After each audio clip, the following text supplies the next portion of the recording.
Welcome to part 6 of our run through Metroid Prime 4 Beyond. We seem pretty close to the finish.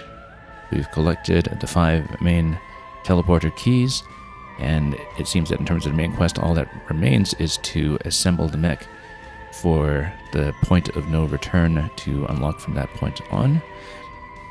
And as you can see here, we're sitting on 92% scans and 83% items, so we're already kind of in the mode of thinking about the sweep for 100% items, which we do mean to pursue if we're able to do so in a reasonable amount of time. And to talk about that further, let's just dive into the map directly. So far we know we've swept for all of the collectibles that are in the Great Mines, Soul Valley, and in Fury Green. We know that because we scanned the scout bot in each of those zones, that pinpoints all of the available power-ups on the map for you.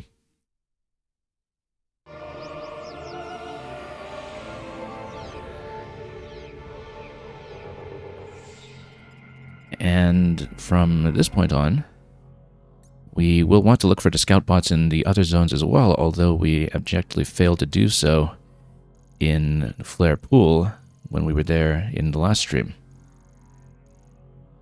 So we'll have to go back there at some point. We do know that there's a mech part that we unlocked there after clearing a particular mini-boss that we'll want to go back for as well. And so we do have a reason to retrace, but for today's purposes, we'll probably be backtracking into both the Volt Forge and the Ice Belt as the highest priority to see if we can locate the bots over there and find any other pickups or scans that we might be missing along the way. In terms of the scans, well, probably more of the Silex forces, including Silex himself, are going to come later on in the story as we head towards its conclusion. It looks like a few of these here, these are organized by zone, might be creatures that we're supposed to scan here in Fury Green, and so we might have to comb through this zone just a little bit further to scrape through the available wildlife. And past that point, it looks like there might be some that are in the desert itself. And in terms of the machines, we've got all of the available bots, so that's pretty close. We don't quite know what we're missing in terms of the Lemorne lore. Again, these are placed early enough that if they weren't in the Chrono Tower itself, we might have missed them pretty close by somewhere in Fury Green as well. But again, this is a series that is occasionally notorious for some missable scans, and given that, we may or may not actually wind up with 100% scans after all, despite how close we are. 100% items, though, should be fairly doable, but we'll be keeping a lookout for creatures here in Fury Green, because this does seem to be a zone that we need to account for in some way. Like with these ones, for instance. Oh, we have those. The cranes. Skull from a Sandgriever. Yeah, so at some point we know that we need to go to the new save point that has opened up on the world map over here. Not over here. Over here at a save station. And that save station wasn't available previously until we cleared the Great Mine, so it looks like one of our Galactic Federation companions is encamped there, as we've been told in the story, and we'll probably be bothered about this repeatedly until we do go there. And then we'll figure out how it is exactly that we're going to pick up the various mech parts when we go back to each of the zones. And Descriptivist, you still need me to shoot Armstrong, Duke, and Tokawi, for the sake of seeing their dialogue for being shot? Yeah, let's see if we can do that. Can't really tell who they are inside their helmets. When I get home, the first thing I'm going to do is take a hot shower. I can't wait to get out of this armor. Okay. This isn't Mass Effect. We're not actually going to see the shower. Hey, watch it. What? Ouch. Stop it. I love how there's this bit of a wiggling animation on the armor as well. Stop. Quit it. This isn't funny. I think Descriptivist thinks it's funny. Stop. Watch it. Hey! Stop shooting me. Okay, I think that's starting to loop around a little bit, so... Hey. Whoa. Kidding me? Knock it off. Watch it. Quit it. Enough. Stop it. Stop. Do not do that. What's your malfunction? Stop it. Do not do that. Enough. I think we've Quit. seen a good spread of the lines at this point. Malfunction. Yeah, he's busy working. Way to shoot him in the back. I can't wait to see my family. When I get back home, I'll be taking a much-needed leave. You see, all's forgiven. And took hobby. Oh, can I charge up a shot to see if it does anything different when you poke him like that? Stop. No, it's no different. I didn't think it was. Quit it. This isn't funny. Yeah, it looks like it's just the same as before. Stop it. In fact, when you blast him like this, you'll notice that even when I'm aiming from this side, that sometimes the hitbox from the blast activates Duke's dialogue before Armstrong's. So, yeah, Tokabe is not here right now, is he? He's the one who's waiting for me. Oh no, he's here with his sniper. It was the bot who was waiting for me, I think, right? You're Herc. Hardcore. I've heard the stories about your unit. Any of it true? Probably best I don't say. What is it that sounds so familiar about the Herc units? Something feels familiar about them. I was never able to face myself until I arrived on this planet. Perhaps being stranded here wasn't so bad after all. But that's because he hasn't been shot by Samus, so... Hey! Stop! Ow! Watch out! Cut it out. Stand down. Cut it out. Stand down. You want to try a missile? Try it. Stand down. Cut it out. Stand down. Okay, so... From this point on, like I said, we'll maybe hit the story trigger. Also, I noticed that, first of all, we're nowhere near, it seems, collecting enough green energy crystals to fill up the entire bank over here. But there actually is something in the unlockable gallery for this game that's a reward for collecting it up to 100%. I don't know if we'll do that. If it's just a matter of driving around the desert and grinding all day, we likely won't bother. I'm also not sure if maybe there's a finite amount in the game, because that might make that even more forbidding. But regardless, let's get out of here. Again, we do want to do some wildlife scans here in Fury Green at some point, but I don't think we'll be going for that right this moment.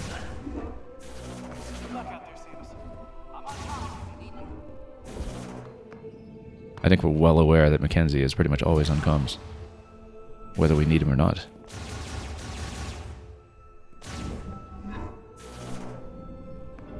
Oh yeah, no, we're going the wrong way, aren't we? Wasn't this... No, I want to go this side. We're completely disoriented.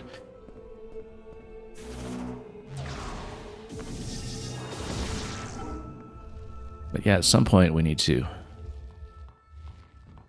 see what we're missing here. I assume if it's like other Metroid games, and particularly if it's the case that there are missable scans, that Have you tried these thrusters yet? Aren't they amazing? maybe the logbook does carry over to a New Game Plus, in which case, you know, we can always do a mop-up on hard, if need be. I don't know that'll necessarily stream the game on hard, but might turn out to be interesting.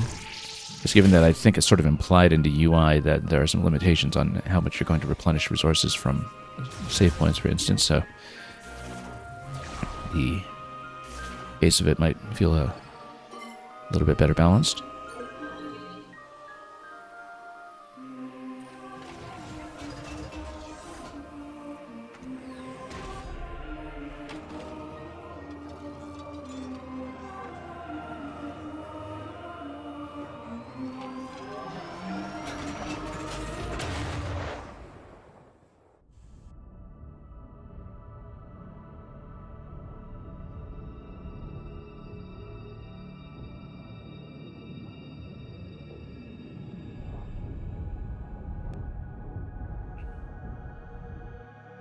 Anyway, like I said, I don't know if we'll necessarily finish today. It looks like we could make a big push towards that if we wanted.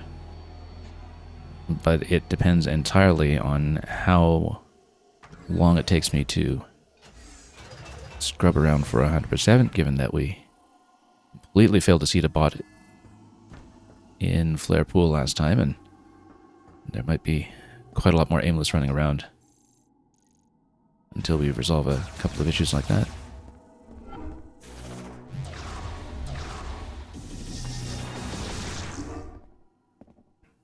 But we'll see. We were very fortunate to kind of luck into the bot location here in Fury Green.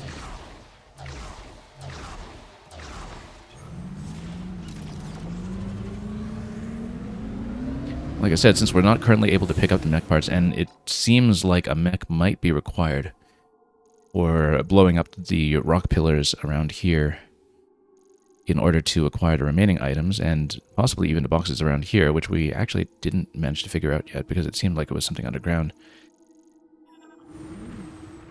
In the interest of getting 100% collection, we may actually want to progress first.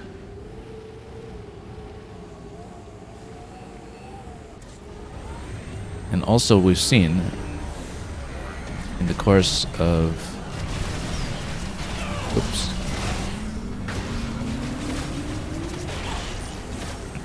Seeing some of the mech parts previously, that sometimes we are now at a stage where we have some surprise encounters regarding them that were not present before.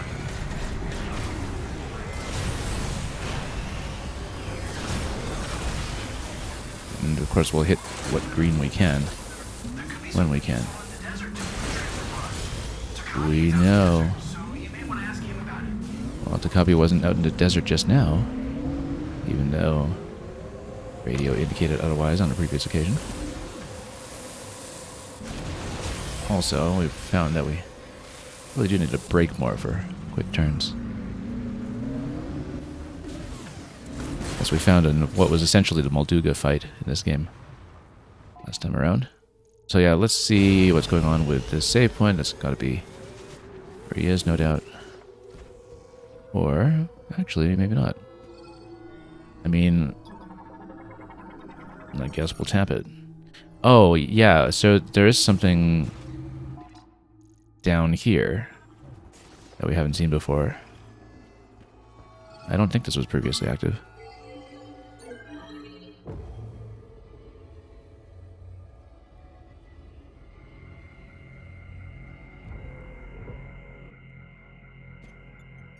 It's just a save station, actually. There's nothing here. But now we know. I guess it is supposed to be the point of no return station, though.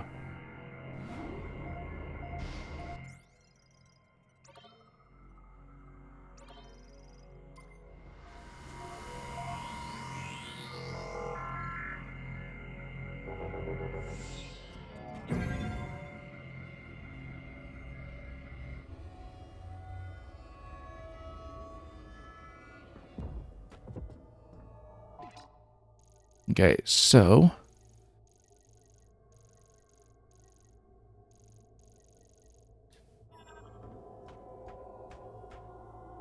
in that case, let's hit the mech part over here. I mean, I'm sure Takabi is just at one of the mech parts in all likelihood. And we do mean to head towards the Volt Forge anyway, so kind of makes sense to do this way.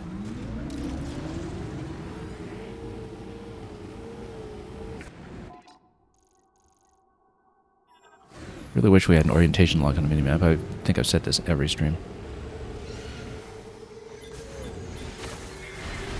Oh, those are scannable. Great. Gullbat. And this was probably in the Vero set. The ones that we needed. Oh, I thought we had that one previously. Regardless, we know that we're missing some things in the desert, so we'll just be extra cautious about that. Whoops. Button.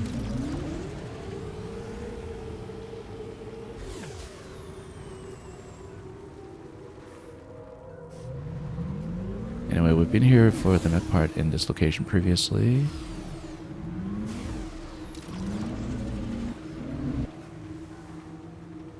don't think there's anything new here to look at otherwise. Let's blow this thing up. And this thing.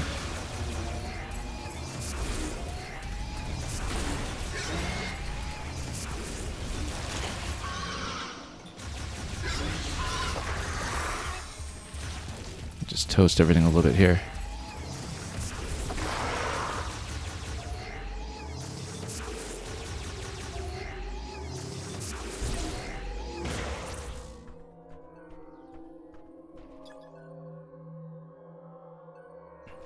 Yeah, so we still don't have mechanism for lifting any of this, which is good actually. I mean, I hope we don't get shouted at when it comes to guidance. Although, knowing this game, hopes aren't up. Oh, also, no, that's already on the cliffside. Okay, I'm going to loop down here to just check this location here, and then we're going to go over to Vault Forge after that. I think that's probably the best idea. There are a few spaces here that we maybe could have checked further. And we'll so hit what green we can.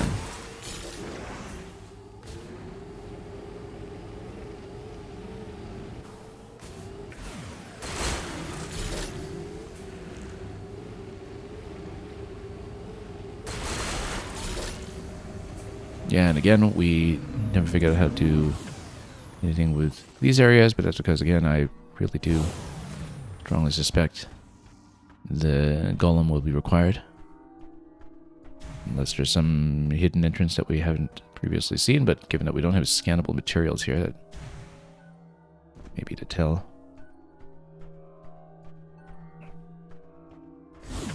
Unless, of course, there's just something to break in the open, but kind of doubt it.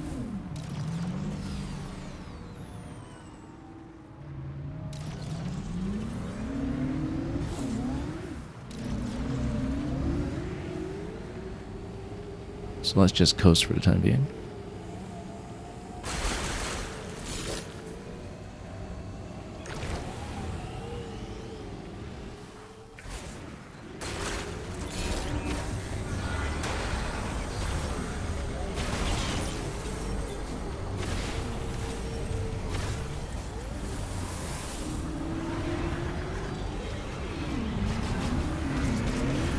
And maybe boost into some of that stuff. No, not really.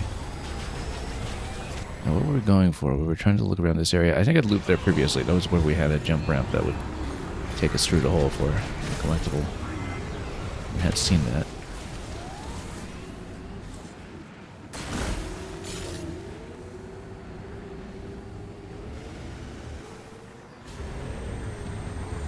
Okay, likely what we'll do then. Oh, look at this spot here. This is a power bomb spot. There's no item marked here. That's just interesting because it tells me that there's something else we'll do here with power bomb instead. Oops, wrong bomb.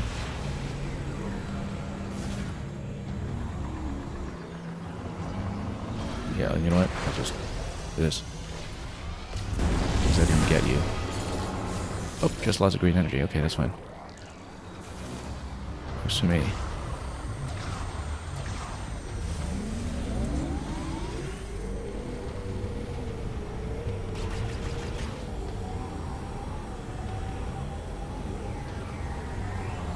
But power bomb having been our most recent major item,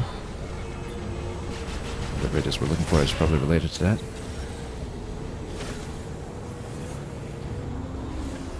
And we'll scan around the various sites here as well. We've combed them for items before, so it's just a matter of whether we needed them for whatever Sakabi's been getting up to.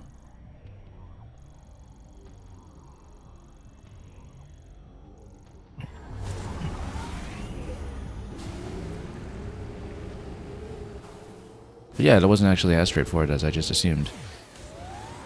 Which is good. I feel like this game is Mutilate. No, no, no. Not calling. But at least he's not outwardly just telling me. Although he does eventually sometimes, as we discovered with the time that we ignored the grapple, I think it was, in the ice belt for a while. Or where we could progress with grapple to get the spider ball, rather. That after a little while, if he thinks that you still haven't hit the next point in his story yet, he starts giving you very explicit hints, and that's when things are slightly over the line. Very much over the line, I would think. But let's break some of this, and we'll just circle the tower, actually, and then head to Vault Forge from there.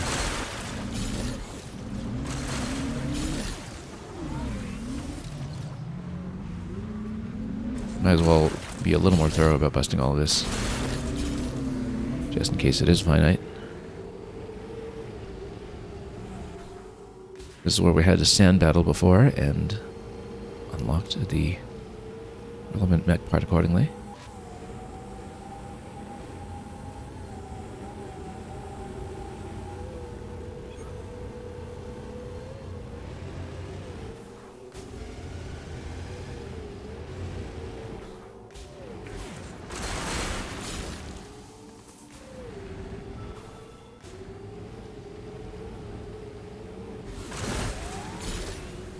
And we'll just cruise around for a little bit.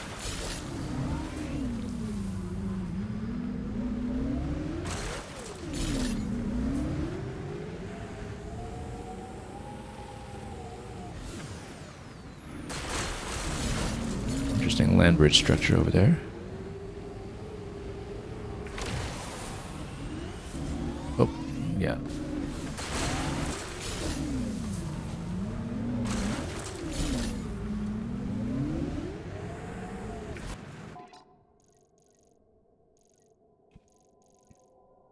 Okay, let's just pop out of here and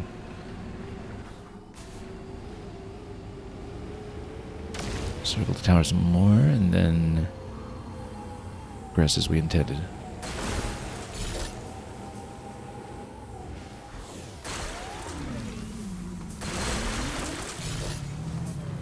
Oh, God.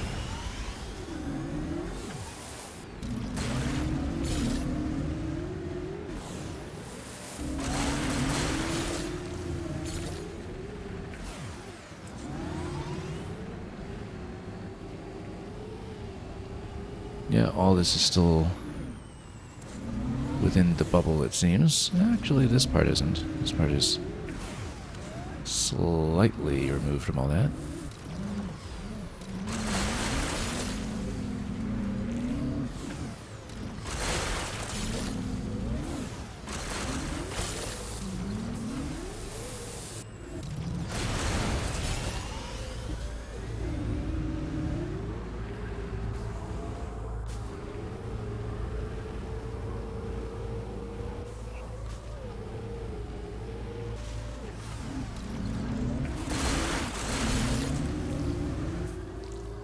Well, I guess we'll just take the opportunity to inadvertently farm some of this, and then that outcropping up there might be worth a look. Just as another vantage point we haven't inspected. Because look at this, this is obviously jumpable. And it seems to encourage you to jump it.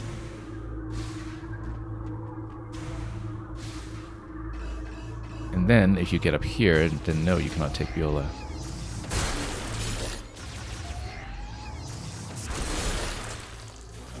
Doesn't seem like there's much else to look at here, though, except... Oh, yeah, no, this is just one of the places where we got the extra boost before. That was accounted for.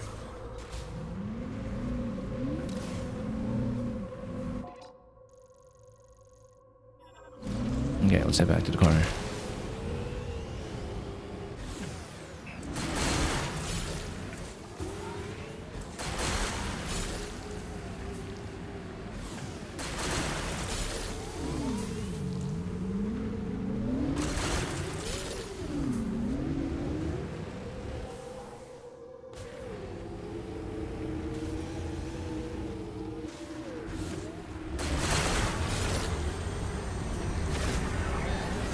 little more fighting here and there. Not much of it, though.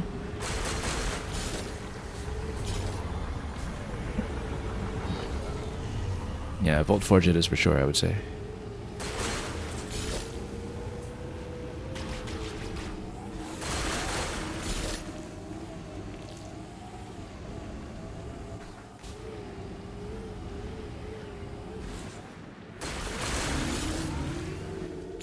I said I wouldn't necessarily farm up the green crystals, but since we're having these really drive, we'll take the opportunity.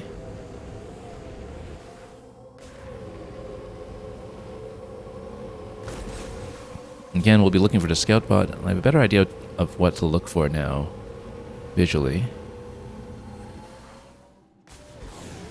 What was this little pillar here, anyway?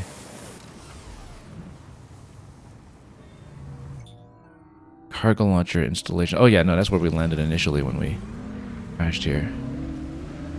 There's a power bomb spot over here as well. Let's roll into it for a moment and just drop the bomb. Oh, what is this? This is new. Oh, no, it's just ammo. We just hadn't scanned the ammo units previously, which aren't part of the required scans for this game anyway. So yeah, we bombed that and we got our power bomb back for our trouble.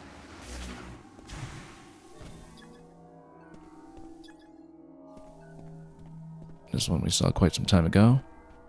This one was the energy tank.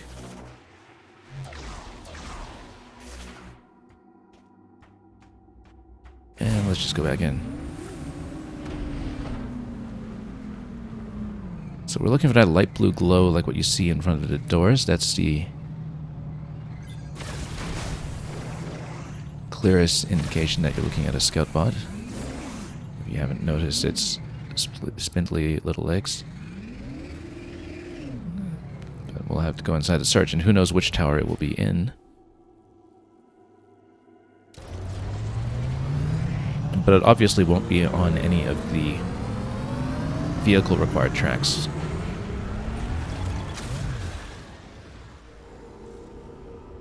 I mean, I say obviously without knowing that for sure, because I guess technically you could hop of those off of those when you're not doing the trials. But anything that is absolutely vehicle required, like the big magma pool that's in flare pools, you know you won't be using an electric weapon there, and so you know you won't be activating the bot. Anyway, no scout bot that I can see here, but we better be diligent about it. Look around just in case. Yeah, I don't see any, so let's just keep going to the next room. Oh no, those are not scout bots. But we do need to look carefully, and again, because it was gated behind the electric weapon, it really could be anywhere.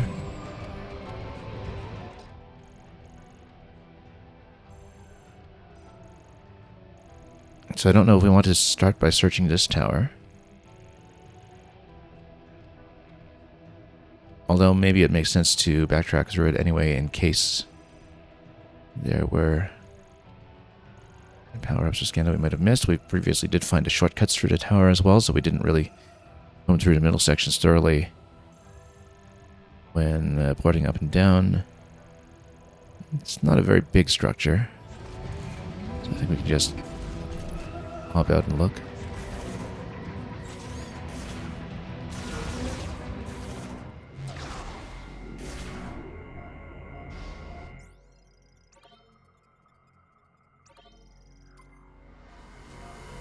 The one in the Great Mines was right before the end. But that wasn't the case for the one in Fury Green at all, so it's really hard to say where something will be. I mean, maybe it makes a certain amount of sense to pop down to the lowest levels first to check. We had come through there previously when grabbing one of the power-ups in that room. But again, I wasn't looking for the scout bots at the time, so just not knowing what they did at the time. I think it's probably a better idea to just retrace through the whole tower and see what we can get. Yeah, so this is a shortcut. I mean, we can use that as a return path once we've gone down and come through everything in sequence.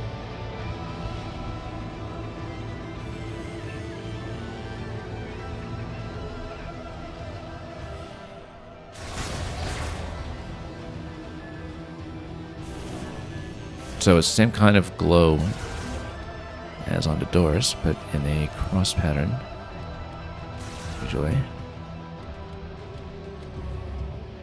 I really don't know how visible it will be, because there doesn't really seem to be a system to where the bots can be found.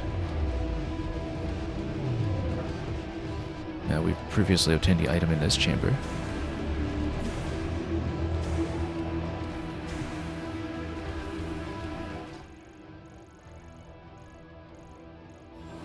So yeah, it doesn't look like we'll be in this room, but I don't want to just casually assume that and then miss it.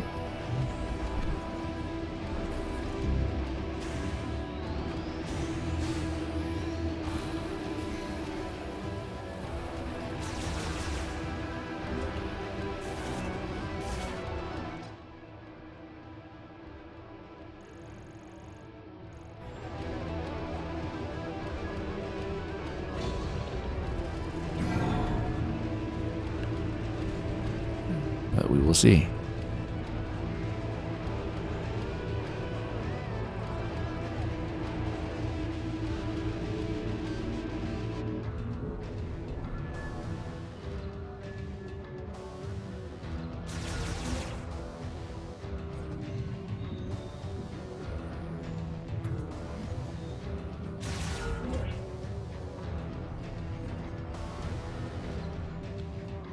Okay.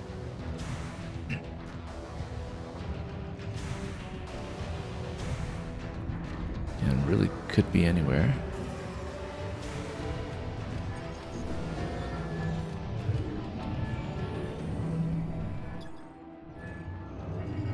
We know we've scanned all bots in the game at least, so we don't need to scan anything mechanical necessarily.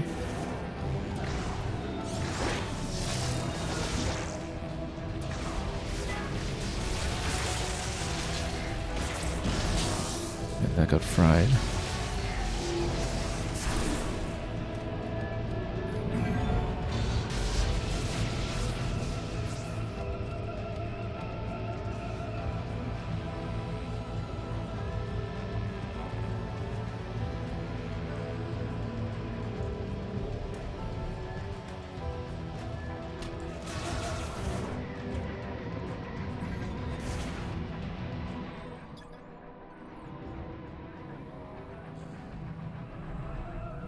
So, more ball tracks all around.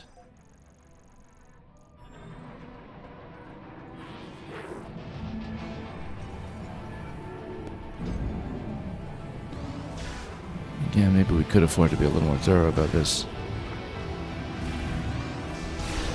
Oh. Right, because you see holograms of the various parts that are being assembled.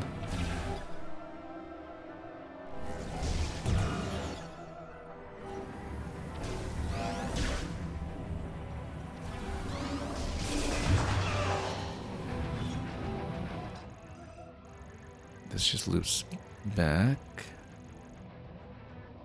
Now the grapple area down below where we got a spider ball, that might be worth checking since that's going to be its own little dead end. Before we check this loop over here. This loop will be how we get back upstairs, so it makes sense to check that second.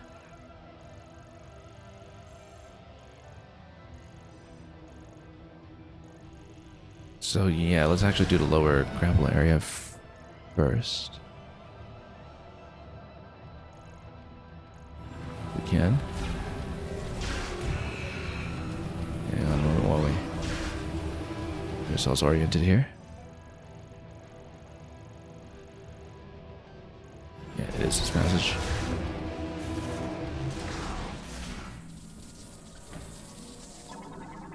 I mean, this all got deactivated at this point.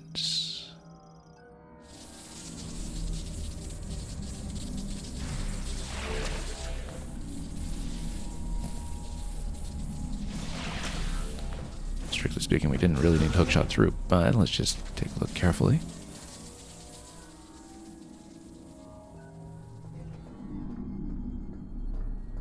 And we'll go down to the area where we had one of the previous Salix battles on the way back here. Actually, given that I think this is where we got the Thunder ability to begin with, maybe it would be close to where we could check for Scout Bot, potentially. There's a certain amount of sense. We didn't really look through it.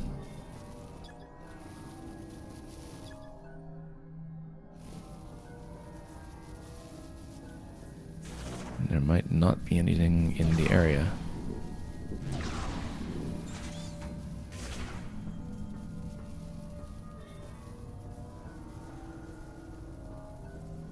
Yeah, it looks like it is a dead end.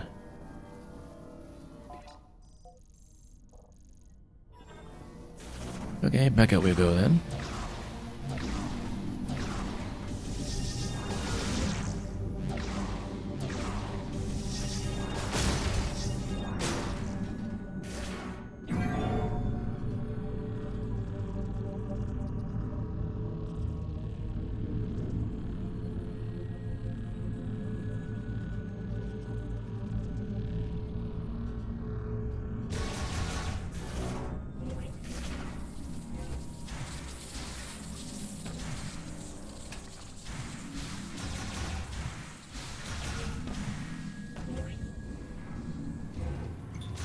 Okay. In that case, let's morph ball through. We'll just put back up to the top of the tower if we don't find a bot in the outer area.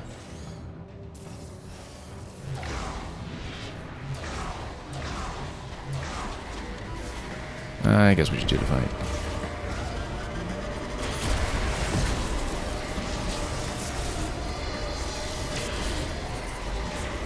Where's my electric? Oh. Oh, whoops. Wasn't watching where I was going. Let's maybe not stand so close to the edge when we do this.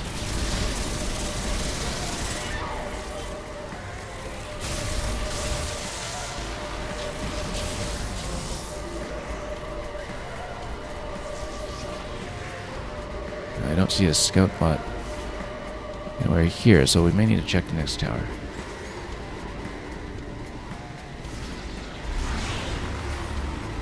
Not that we were especially thorough here.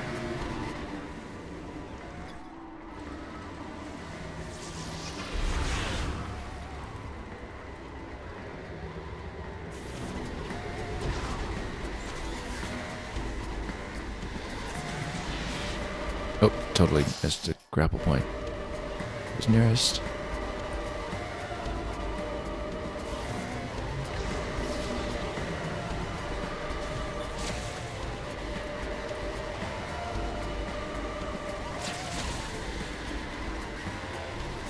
And we'll just grab these one at a time. Try to do that somewhat fluently, and then, yeah, we'll just hit back upstairs. It looks like Tower 1 is probably going to be a bit of a bust in that respect.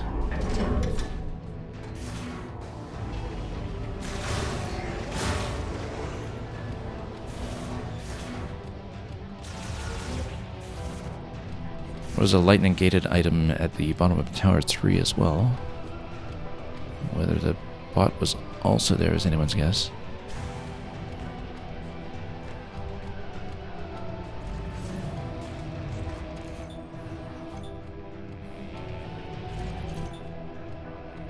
So, well, we're facing that way. We might as well do Tower 3 first and just check, since it really should just be one floor to check, if we're not mistaken.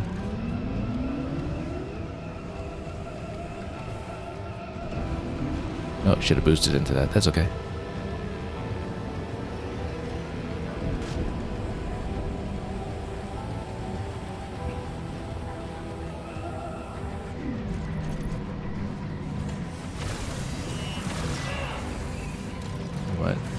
fight us like this, and... Oh, you're not allowed to boost in here. Okay, never mind. I guess we'll rip all of this off.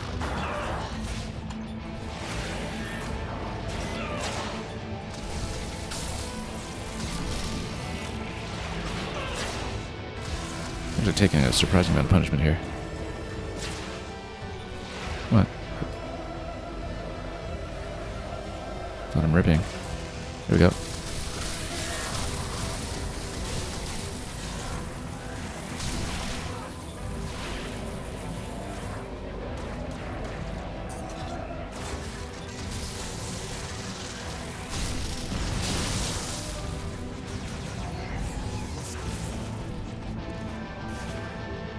Not particularly well played, but it's okay. Anyway, we'll take the vehicle down. I think bottom floor is probably the only one worth checking here.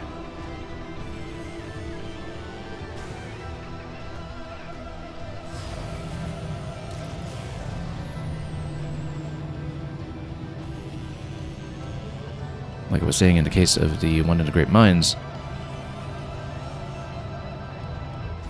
the bot was located just before the boss area, but that doesn't seem to be consistently the case. So we shouldn't rely on that.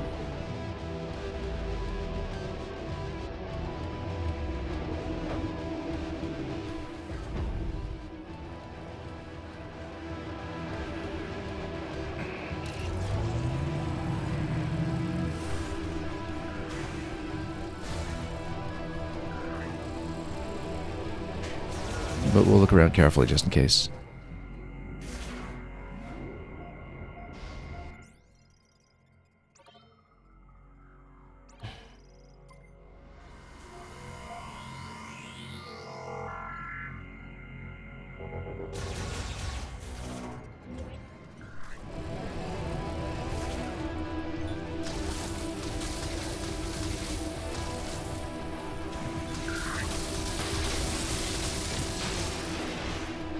Yeah, so this was where we got the electric item previously.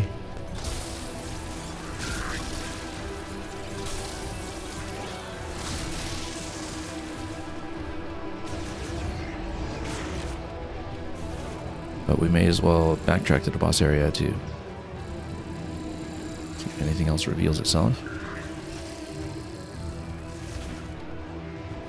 Oh.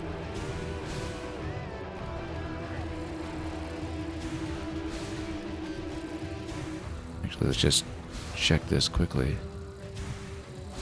No, this was just a way to jump out.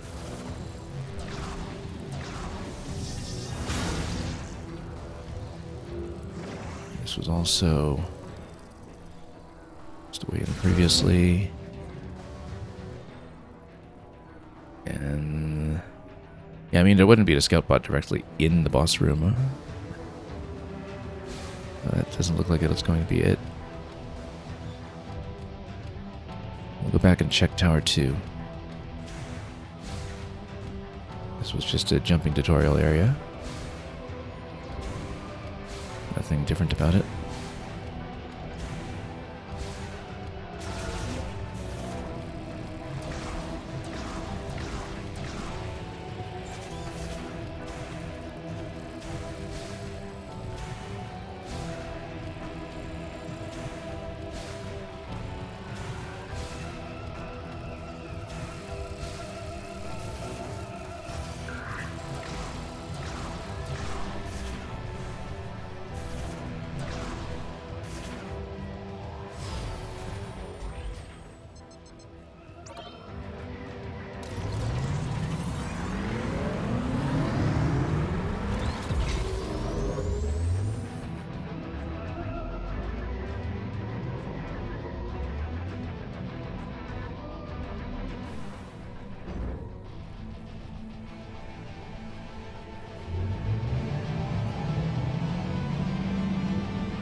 I don't recall if we did very much back in Tower 2 before on any previous backtracks.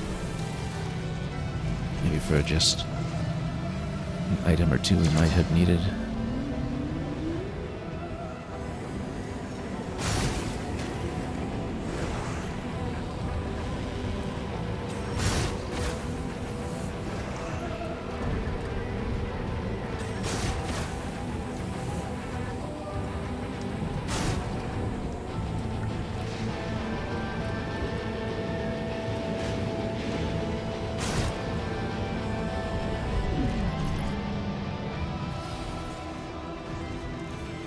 Yeah, we've really kind of made zero progress in anything so far this session, but it's alright. Out of caution, and because we know we've been pretty sloppy about some of the bot fights, let's head to save.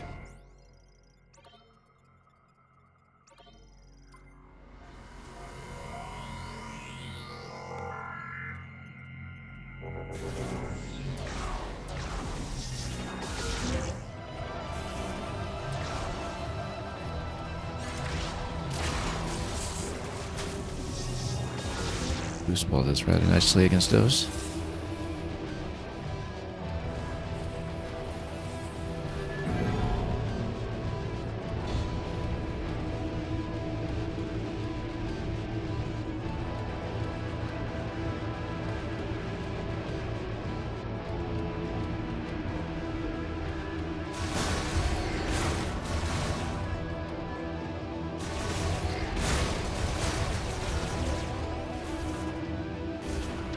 As far as this area goes, so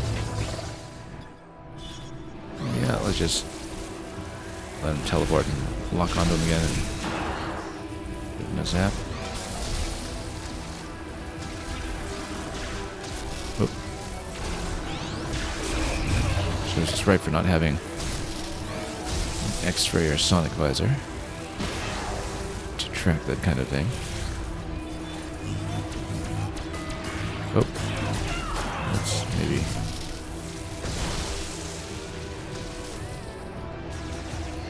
blast some of these out of here as well.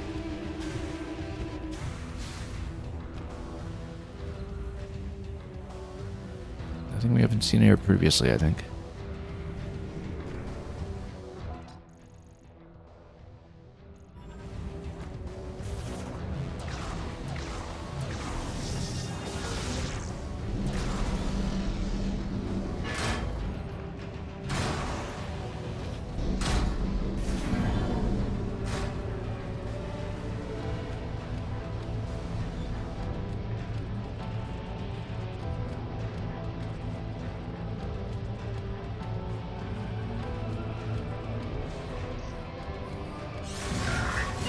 Yeah, boost ball. Oh, no. Accidentally popped away all the way back up.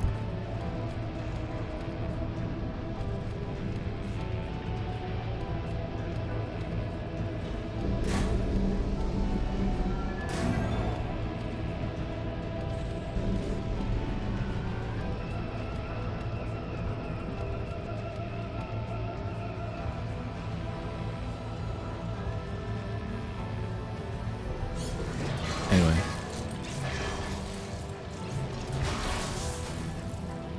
Boost ball will do its business.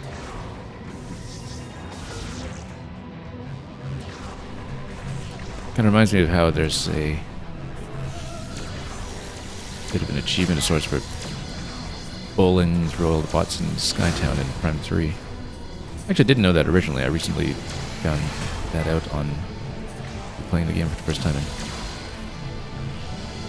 several generations. Okay, this that's not too effective. I guess we'll blast you. We don't even need this room necessarily, I think.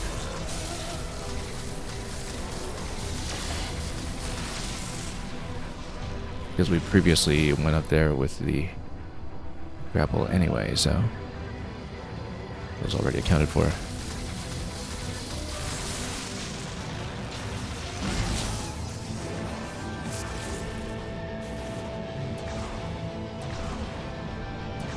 Still no scout bot though. I mean, if there even consistently is one for each zone, which I just assumed there would be. It just makes too much sense for that to be the case. Assist with 100% sweep.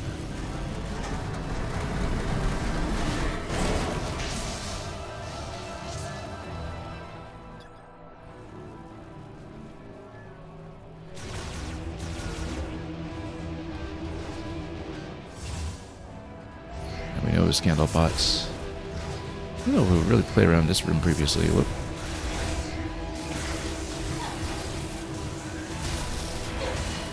Actually jump out of that if we can.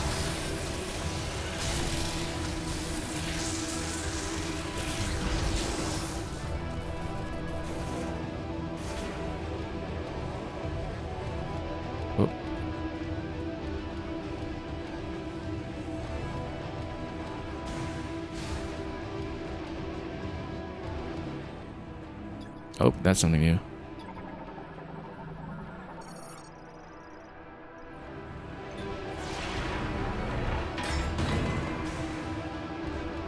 Kind of thought there would be something here.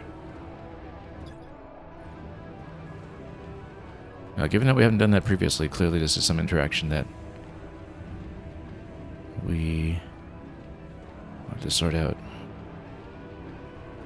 Yeah, there's something there. Shot expansion. We're not coming in here and getting out completely empty-handed, but let's figure out how to actually make that jump. These are going up.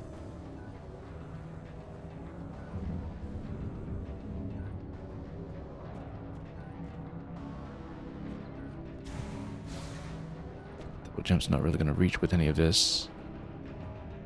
Let's see if there's some kind of attachment point we can use. Yeah, so we pull that down. Let's see what else we can pull down. If anything. Or if...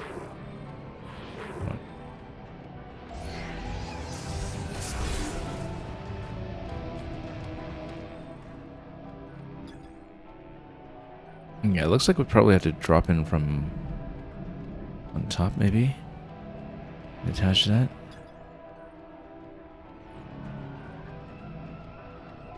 Let's mark this, just in case we, for some reason, don't figure it out.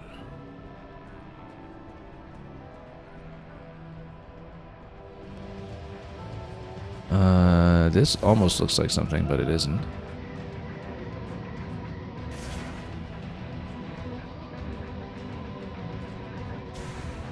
So there's nothing that we can... Oh, we can actually kind of stand on that. Not very well. Can't really continue a jump off that point. Oh, wait. This can be detached. There we are. Okay, now we're in business. And then now we can pop this off.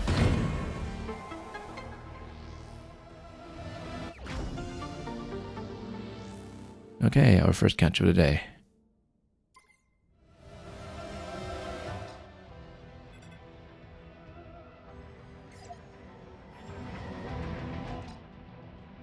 And then we continue this way to see if there's anything else to see on this tower.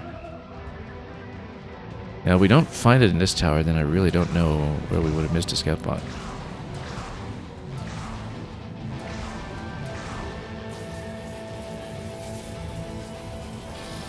Oh, well, let's just brute force it. I mean, I guess we weren't very thorough about checking all the floors. But at the same time, you know, it's... I feel like it's something that I probably saw and mentally cataloged when I first passed through here without knowing what such a bot could be for, and I just never bothered marking any relevant locations. Now, there is something here, like a boost track.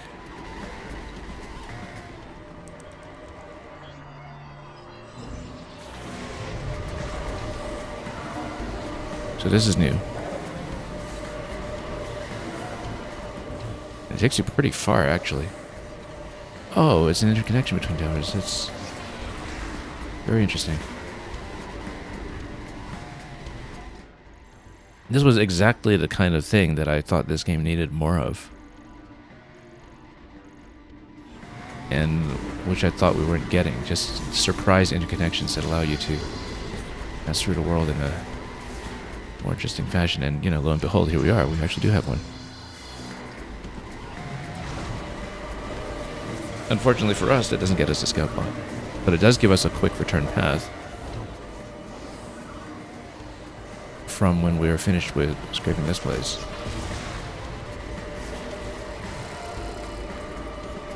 Because it looks like I'm not finding... Oh, no, there it is. There's a scout bot. Okay, good. And then, in case we need to return to Tower 1 for collectibles quickly, now we have a way to do it, which works out well.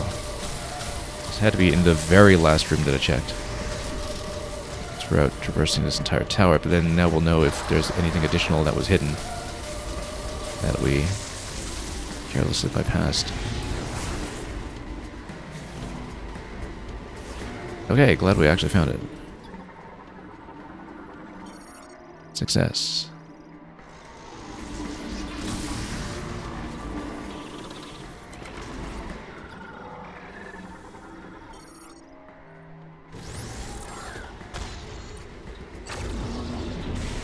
Then we will clear the Vault Forge from that point. To whatever extent it has not already been clear.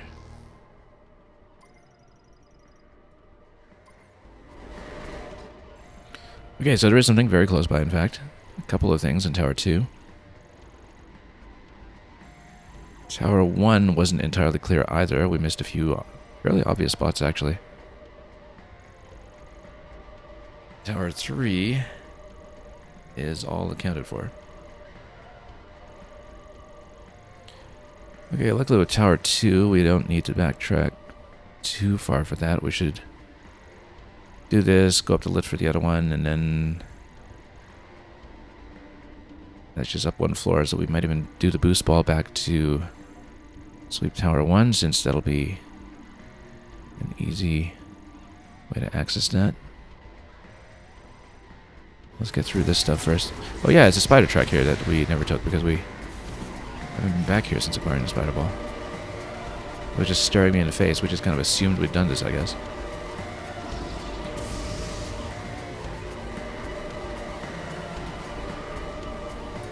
That's what happens when you don't mark the obvious spider tracks. Also, we totally didn't scan whichever platforms are supposed to be there, so we do need to scan them first to reveal them.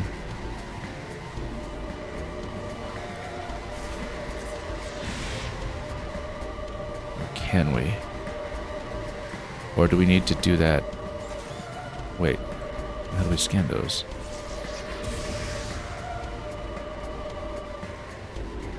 How do we reveal those platforms? I guess.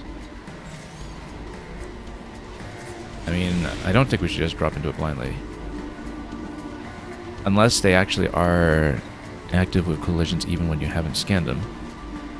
No, of course not. Then we need to find a psychic scan point that will actually reveal those for me. Which is not going to be like this. Hang on.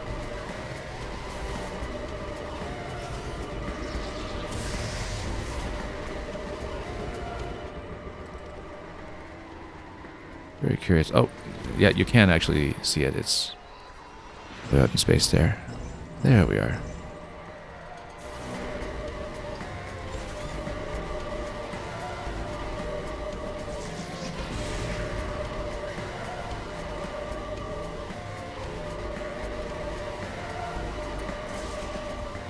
Okay, now at least we're not just doing this aimlessly.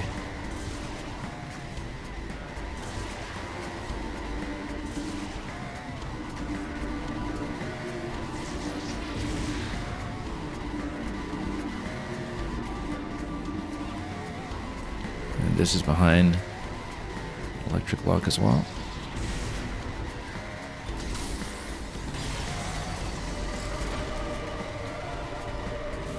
Oh, and that sends you up, but then to send you up towards... It might be a teleport up to the top of the tower, actually, so we better pop this and get the expansion here. Yeah, this actually looks like it's the port that goes back up. We'll pop it open just to make sure we have two-way access to it, but then we should come back down perhaps too. Clear up the remaining item depending on how close we are. Yeah, this is all the way up to the top. I wonder, will it be faster to go down this way? Well, we're at the lift anyway. We might as well just go down then. It's going to be equidistant. This is in the middle of the tower either way.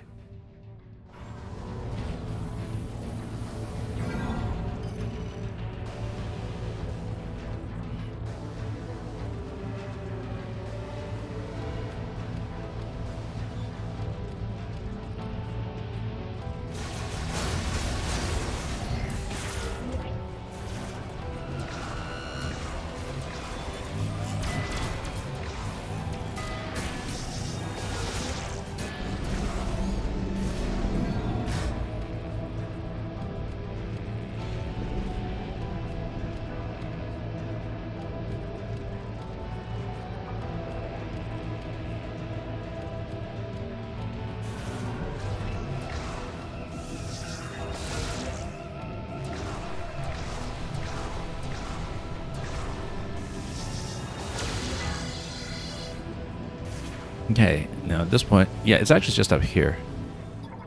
What an easy location that we just didn't look at. And do we just grab the hatch? I think we do, probably.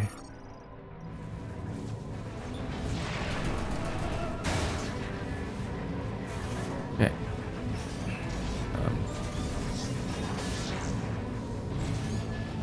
Oh. There we go.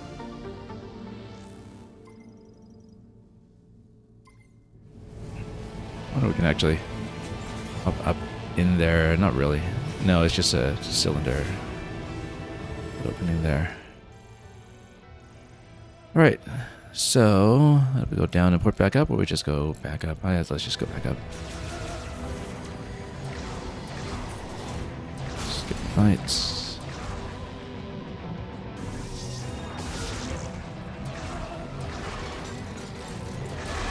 Bully this one a little bit.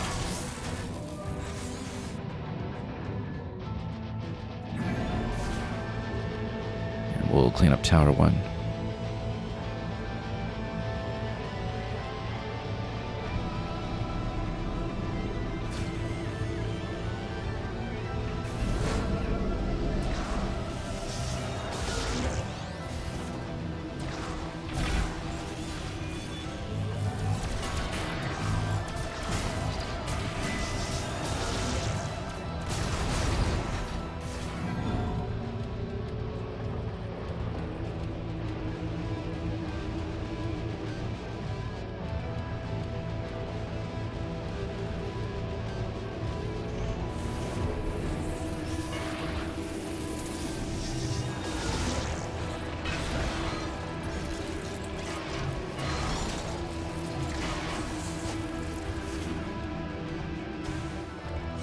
Okay, now let's go back to Tower 1.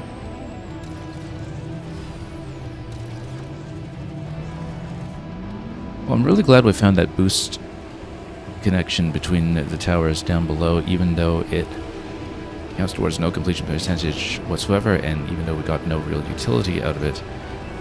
I'm just very glad it exists.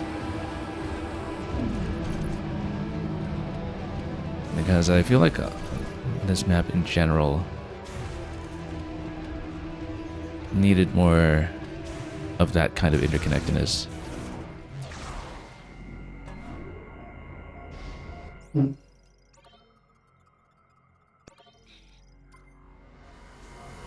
Just to have a more unified sense of space.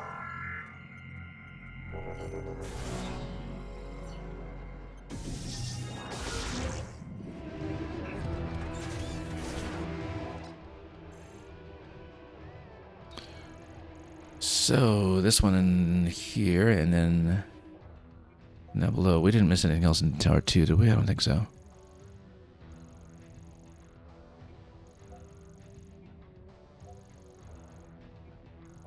Yeah, so just these two. This is actually right out the zone exit, so we'll do that one last.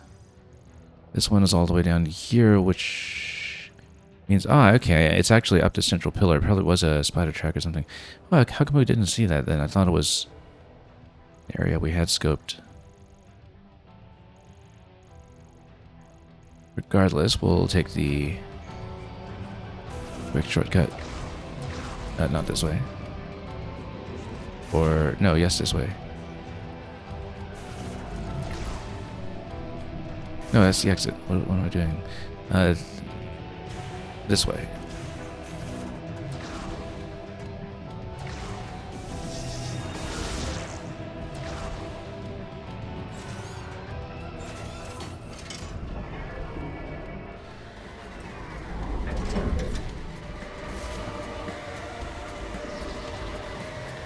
Okay, so this was the fast shortcut down here, but then it places us pretty close to the room we need. And so we'll just get across and get in through the Morphball passage. Maybe it would have been faster to just go through the lifts. 06I, you're saying, since the last green energy launch, you're surprised an oasis hasn't grown in a desert? Yeah, well, I mean, I've evolved a couple of Grievers, I guess that counts. Oh.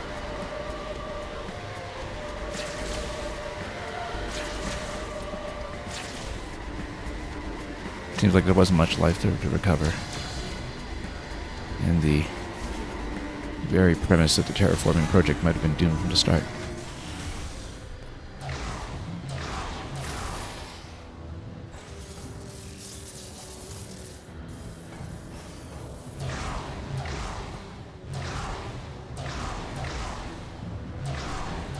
So after this, we'll look for the bot in Ice Belt.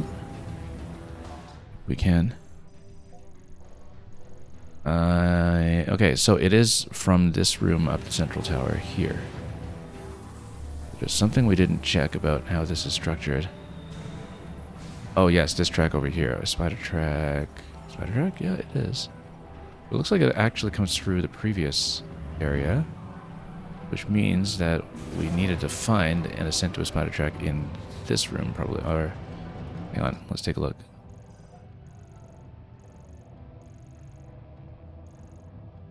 No, it is going to be on the upper deck.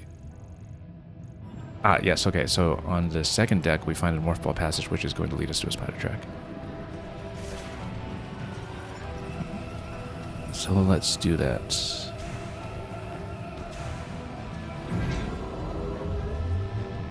we'll look for a morph ball passage or entry point for spider somewhere here. It's probably this thing. We just... Whoop, oh, took too much damage from pinball here. And... yeah, here's the spider track. There it is. Seems like we have a pattern here of not marking the spider tracks as we were traversing through the map. Expecting them perhaps to be obvious. And then we have to go up this thing somehow. Let's figure this out. I mean, it looks very much like it's... oh, we came in here. Then this is itself... okay, it's the whole thing is a spider track. Kind of misses kind of surface. In fact, it's very similar to some of those spherical surfaces in Prime 2. Oh. So you just take damage, it doesn't knock you down, so it's fine. We just need to wrap around. Oh, okay, it does knock you down. Never mind. But yeah, you kind of need to protect yourself over some of the ledges where you can. Yeah, otherwise it does knock you down.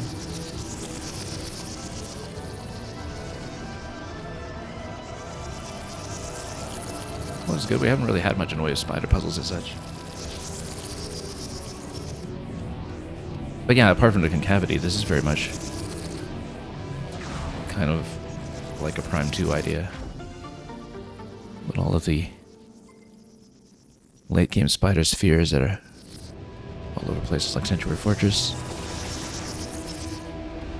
And just let back down. Now we'll head back upstairs. Which, I guess we'll grapple again to do it.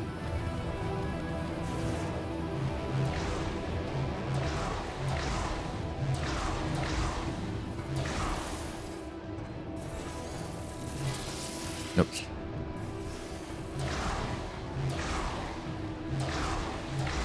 And then on the way out of this zone, we'll get the last one.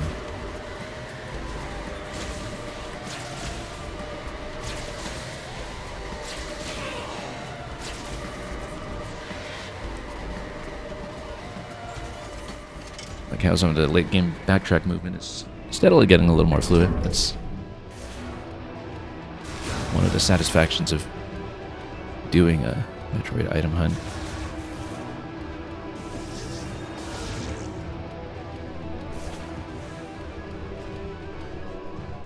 So yeah, it's on the way out. When we battle around there and unlock. That was, I think, actually another spider track. I remember what it looks like now. Or another morph ball slot that was out of the way anyway. Yeah, on the right side. We had noticed that long ago when we were here. I just never thought to mark it. Also, no battle here by the looks of it, unlike when we came in. So this is background, it's not actually magnetized. Let's...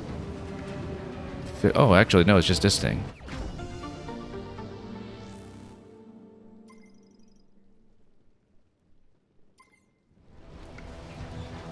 It was actually not hidden at all.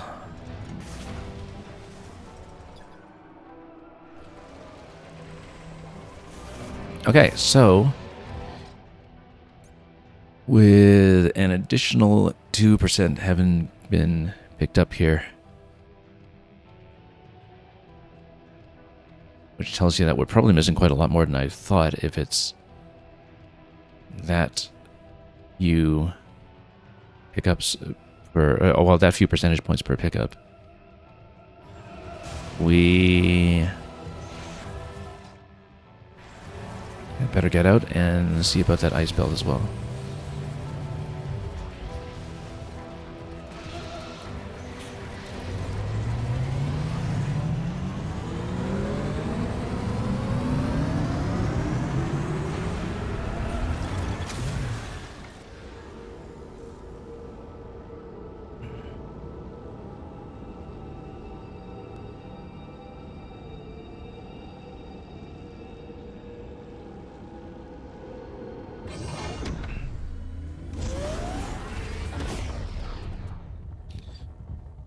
Well, I'll have to give Mackenzie some credit here for not shouting at us incessantly while we were inside to get ourselves back out into the desert.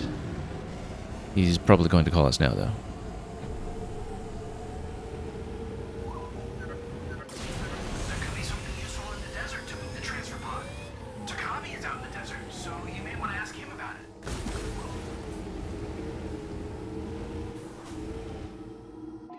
He's a little predictable sometimes. Anyway, we're going to just go back to the ice belt. I am kind of looking at the map now to see what potential candidate locations for what you need from Takabi might be. I mean, this is the one debris location that does not have a mech part attached to it, but that's because that was the one that initiated the desert fight, so that one is accounted for.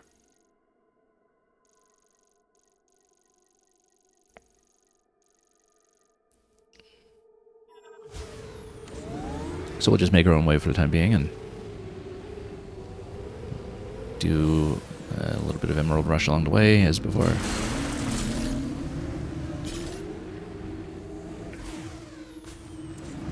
Yeah, that area down there was just a scout bot.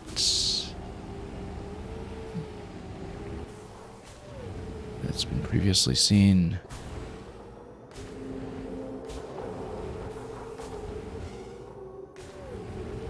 This area we've inspected a few times.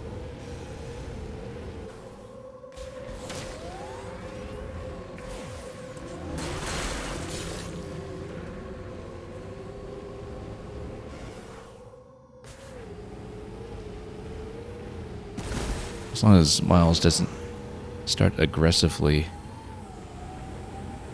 nudging Takabi's location in the desert, and I half expect that he will, we will remain on acceptable terms.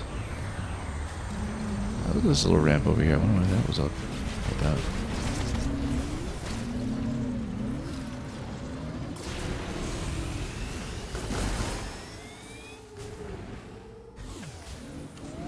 This was a shrine would be in here.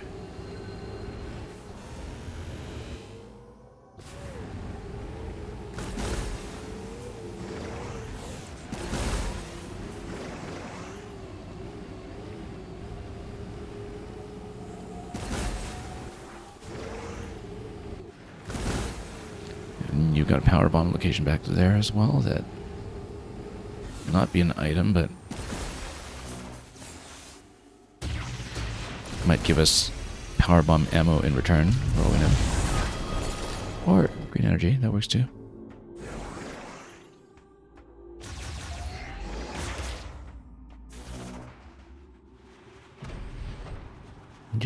Is it just me, or do I spy something purplish back here? No.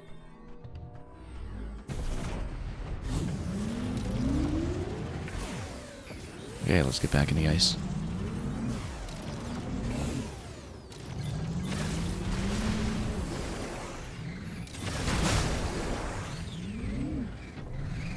Yeah, we've done everything here previously, I think, with the boost track.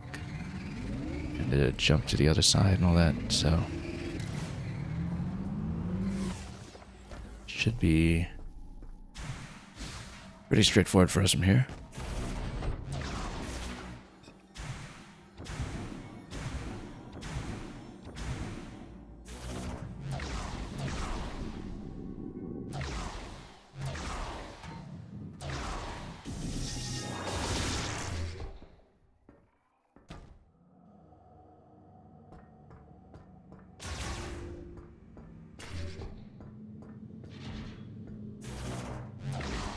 Except, of course, we have no idea where the bot will be.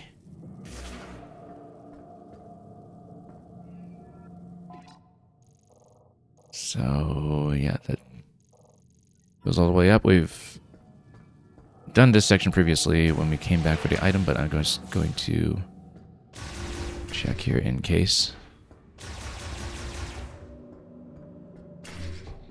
Oh, although, yeah, technically it takes you back outside, so the bot likely wouldn't be in the Soul Valley exit half of this.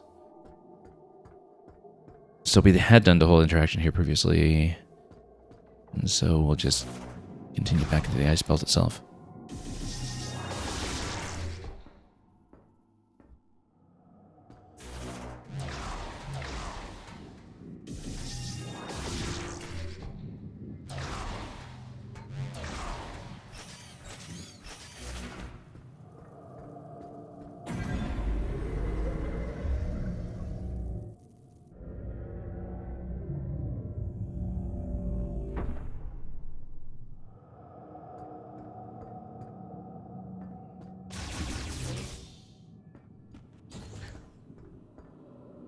So that previous one in Vault Forge was near the bottom of Tower 2. I don't know that that necessarily gives us any insight as to the logic behind the bot's eventual placement in this zone. But we'll check around.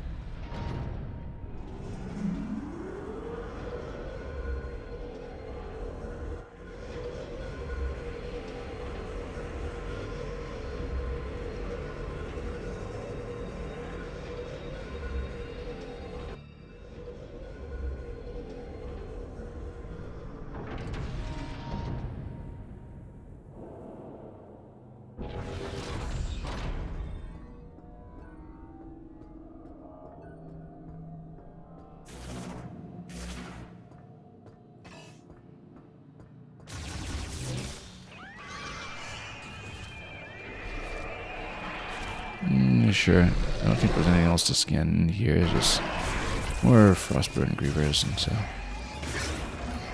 Oh.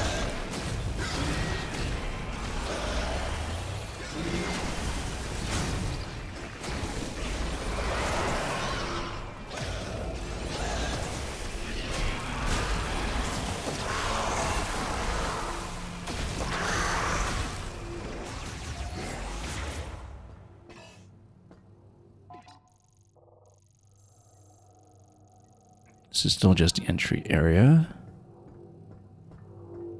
We'll just hit the save quickly.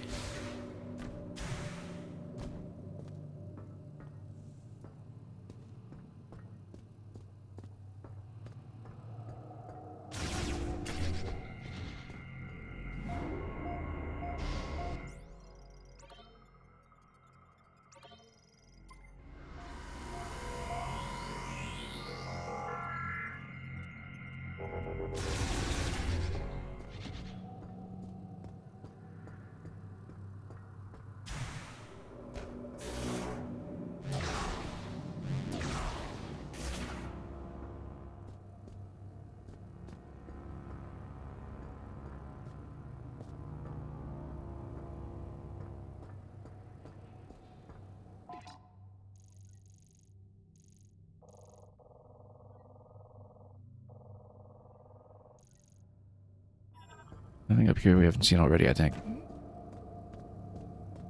including, yeah, this we'd have checked.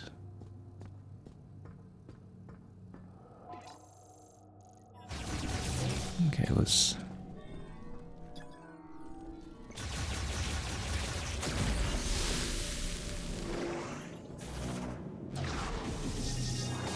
get a little closer into the main area where we just stand a wolf attack.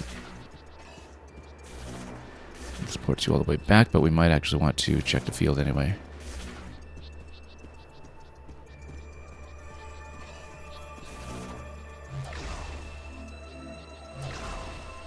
Just in case of anything critical. Oh, here's a scout pod. Yeah, that's why we checked the field. You see, we went back over this place so many times, just blasting back and forth. Not thinking to cross the field the slow way again. Not that I would have necessarily known to check the scout pod at a time anyway, since we didn't really even start to notice these, apart from the one in Soul Valley, until pretty late in the experience.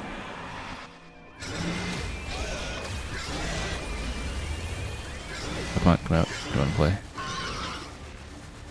Come out and play. Where are they?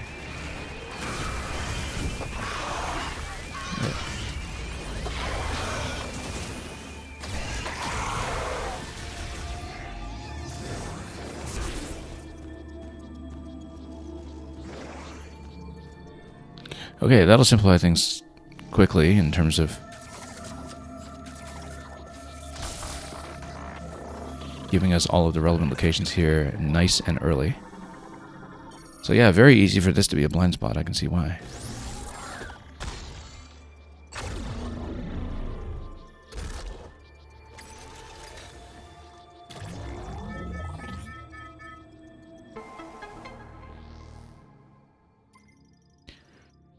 So it's just a flare pool bot that we're missing, and which we completely failed to find last time. So that'll be something to look for. But in terms of his spell, 3 up there, 1 up here, 1 down here. So just 5 in total. Okay.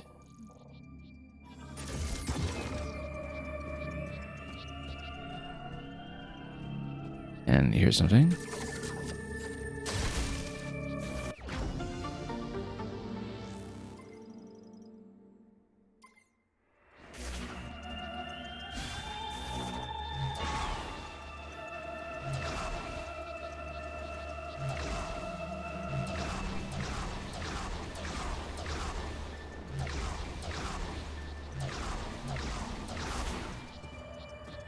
Oh, actually, you can't just port from here to the front. It's only on the return. Once we get in, and right side.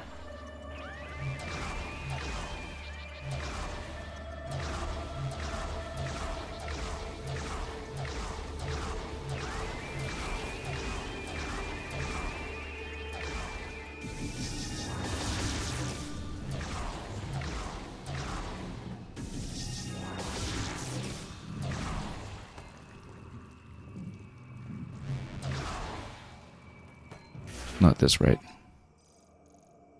Upper level?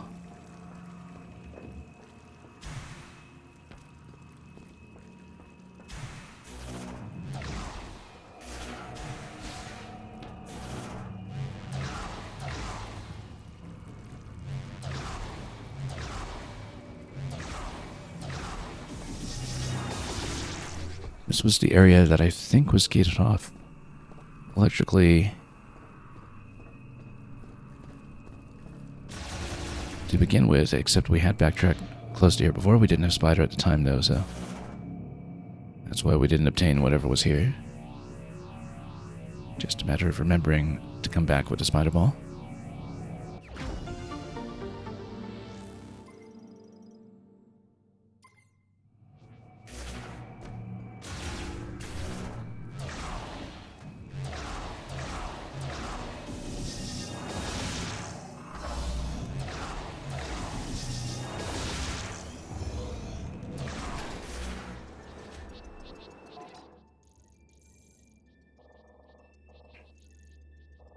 So yeah, we'll cross, and then next item is near the end of this segment.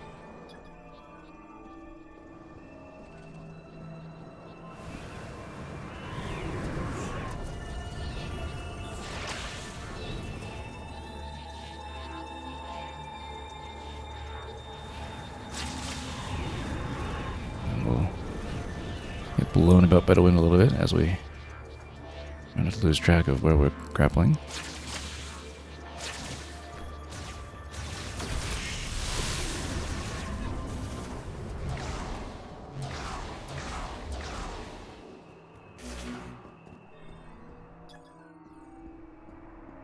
Now we are missing some of the Lemorne logs, aren't we? And yes, we've passed another marker for green energy as well. That's important. Right, we're missing these kinds of stones, which, again, I may actually want to go through Fury Green carefully for some of that.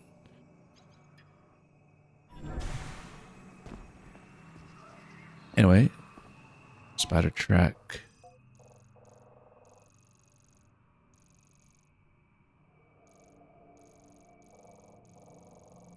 Right. And then this is just down below that. Okay, that's fine.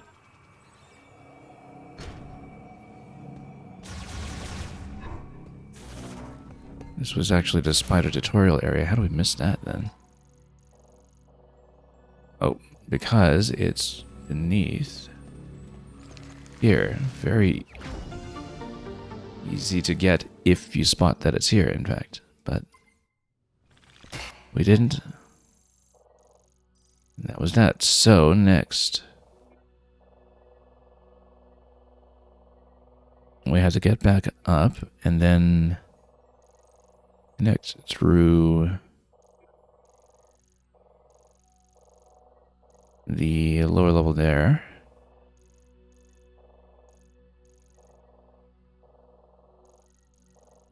I think the only way in is Morphball Passageway, unless there's a shortcut we don't know about yet.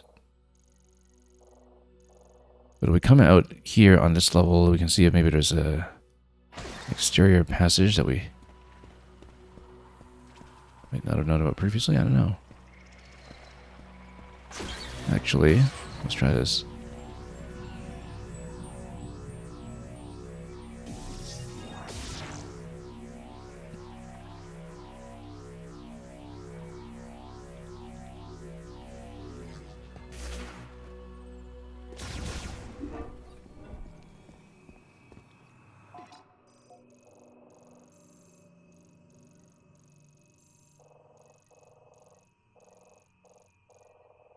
No, this is obviously going to be the only way out, but then what did I think? There was something else to look at on the map here, because technically there's all this. That if you look at the entire area, it's sort of spatially related to where we are, but not really. So let's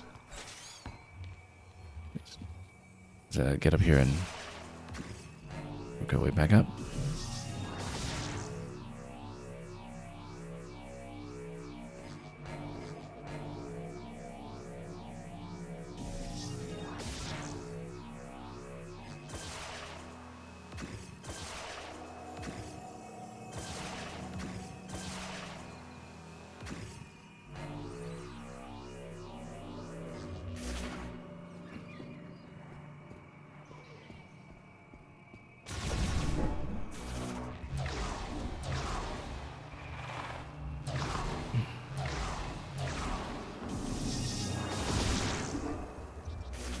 Okay.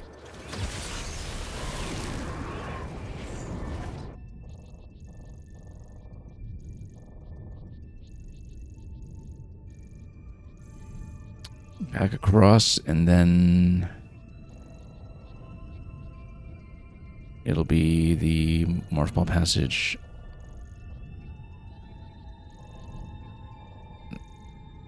on the right, taking us back down.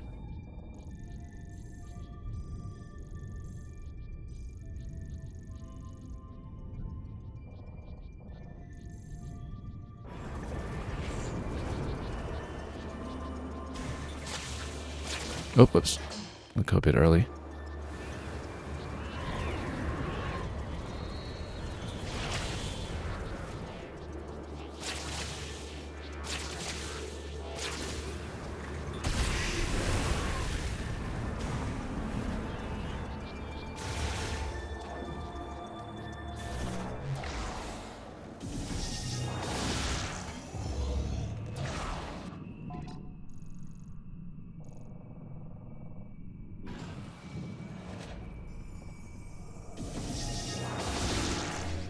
Yeah, so that was the case that led from Thundershot to Spider Ball. Let me go back to the main area of the ice belt over here. I think this has, on the whole, been the strongest zone of the game by quite some margin.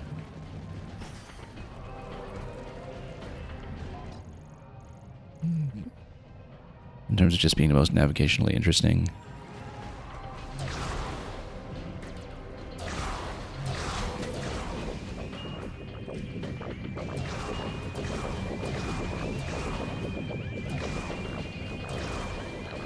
Oh yes, this is where we fell back down here the first time. Let's continue this way.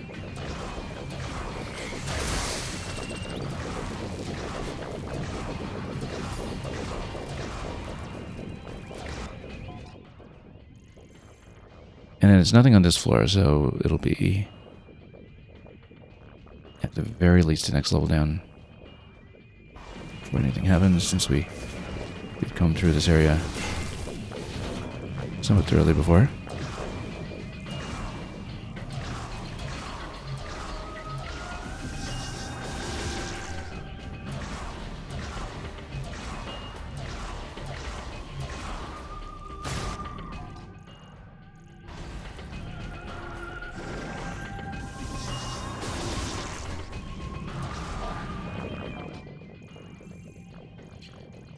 This floor is going to be to the left. That might be...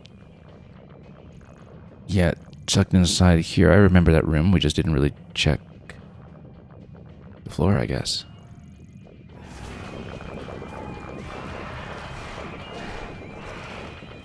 And we might as well grab the save here just in case we really blow it on the fights.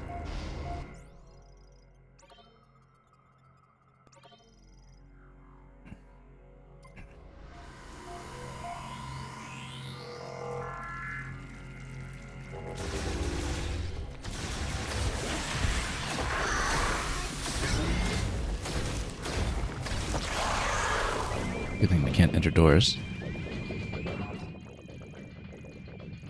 So yeah, easiest way through will just be to take the motor ball passage back through here.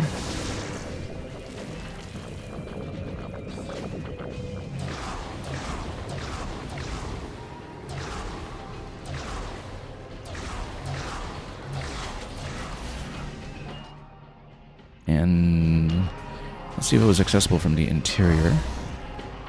Looks like it was, actually. We just never really bothered to climb down here for whatever reason.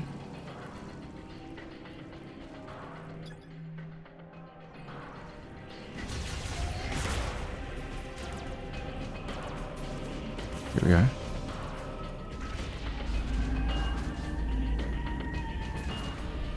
Right, because this is a spider segment anyway.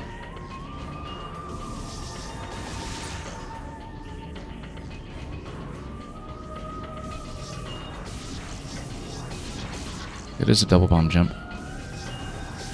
One of the few required in the game, actually. Because for once, you can't just do spring ball into bomb jump for everything. So I never really got fluent with the timing in this game.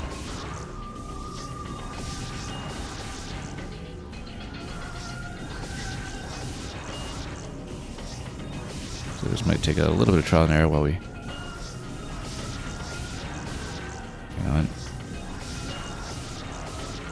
how come I'm... oh, you know what? I have to kind of let go so we don't latch back to the spider track too soon, I think. That's a theory anyway, but not what we ended up doing. I did, in fact, hold down the spider grip and settle that time when we did it successfully. It was just a matter of the timing. Yeah, we just never really practiced double bomb jump in this game. Since there's very little it can do that the waggle the spring ball rather, can't just get you immediately. And despite spring ball being on a button all this time, I still have that waggle to spring ball input just in my head the whole time, so... Oh, we actually did mark this on the map. I just never bothered to check down there. I guess the last time we went there we didn't have thunder yet or something. Or maybe that was also spider and we just didn't have the map symbols available to say so. Regardless, this is going to be on this central lift here, which is actually going to be the one that connects all the way to the top, because it's the one that went down to the quarantine chamber. So we do, in fact, do need to go back upstairs for that and head down the main lift.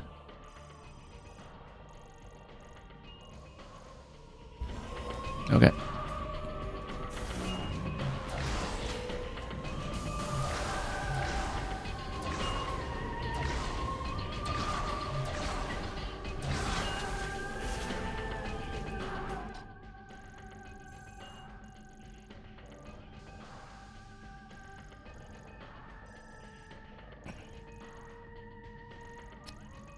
Now, in terms of getting back up to the next layer, let's look at where we are for a moment.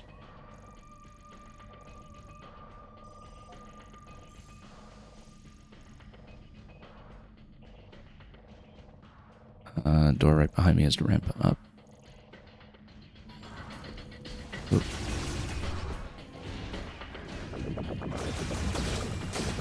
And this is just the same as the escape sequence that we've done before.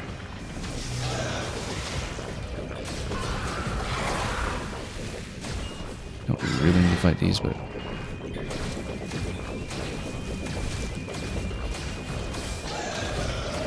yeah, despite the shakiness of it, it is easier to kind of go freehand on it. Lead the target a bit. Unfortunately, holding the controller steady while tapping R for missile, or rather the fire shot here, is not the easiest. With the very high motion sensitivity that we're using here. So we're going to get a little shaky cam sometimes when I spam and unlock the fire shot all over the place.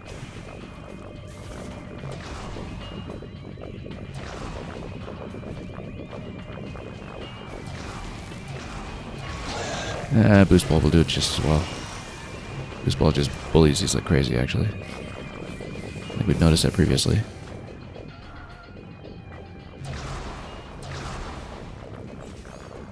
Oh, this is not a spider track. Where?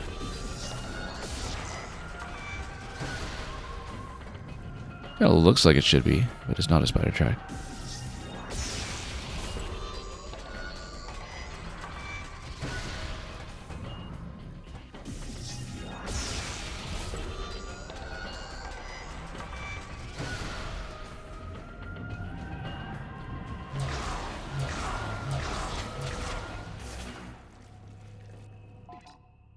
Okay, next is the main lift to the left.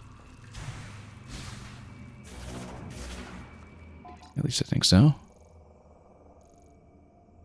Yeah.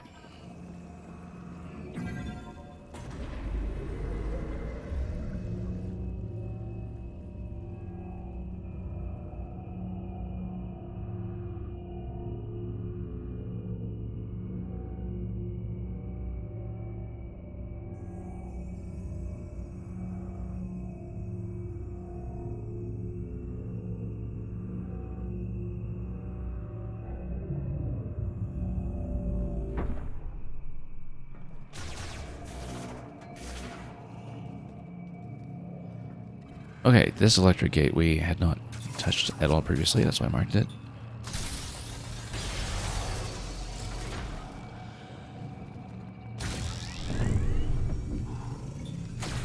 A big one here. There's new. No, there's some Frostworm ones as before. And that's all there is for the missile.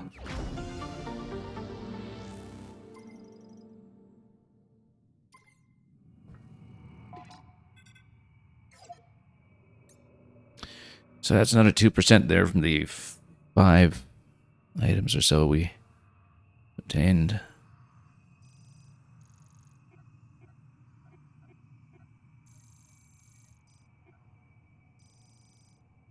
Not accounting for rounding up, I guess maybe that makes each item 0.5, because we collected about 5, I think, as well in Volt Forge to go from 83 to 85-ish. So we don't know exactly, but we'll keep an eye on that. And yeah, it looks like Ice Bolt is done, so we should go back to Flare Pool and we should make another attempt at locating the bot there, which will hopefully go better this time if we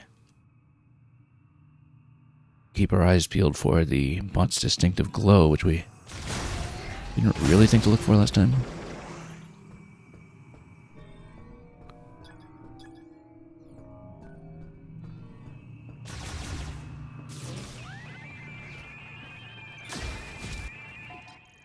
No reason to go back through here, I don't think, so we'll just go back up.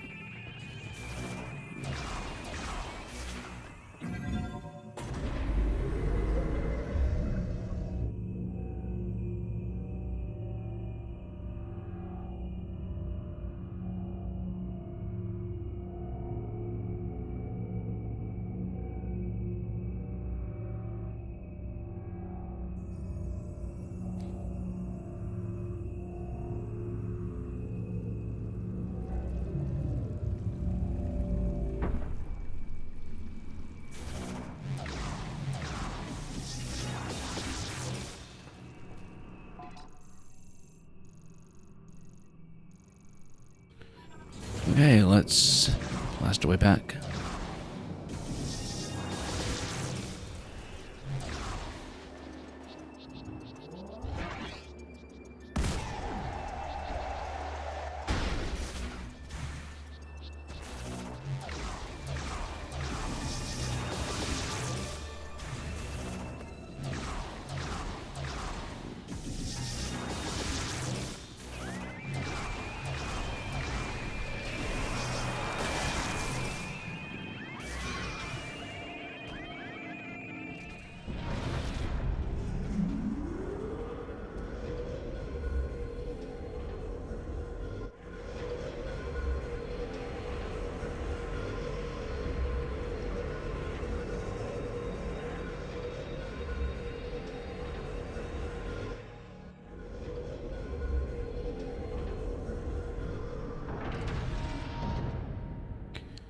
Well, it's the one scout pod that remains, although it's sort of interesting that we're still only at 85% for pickups.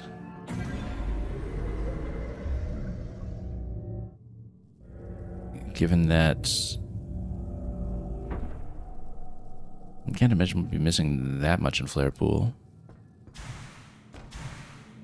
So I wonder where all those other percentage points are coming from. I mean, we also don't know how much there is going to be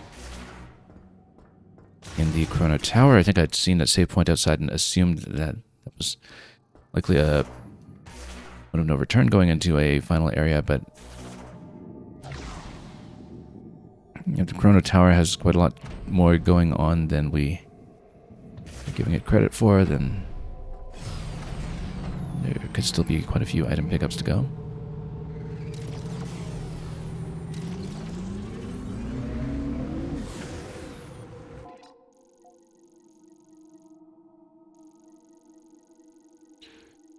So at this point, we're just going to cross the entirety of the map back to Flare Pool, and we'll make another attempt at that bot. We'll look around a little bit more, of course, to see about what we require for the mech pickup.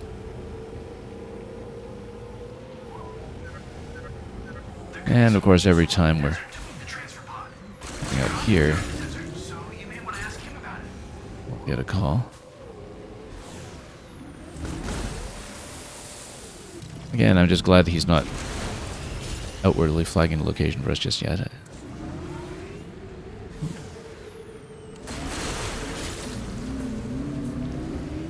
So we can actually have a chance to look.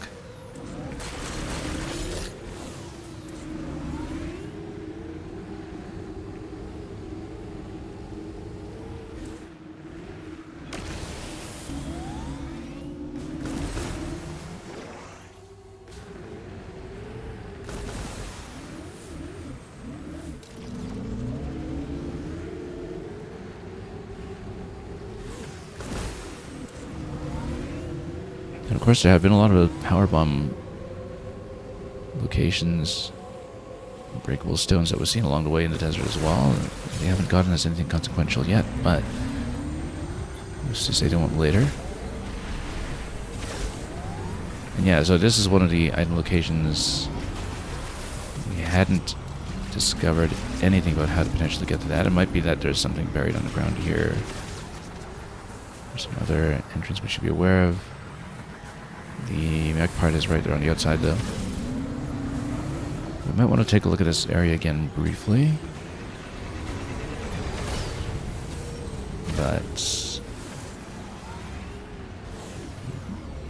we could also consider just going back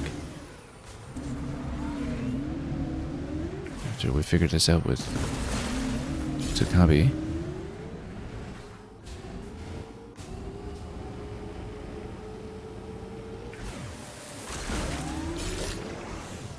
We'll just check any neglected corners and plateaus and wherever else.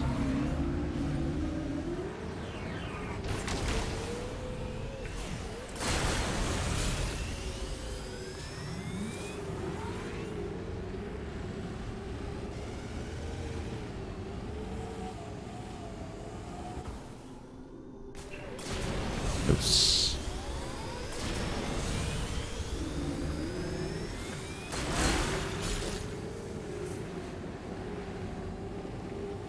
Okay, we'll blast this one. Because at the very least we'll get a good pile of green energy off of it.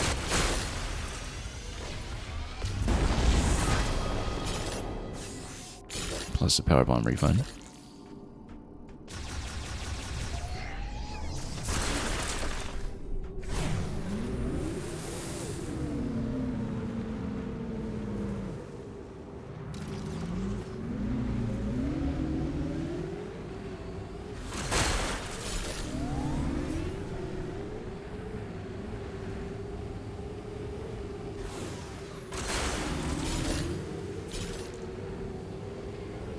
We haven't really double-checked the top corner behind the Great Mines since we completed the mines.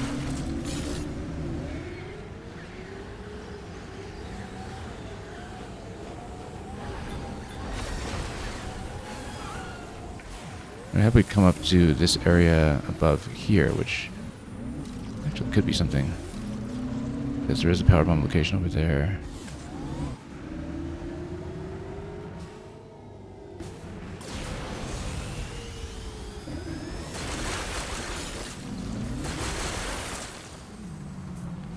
Quite a bit going on here, actually.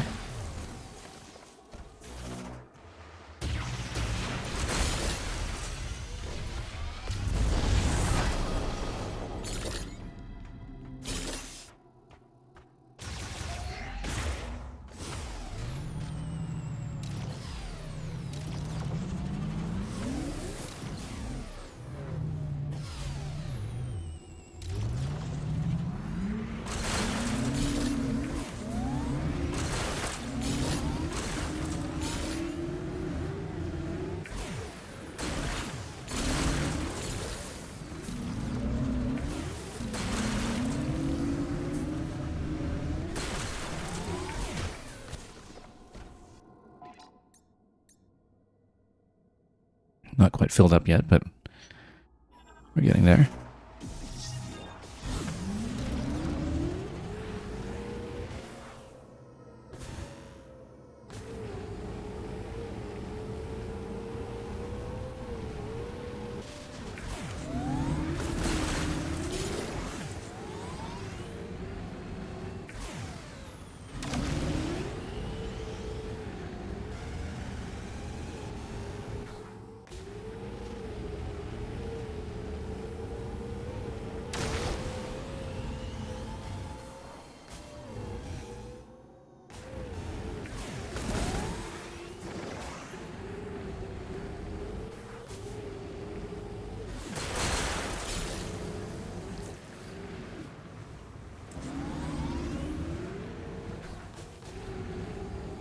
Yeah, this is the one that was devoured, so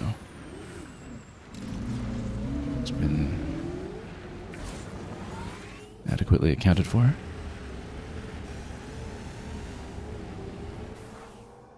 A big section over here to the left, though. Let's check that.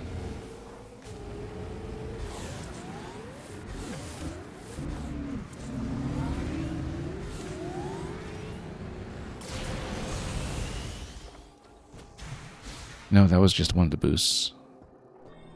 Did that a while ago.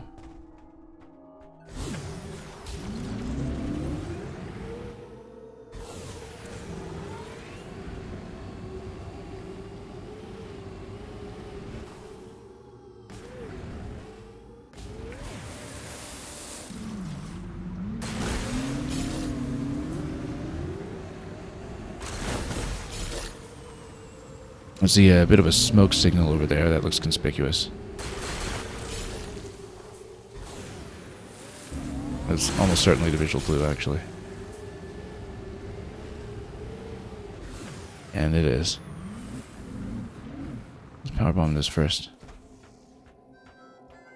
And this kind of Breath of the Wild exploration logic there. Look for the smoke signal. Again, I'm glad that it didn't just boot into the immediate location for this and that we had a chance to drive around for a bit of green. It is in fact a good opportunity to finally drive around for a bit of green when you're looking for this interaction. Now, let's do this first because we will, when we get back into the player pool, want to pick up the mech part that we unlocked the last time anyway, so I guess for once we'll progress. Samus, please, join me.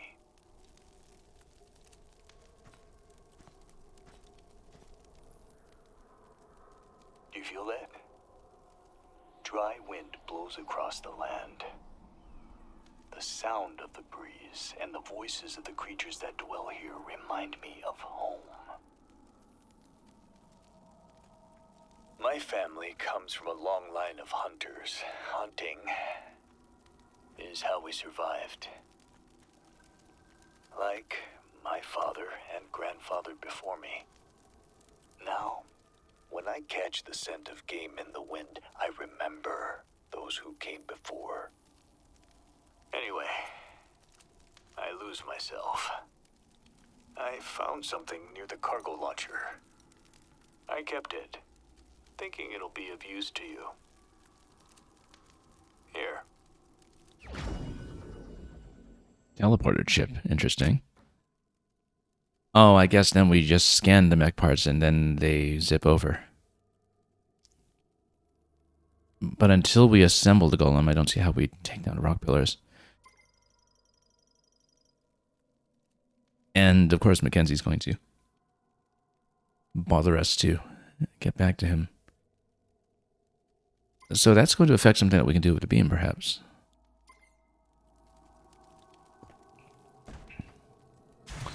Well, we can check flare pool for the bot, but since we need to go back there anyway, in order to get that one mech part. Let me see how deep that is. It's not really very deep.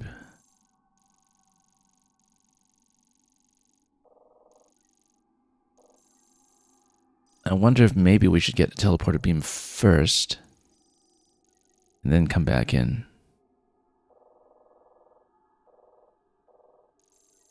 Also, this area here at the Volcano Heart was completely gated off to us. Or so it seemed because of the destruction of the tram system. We couldn't actually get past this point the last time we were here. But interestingly enough, this remains visible and available on the map.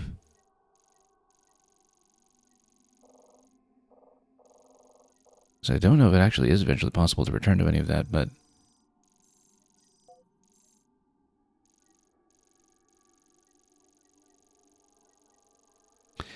maybe it would in fact help to progress the teleporter beam first then.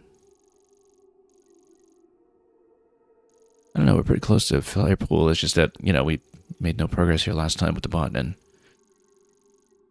the seeming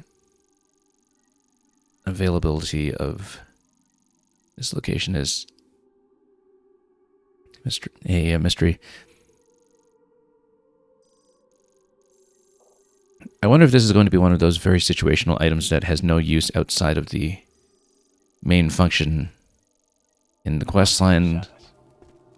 Kind of like the ship grapple in Prime 3, picking up things and dropping them off. It was a great interaction, fantastic idea. It led to some multi-room spatial puzzles and the like, but it was also something that you only ever used for a finite number of interactions in the main quest and had no utility beyond that.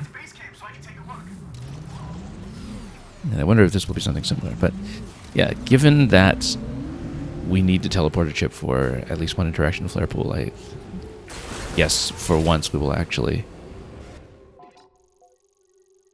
listen to what Mackenzie has to say, and then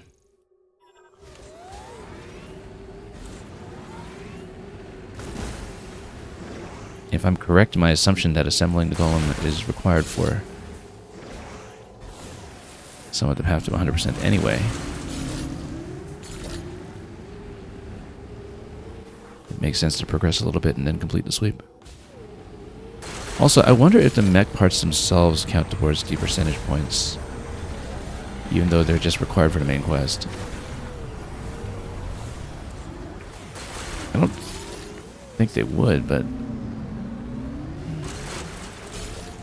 if they do, then it would account for how far off we are from the full 100.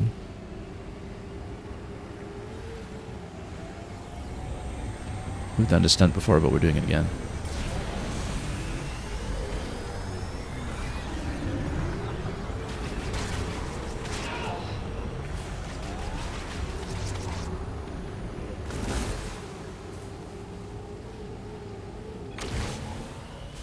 And yeah, it doesn't hurt to have an excuse to drive around just slightly more for a bit more green.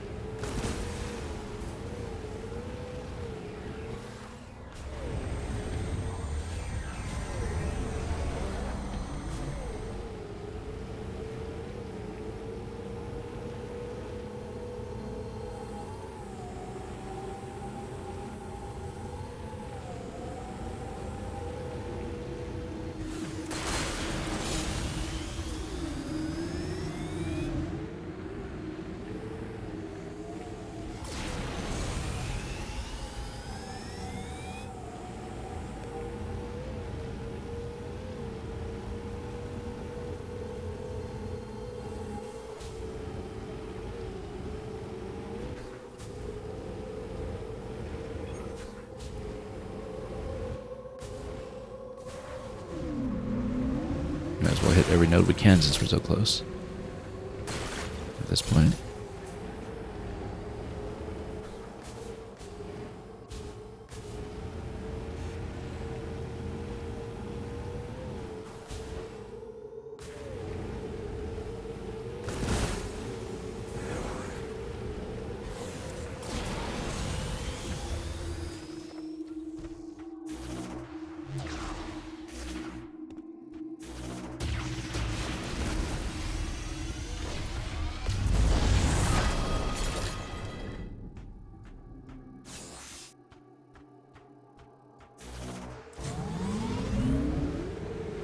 And another one.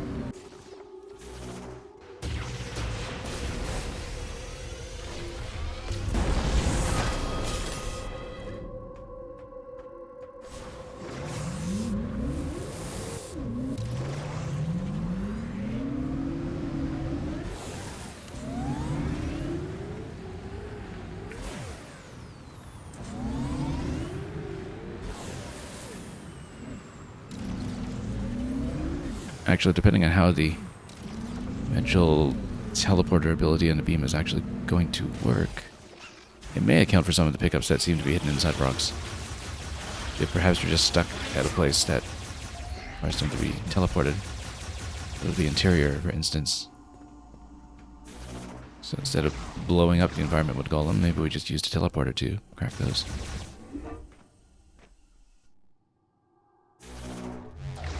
find out.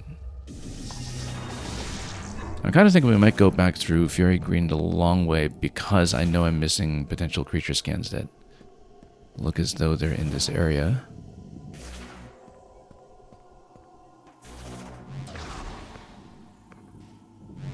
So we'll do that. It could be just minute elements of wildlife.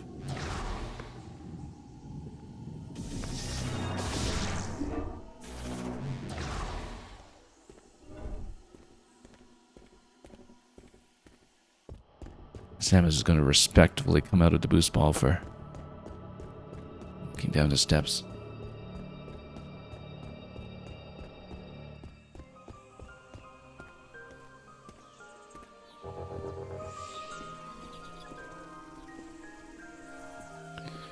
So yeah, we don't know what we're missing in terms of wildlife, but it looks like it's in the Fury Green section, and so it pays to be thorough.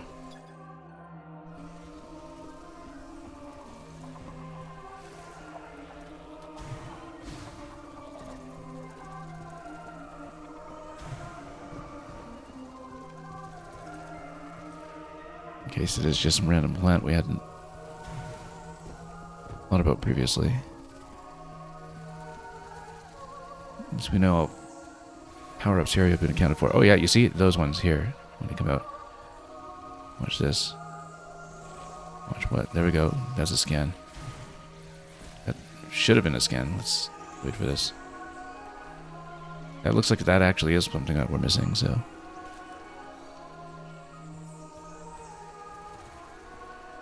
Did we come out at all, or am I too close?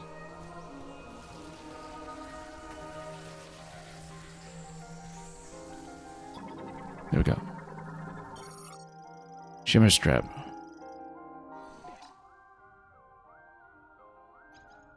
Yeah, that is one of the ones I'm missing, so... Good thing we're checking for this kind of thing.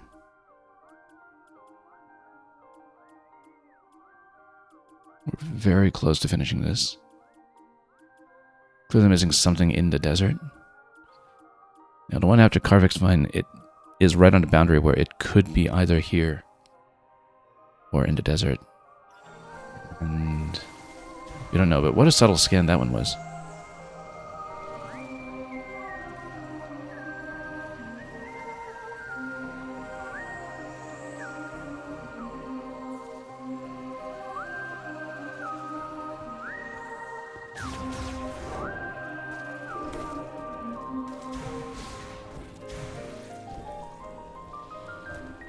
So I think we'll just stay on the scan visor, see if there's anything green.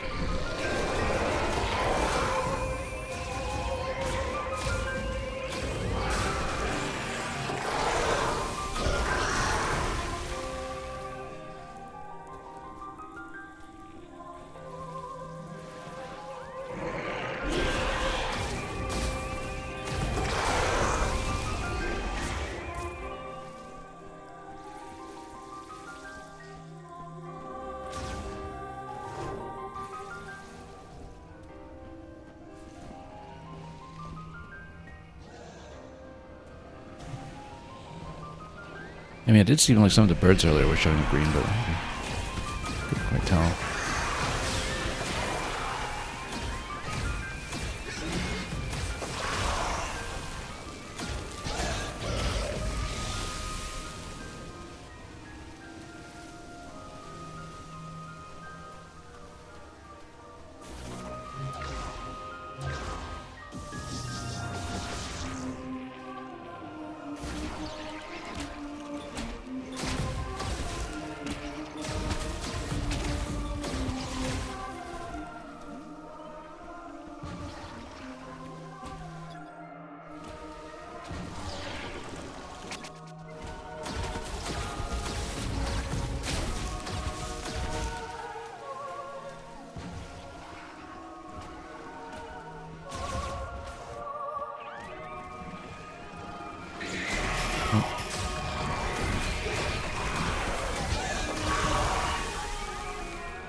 Well, nothing showing up yet, but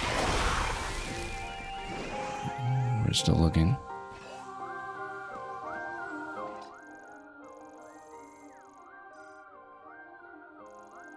I guess we should check back here. Just in case, because look at those butterflies there, that's it.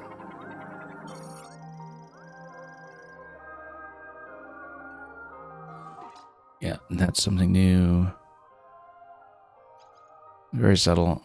So everything is done except potentially for whatever's after the Carvex Vine. Again, we don't know, given the position there, if that's here or at the boss. If it is in this zone, maybe it would be close. Not at the boss, in the desert rather. If it's in this zone, it would probably be around the boss room.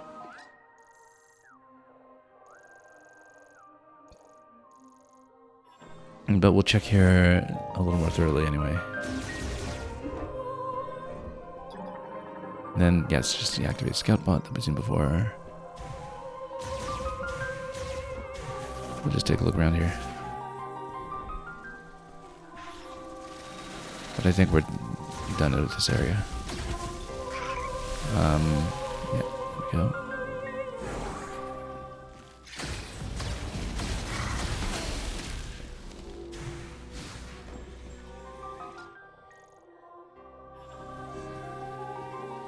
Nothing here we haven't seen already.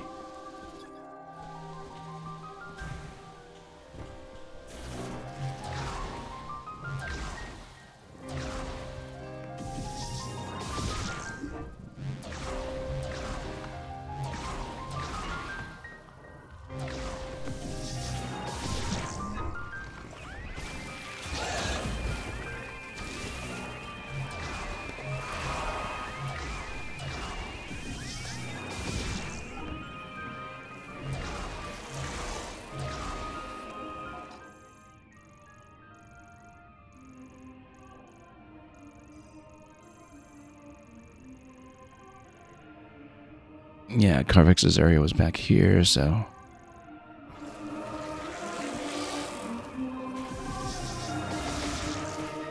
Could be something worth checking. Again, if there are boss-related scans, for example, if there was a part of the Carvex fight that we needed to scan for that spot, that wasn't just Carvex or the Carvex Vine, then we will have missed it.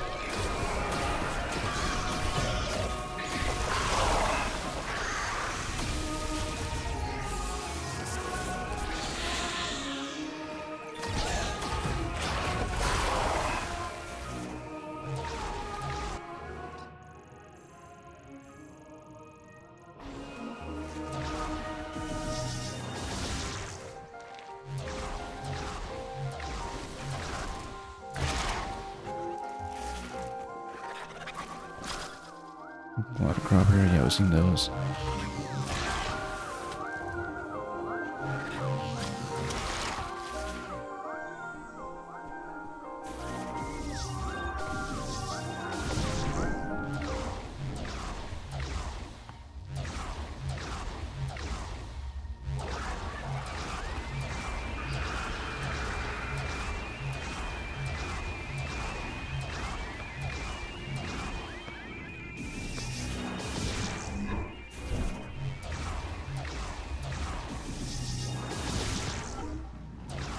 We'll see about that upgrade as well when we get there.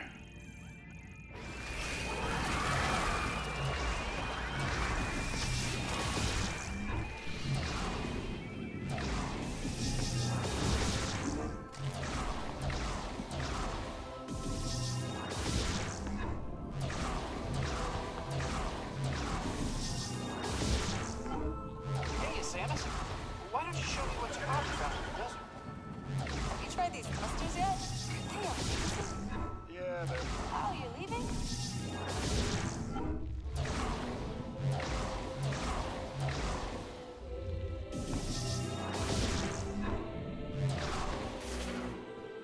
Okay, here we are. And let's fill the tank.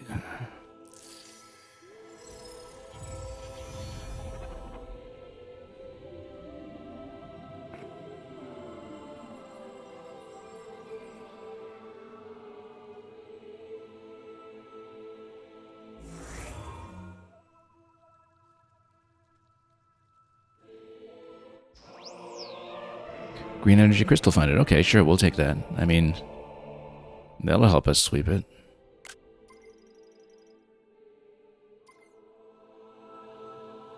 The radar will detect it. Not the map, but the radar. But that'll still help.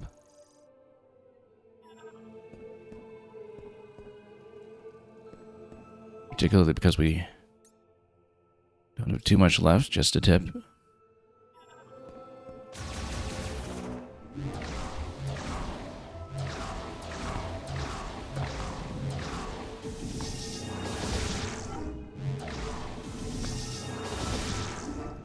Hey, Samus. Why don't you show me what Takabi found in the desert? Have you tried these thrusters yet? Aren't they amazing? Yeah, they're fine. You don't like them? Any They're gonna issues? talk to us? No problem. The first time they went off, my legs weren't aligned. And, I popped my hip out. Oof. Just be careful with these new toys. You wouldn't want to hurt yourself. Again. Uh-huh. Thank you for your concern. I was never able to face myself until I arrived on this planet. Perhaps being stranded here wasn't so bad after all.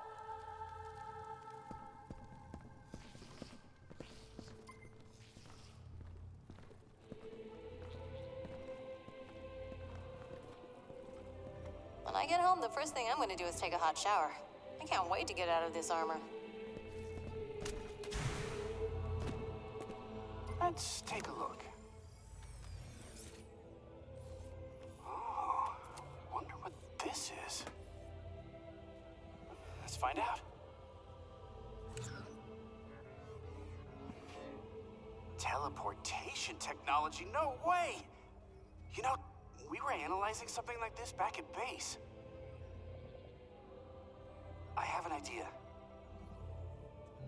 Yeah. And a little bit more. Oh, yeah. Let's see. And there. It worked! I did it! This is a teleporter patch, and I've entered our coordinates here as the destination.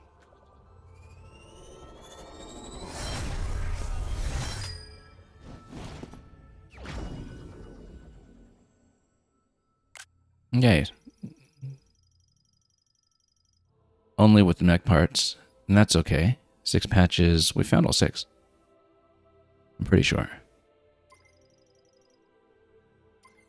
Now, if you find any of those missing mech parts, But that means it's completely irrelevant to teleport them directly to base camp. the pickups in Soul Valley we can't access yet. Can't take all the credit. The Lemorn really nailed short-range teleportation, but just put my own spin on it. Okay. We need Betsy up and running if we're going to break the force field around Chrono Tower.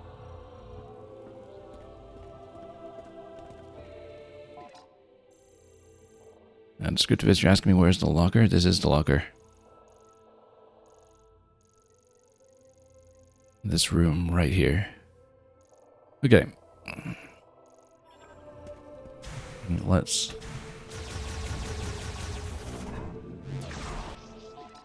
get out and... yeah, we'll see how effective that green energy radar is as well. Anyway, we've located all the mech parts, I'm pretty sure, so let's take a look.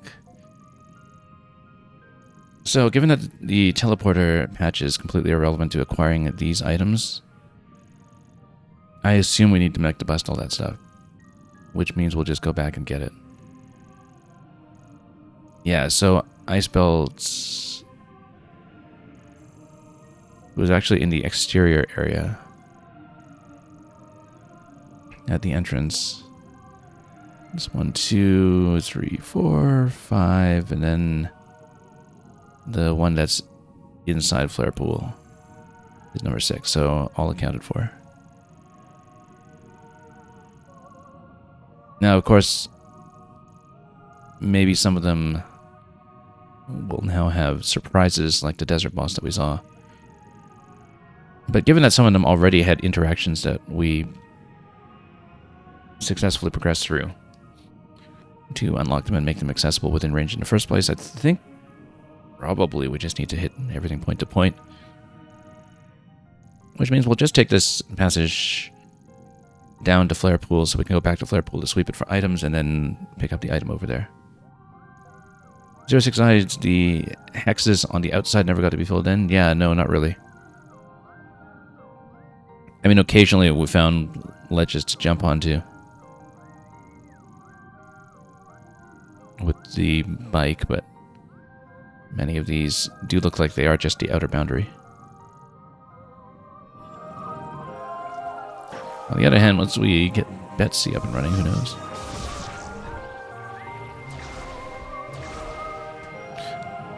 Oh yes, we wanted to check the Carvex room again, just in case there was a scan there. Because again, we don't know whether it's a Fury Green scan or a Soul Valley scan that we're missing for one of the creatures, since it's right along the boundary between those categories.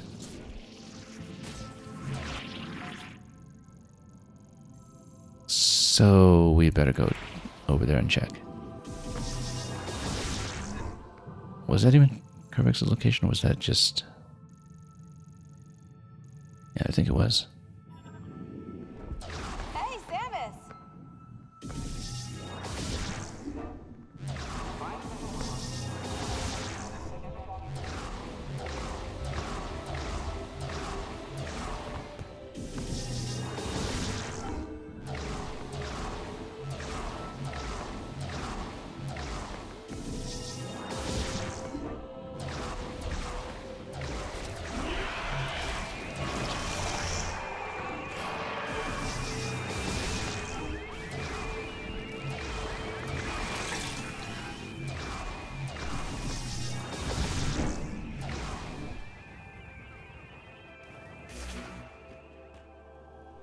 Yeah, we just wanted to scan around here.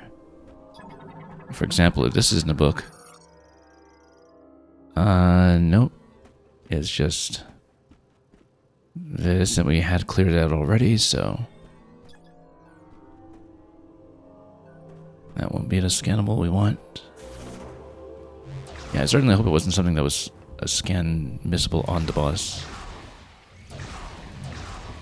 But again, I think I've never finished a Prime game for the first time with all scans, because every game has missable scans, very easily missable ones.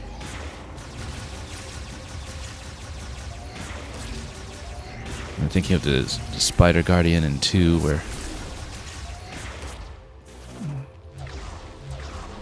you just step over the line into the boss fight, then you've lost your opportunity to scan it.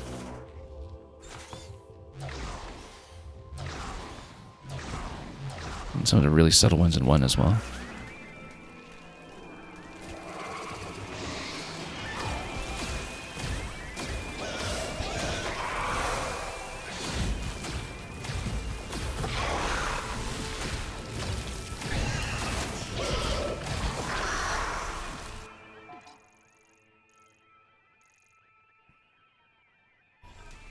Yeah, nothing new here. These were all the elemental puzzle rooms we'd done before. Oh, actually, did we ever do anything with this that we hadn't done already?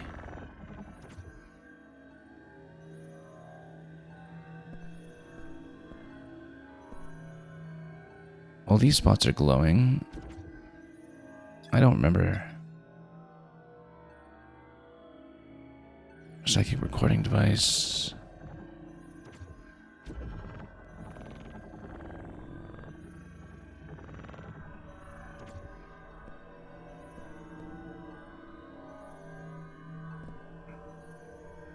I don't remember what we did with that. Right, then we just grabbed the motes. We plugged them in, right? To see different recordings, perhaps? Yeah.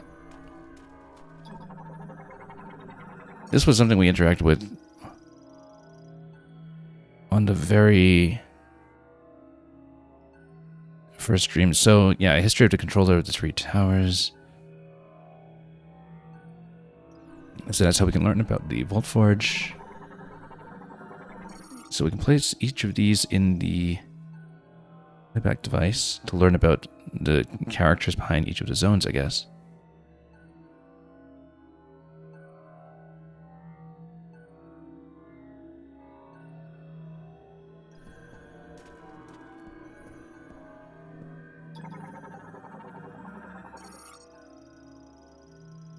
The Swimmer of the Lava Lake.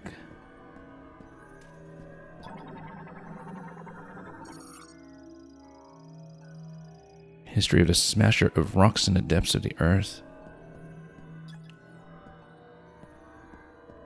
Okay, so then... Oh, yeah, I see. So it just gives you this model here, perhaps, when you place it. Then what's the point of... Ah, I see, okay. Right, okay, so you rotate that to each of those nodes, and then if you scan what the projector shows you,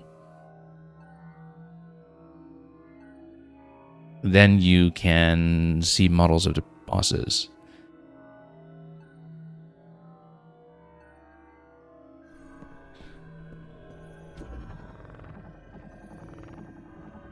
That means that we need to grab the remaining modes.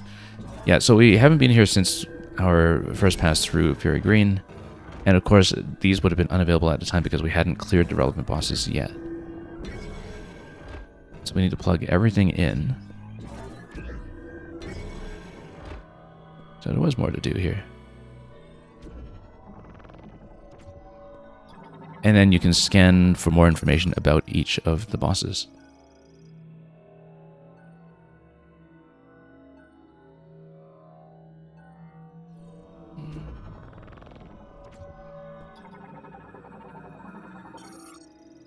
Including this one here, which was the vehicle fight. Finoros.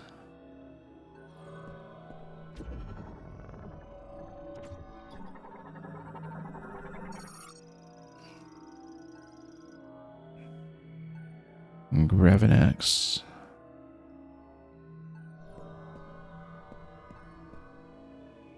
Gravinax? When do we fight Gravinax?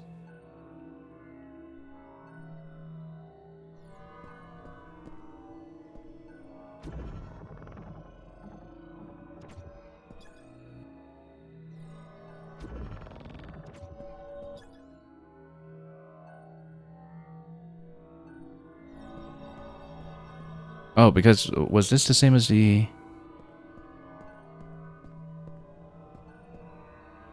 Omega Griever? No. Or... Actually, you know what? We have a way to check this kind of thing.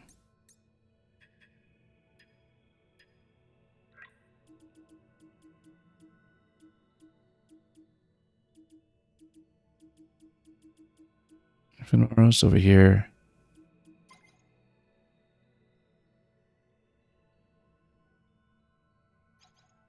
I mean, Omega Griever's a Griever, though, so what's...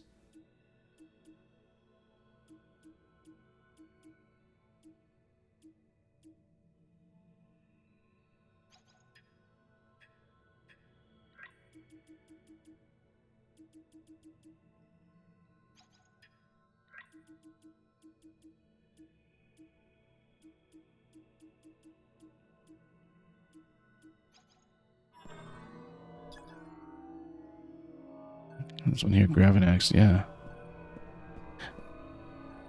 Or was that the...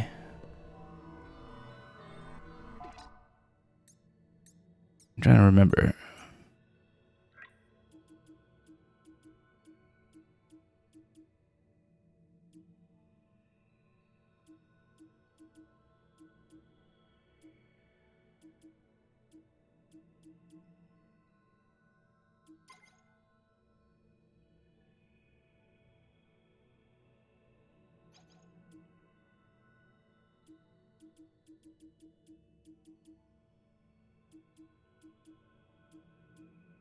Oh, curious.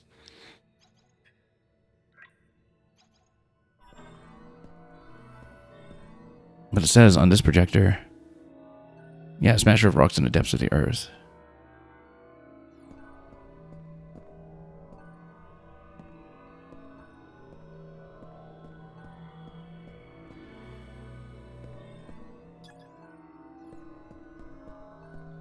Okay.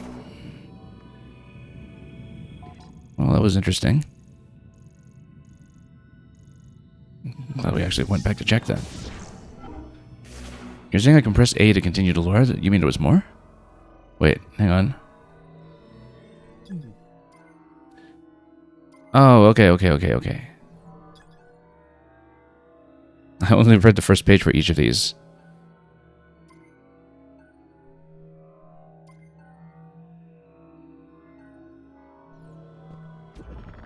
Well, let's read everything again then.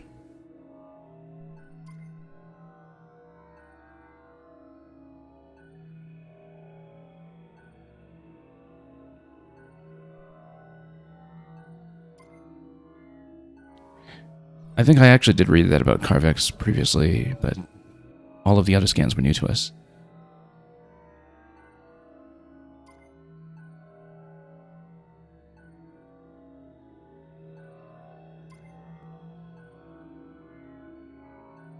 Yeah, I guess that's the purpose of what Zelios was doing there.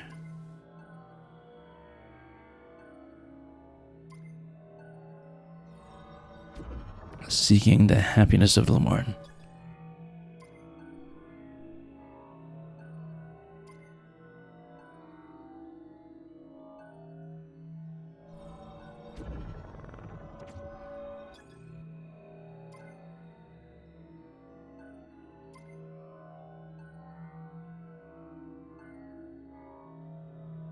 So, the Lamorne got along with all of these creatures, which is why they were perfectly content to coexist with them, and then now that Lamorne are no longer here, when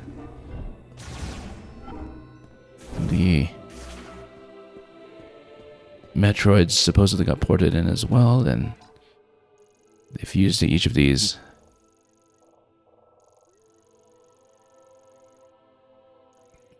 Perhaps just as major sources of energy that drew so much attention to themselves. And the rest was history, or at least the action of Metroid Prime 4.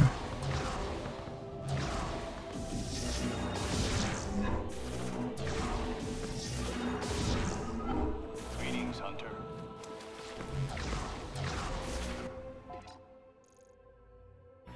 We better save here. We haven't Heroes isn't all that bad. done in a bit. We haven't actually talked to U995 in a while either. We did have a quick word with him. Our eventual mech pilot, no doubt. Once Betsy is fully repaired. I am glad my high-frequency vibration generator proved useful.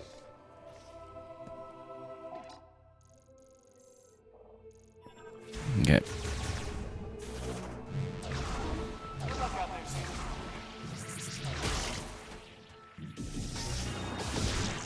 Did we actually scan that thing ever?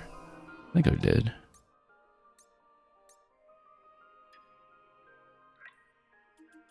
Yeah, homing spore.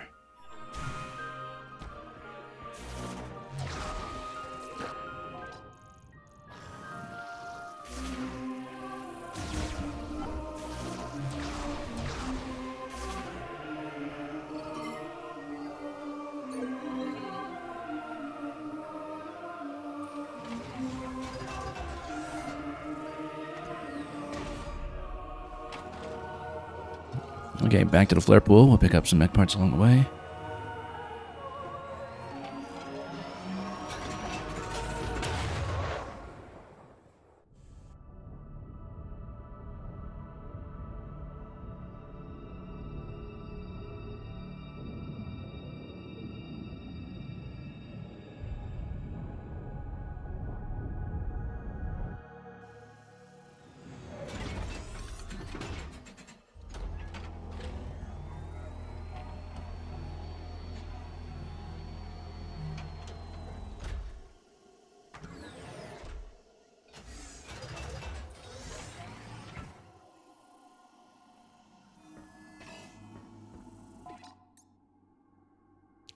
Incidentally, we're at 90%, which means that the teleporter chip by itself accounted for about 3% as a major pickup. Okay, so if the mech parts also count, then that'll account for most of what we're missing, given that the only scout mod, and therefore the only zone that we haven't swept for so far, is Flare Pool.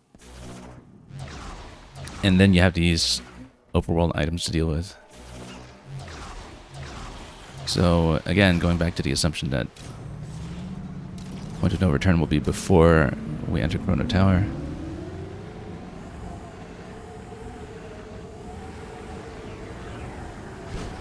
And activate the Chrono Trigger and make Silex very Chrono Cross. And we'll have collected everything by that point.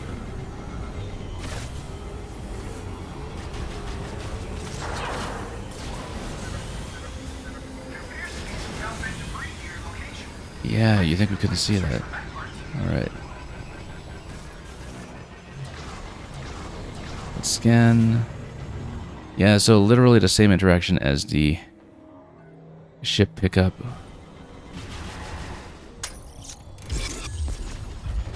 In Prime 3. Except without the ship picking things up and dropping them off in other locations, which is always actually kind of neat. So yeah, we got the mech part here. That's 1 out of 6.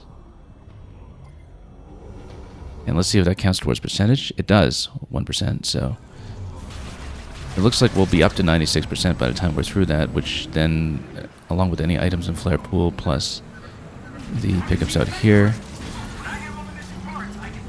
that actually will be all.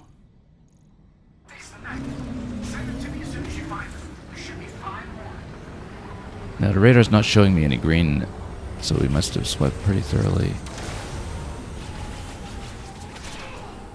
At least in this area. It's not showing me this though. I thought it was supposed to show me that.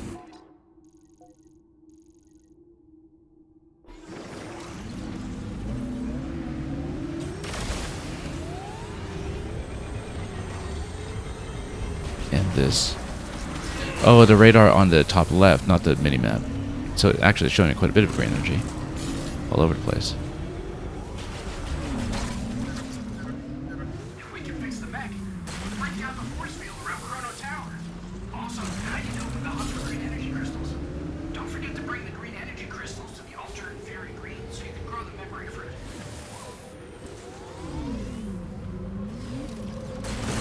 Thanks, we don't know that. A minute after sending him a mech part.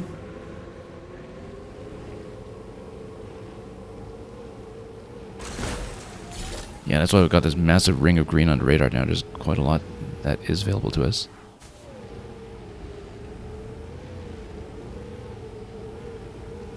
Much of it seems to replenish, in fact, when you load back into Soul Valley, so it does look like it's functionally infinite. And therefore, shouldn't be too hard to grind out.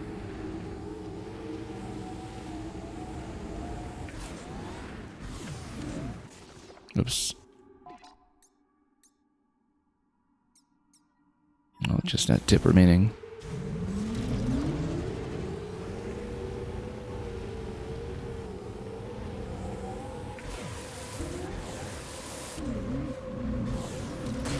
Yeah, you see now I'm just watching the radar to see if anything comes in from the outer boundary.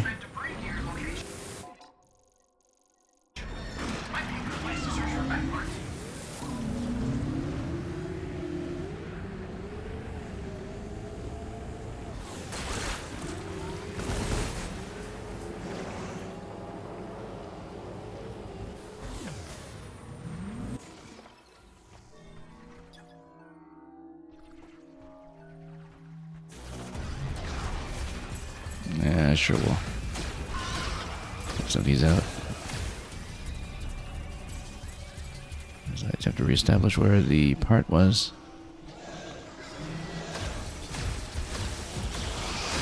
Oop.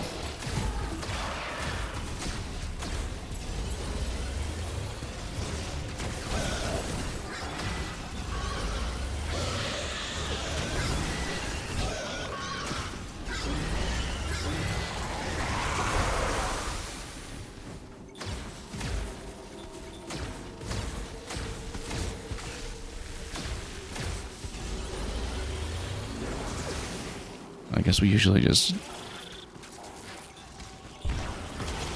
go miss over the nests themselves.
Oh, right, we've done that. Didn't remember that was the passage that actually gets you up top.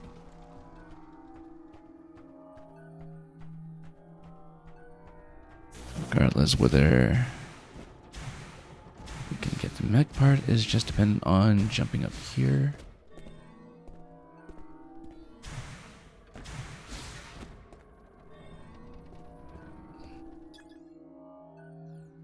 And there's the head.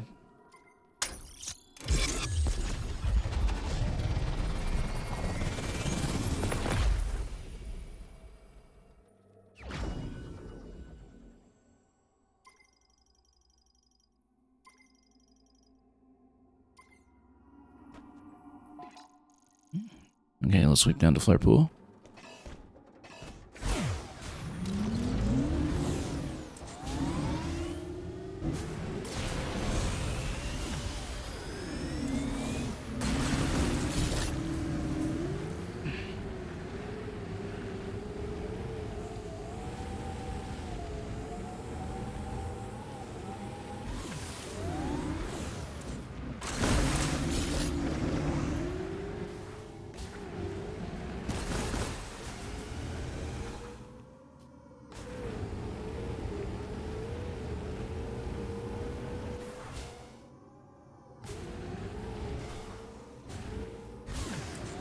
I'm just eyeing the radar all the while for exo green.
Yeah, again, last time we completely missed a scout bot, so let's be observant this time.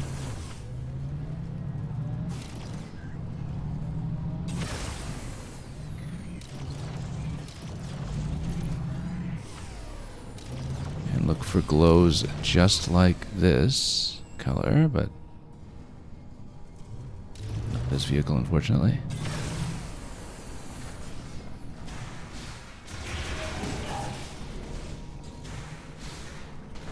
So we had been back here last time for one of the items that we managed to pick up. But we did not see a scout bot then, and I doubt that has changed, but let's check that room once again anyway.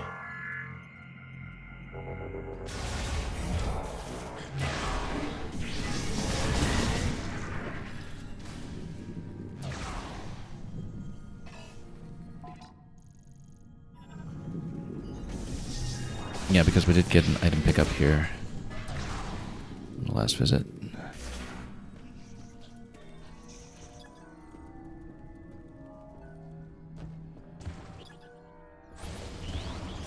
If there's no bot though, then there's not much to look at here.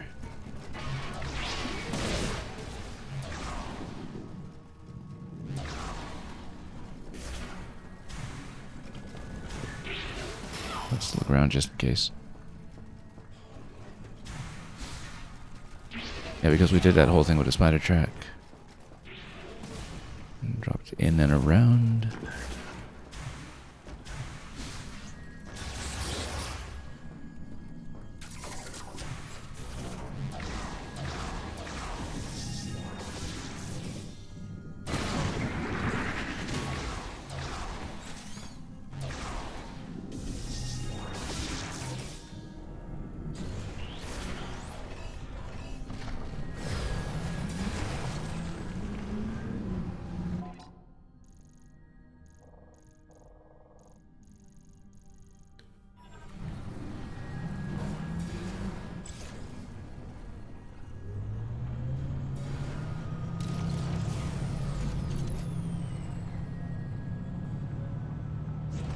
Okay, we might as well go over the mech part first since we know where that is.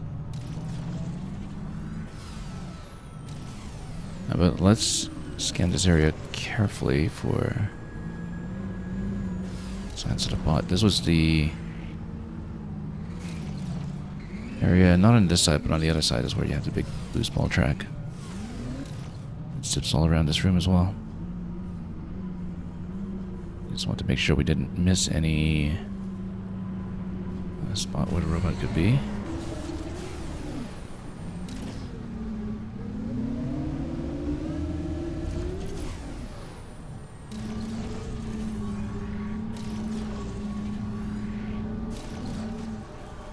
Oh, right, because we have to go around in this area.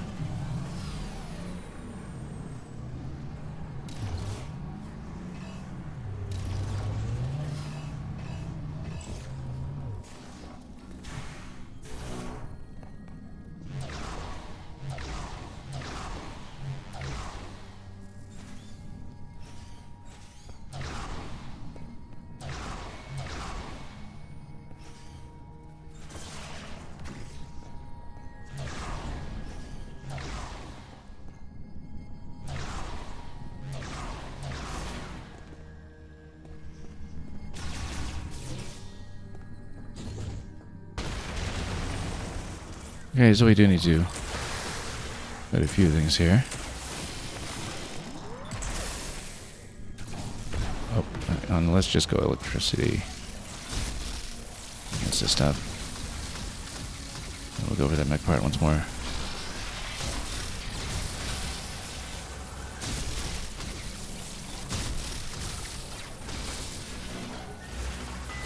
You know what? Let's boost ball this stuff.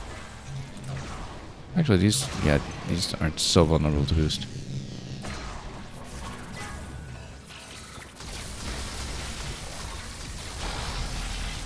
Well, let's go full charge.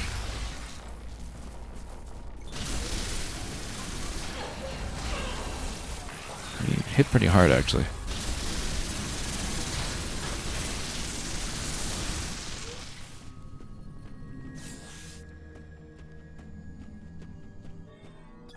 But we've been here before. The cannon, so we'll just grab that.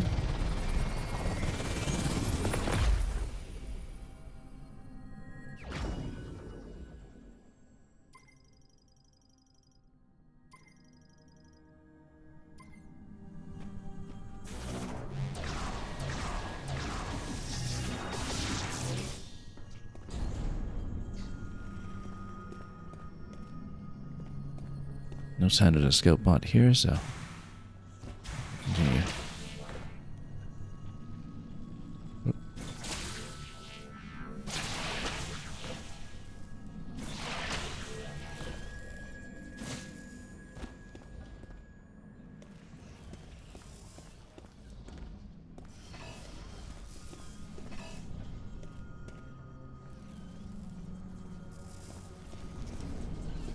Right, but then Viola can't be summoned here. How do we get in here then?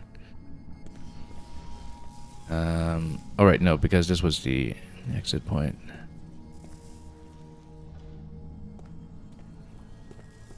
Hang on. We actually shouldn't have grappled here. We should have...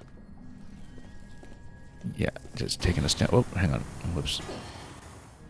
Taking a standard passage back across.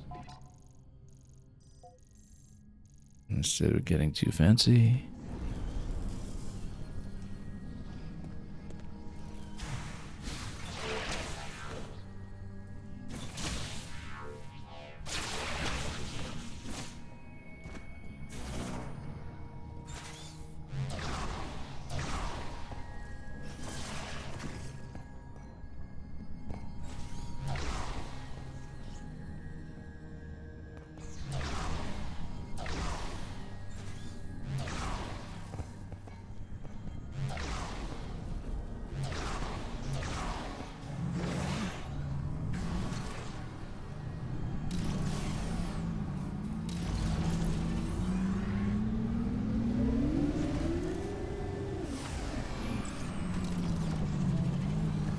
And at this point, we'll progress through the zone to standard way. Get into entirely too many bot fights along the way, I'm sure. Is that the bot? That's not the bot. It's a heat strap. Let's look around carefully, though. Is this it? It was here the whole time. It was right by the first spider pickup that we did, but I didn't think to look for the light last time, and so... Okay, well that simplifies things considerably. That we found it so quickly this time.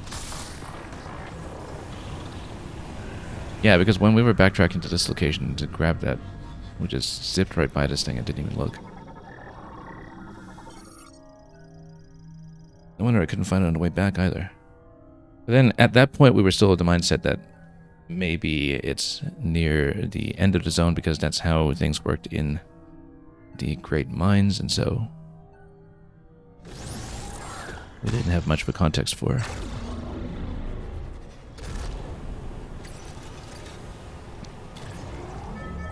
Keeping an eye open for this elsewhere.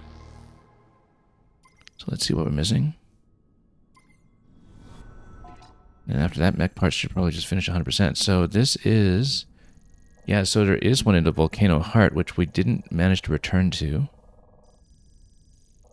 And indeed, this whole area here... So, absolutely part of this will be figuring out how to go back to the Volcano Heart. Which is, after all, still on the map.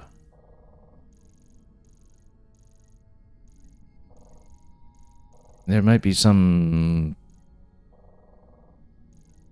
grappling or other interaction that we need to do for this, but...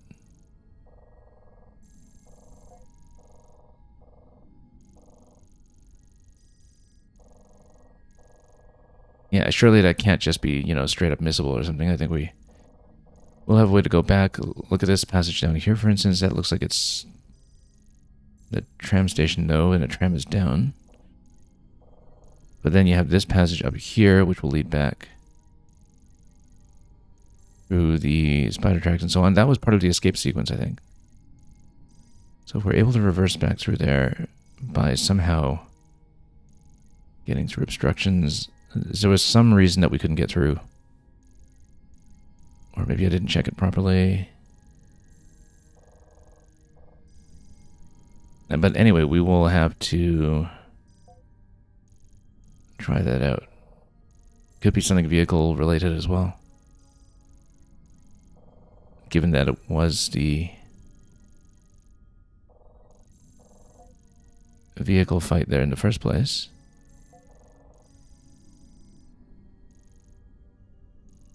because this was the vehicle entrance.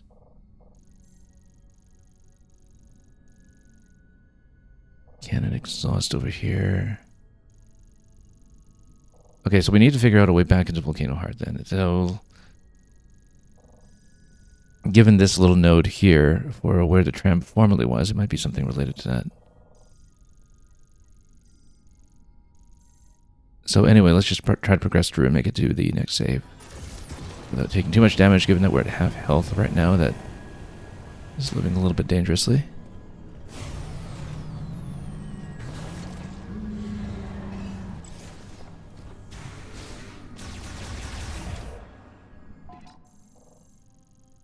But in this area here, it's just the one at the entrance. Oh, interesting. Now we missed something. Such a clear location. And how many are we looking at here? 1, 2, 3, 4. So 4 here, 7 in total, if you count the 3 that we're missing in Soul Valley, plus the mech parts. Mech parts gets us up to 96%. I think that's kind of like an implicit 96.5 then. And 0.5 for each remaining item would get us to 100, assuming that we have everything else that we need. Because, yeah, everything at this point, other than whatever is obtainable with the energy crystals, which I think might not be percentage related, but we don't really know.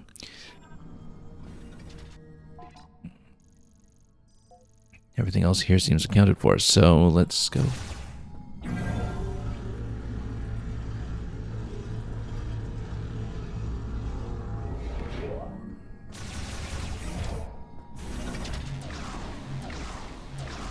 Again, if we can push 100% collection, I don't know that we'll necessarily push 100% scans prior to just attempting the finale.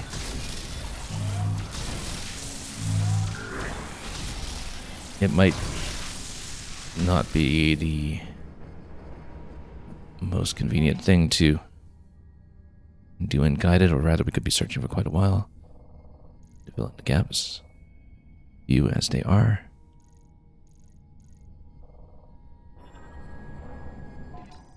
So, yeah, another shortcut over here. We'll just take it.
No, this is not the way through anymore. We do need to go around.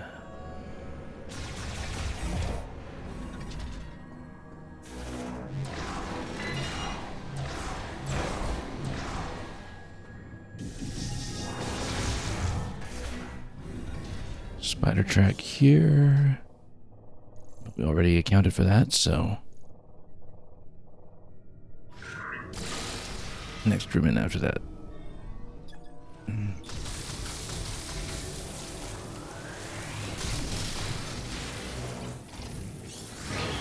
Oh, hang on. Let's not get toasted.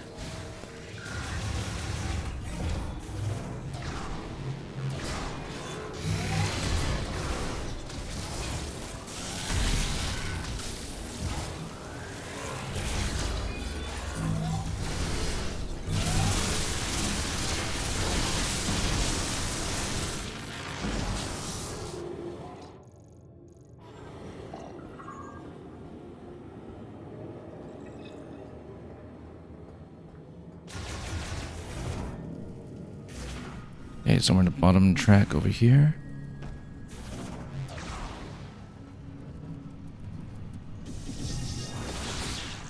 Must be something breakable on the side.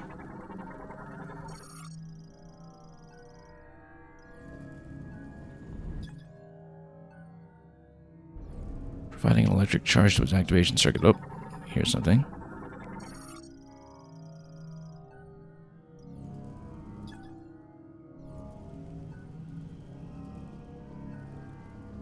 Okay, so we find the activation circuits and zap them.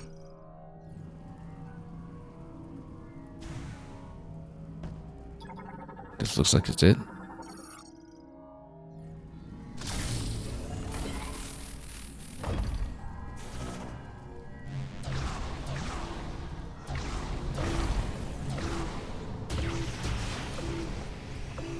Whoops, that was a mistake.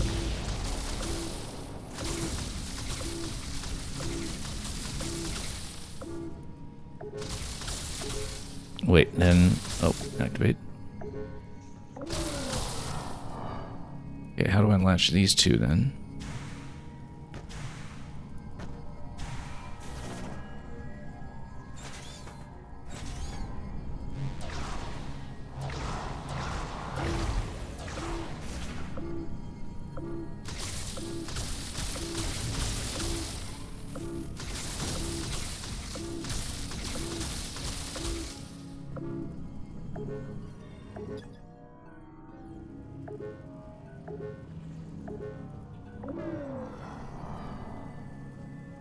If that's all active, like, would you maybe tap this one from the side?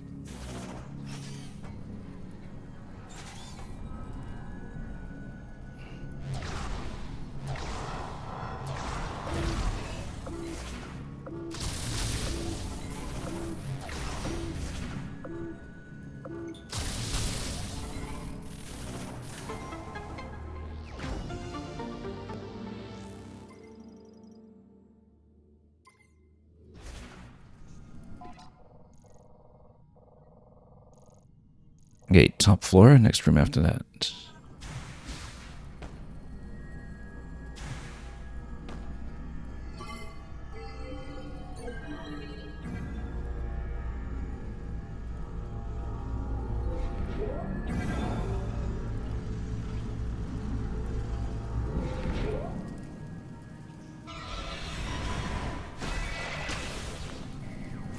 Nope.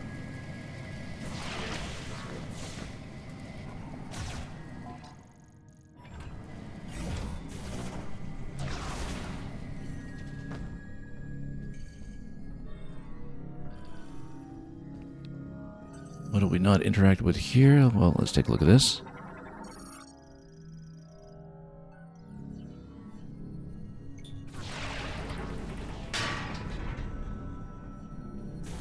Okay, that's... Oh, whoops. Hold.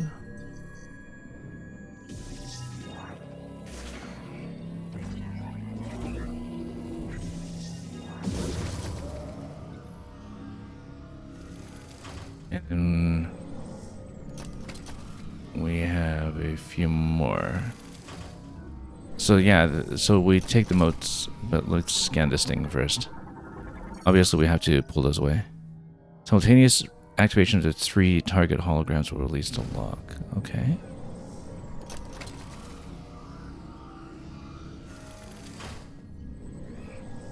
Oh yeah, that's the homing shot.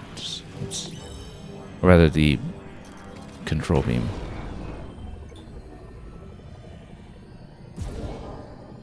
Oh, whoops, hang on. Let's point this properly.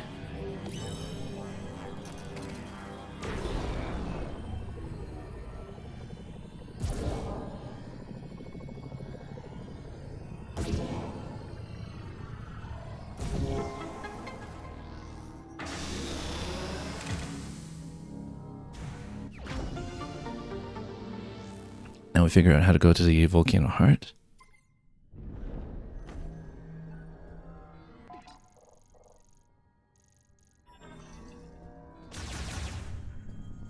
It did seem like everything was blocked off previously by what happened to the facility. This was as far as we got. So there's some other interaction we need to progress through this point, but clearly we can do it, otherwise it would be not completable.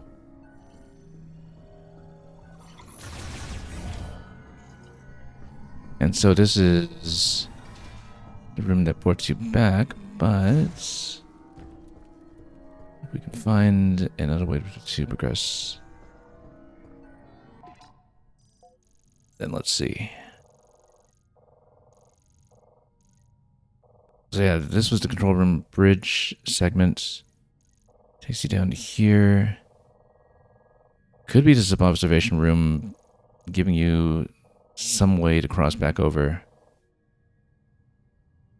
to the bridge, given that there was this passage. I don't really remember how this connected to the rest. But yeah, things got blown up here, and we came down this segment, came across.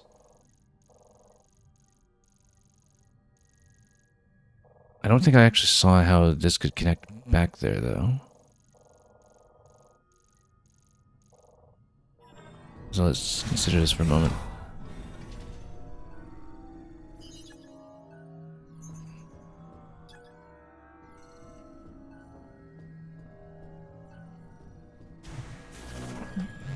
But the important thing is that the presence of the collectible there tells me that we can in fact get there, and we had tried to look for some passage previously, but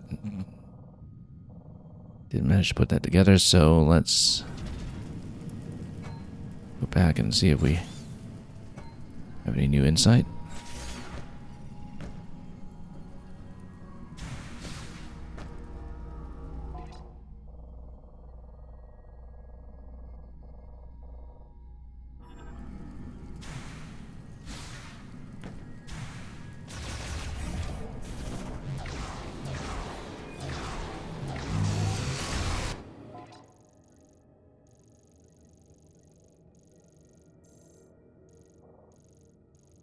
Yeah, it does have to be through here.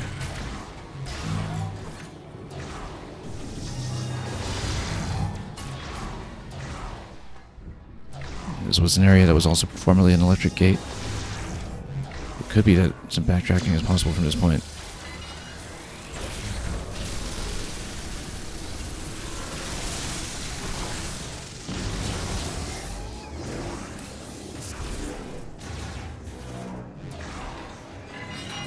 Probably had to check this, but perhaps not well enough.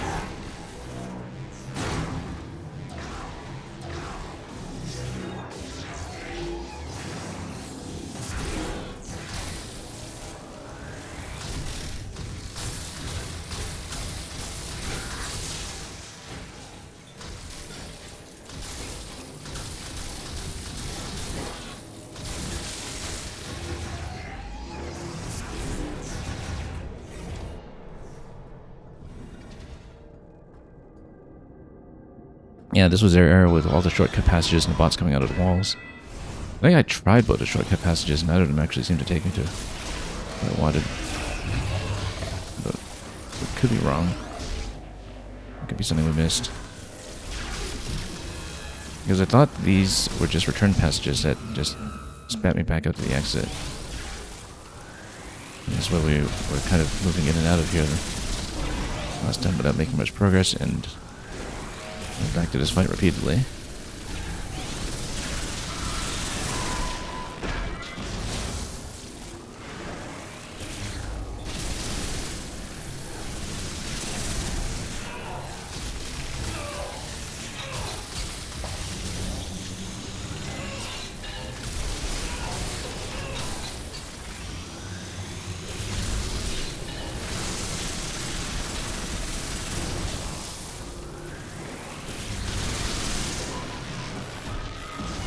Oops. Maybe we shouldn't have stood right on top of that as it blew up, but... Check that Morphball passage on the left. I don't remember if that was just a... aspect that we'd seen there before.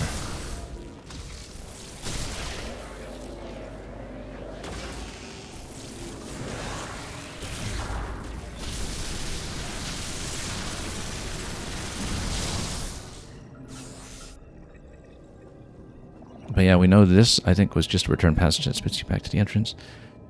This, I don't recall. But I don't think it gets you where you want either. I think it does have to be the morph ball wall here, because that kind of at least faces in the right direction for where we want to go. But then nothing here.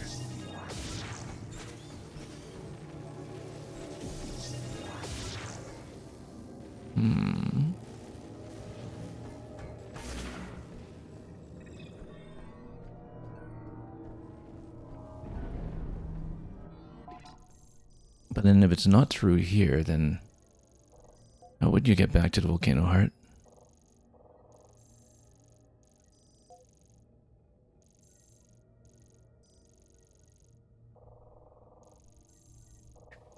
The trams are down.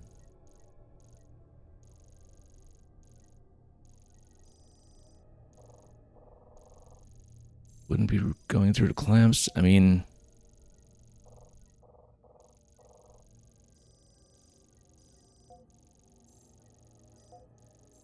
I don't see what a plausible passageway would be. Unless...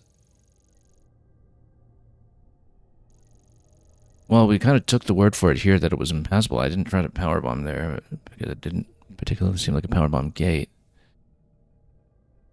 I actually wonder if maybe powerbomb on this door, it seemed to be completely blocked, do the trick, but...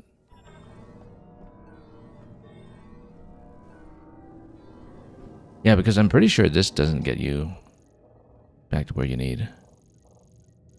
The other one definitely spits you back out the entrance of the entire segment here. Now let's try it. I just need to remember what this does. But again, every time I come back here, I think it turns us to the same fight. Okay, this is a shortcut passage back up to the top. Why would we want that?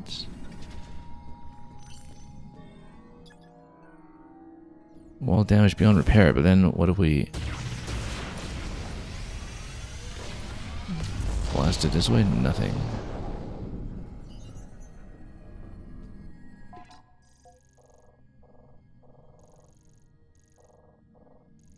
See, I don't even remember what this connection looked like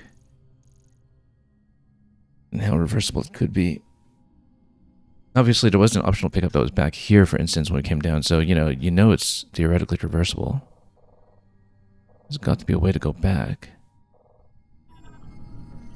But whatever it is, we haven't cracked it open from the map. There's no way it's just missable.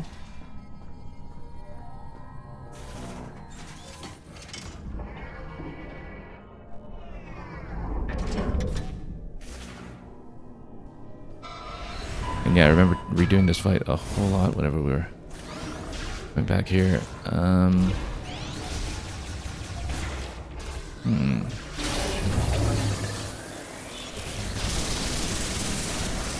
know what? Let's just do stuff. Maybe.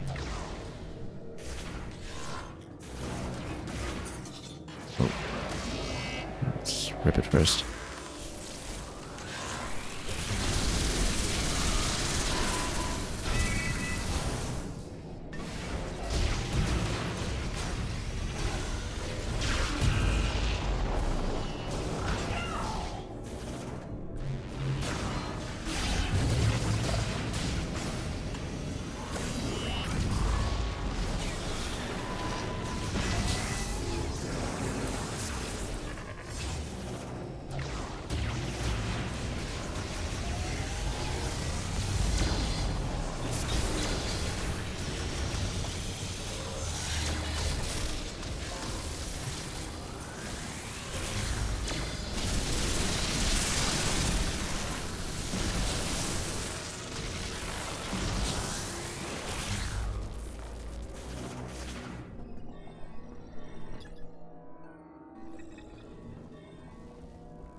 It's not through here, then what could it possibly be?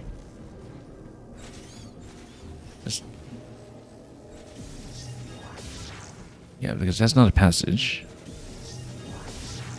That was some kind of pickup, though, previously.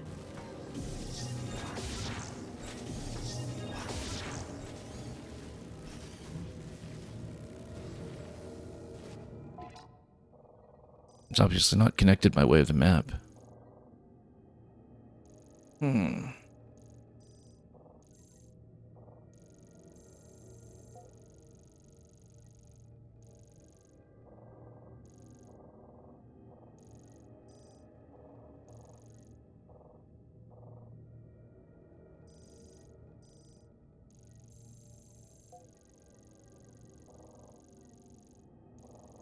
Only thing I can think of is if... Actually, no. You know what? This is the boss room. In spite of it being all the way over here on the map, you just connect through it from the main hub. It ports you over there on the map. So we're absolutely massively overthinking it. We actually just need to go back to the main room, and that one is just obtainable by the vehicle segment. Yeah, no, because it's Volcano Heart, right? Like, that's the boss room. You just go over there the same way we did when we got the extra energy tank. I wonder, though, if you missed that one in the spider wall passage, how you would get back there if you wanted. Because I thought there was a pickup there. Maybe I was wrong. Maybe it was something. Also, we're taking way too much damage. I need to actually get to a save. Oh, you know what? We should have just taken the easy return passage just now. What is it doing? Why don't we just do that? Hang on. Yeah, now we're really disoriented. Okay, no, at this point we'll just go for the save point. Yeah, no, we should have just taken the fast exit out the room where we work so studiously to take out the bots.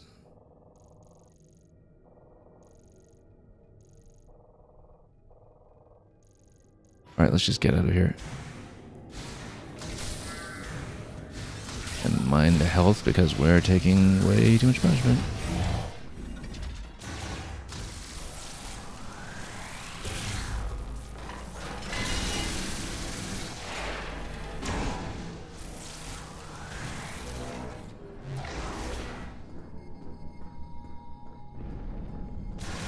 Got really careless here.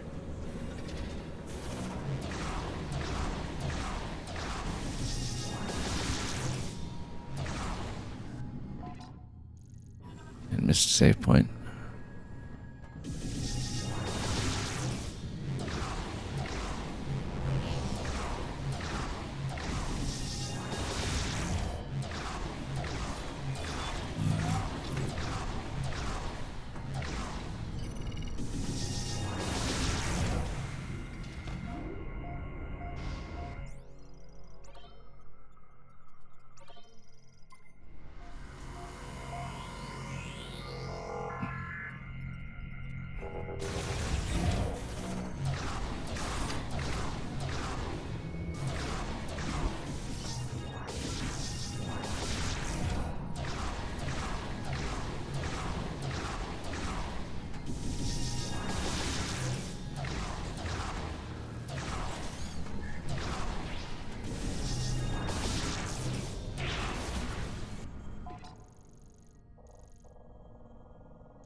Okay, and then let's back down.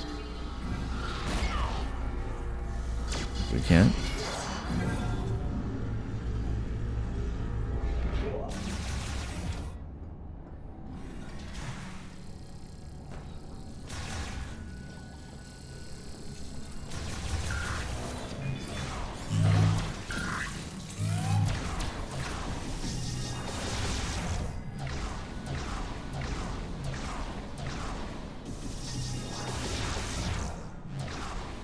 Wait, didn't we... I'm here? No, that's the exit.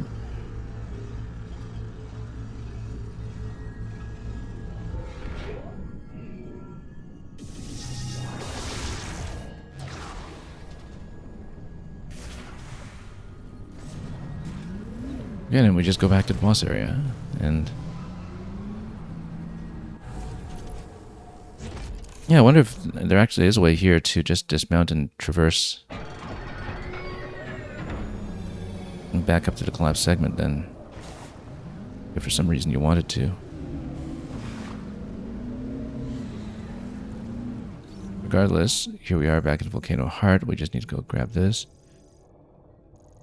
I mean, it doesn't look like there's a way to dismount, given that everything is way up here in the skies above on the whole tram passage. Yeah, I don't think any of that's accessible anymore.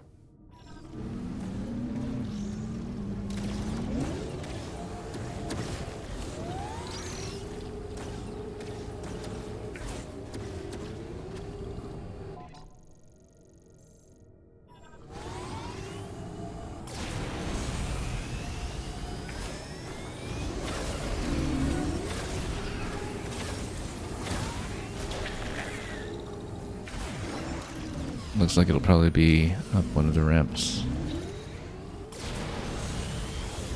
We don't completely miss. No, it's all the way back there. I think I see it.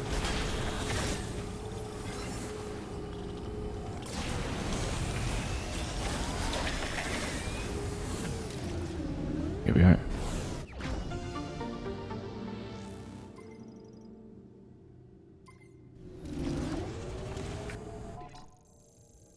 Okay, now we get out. And then there's just one more after that. Then we go for the mech parts. And the 100% is in sight. I wonder if we missed any scans actually around here, but...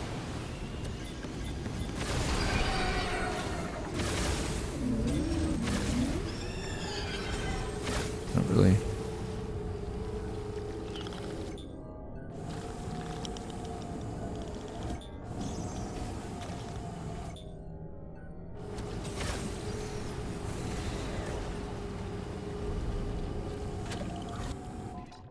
Now, if only we could keep track of where we wanted to go. We could hit the exit.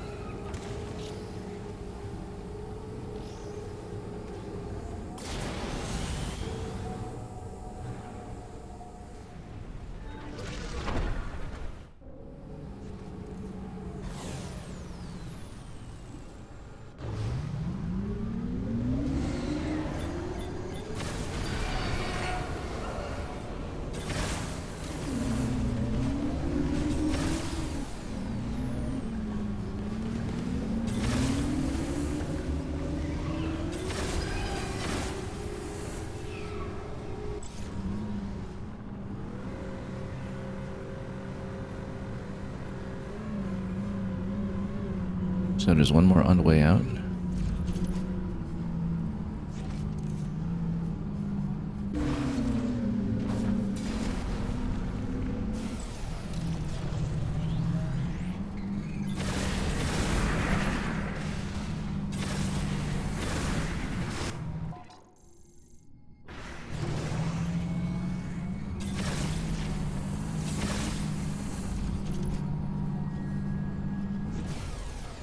Somewhere along here.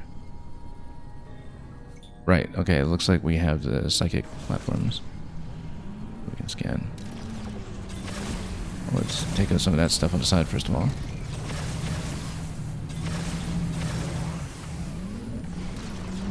Having done that,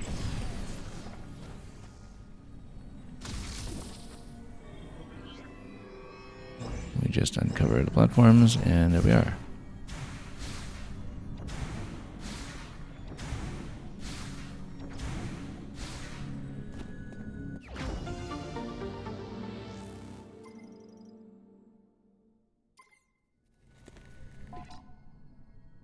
Well, 94%. We've got the 3 pickups once again in the flare pool. Not the flare pool, the Soul Valley, rather. We've got 3 more mech parts. They get us up to 97-ish. Don't know if that quite adds up to 100, depending on the proportion accounted for by each of those. There might be a percentage points that is for the final green energy crystal upgrade as well. Given that, everything else here on this page is relevant to percentage completion, that may be the case. We may have to do a little bit more map grinding when we drive around for the mech parts, but at this point we're close enough that I guess we'll finish up the green energy anyway, so not a big deal, even if it takes some time.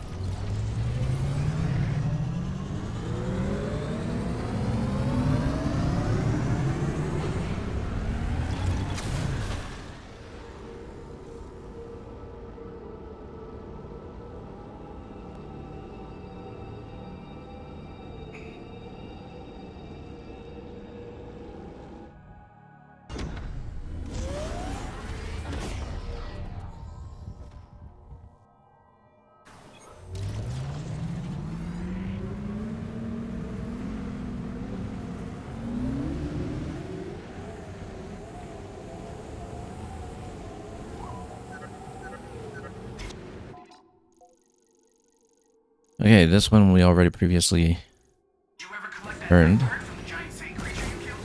We need those parts to complete the mech.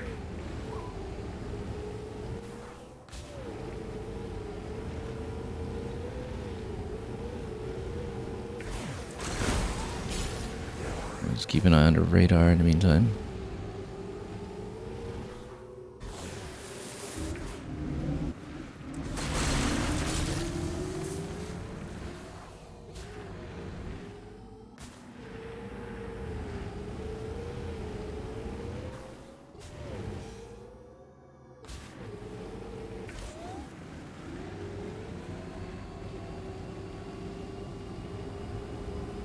There's just 2 more parts after this one, and then we figure out what to do with the remaining pickups in the field.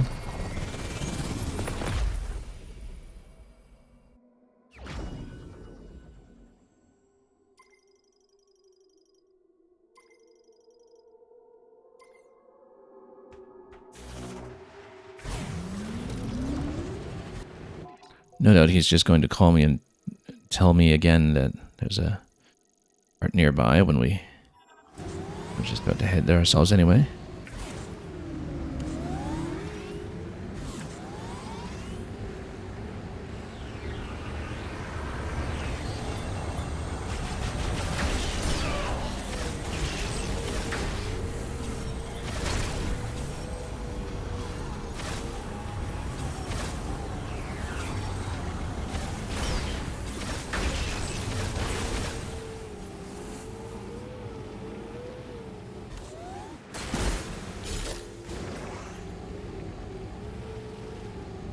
Oops. Completely missed that.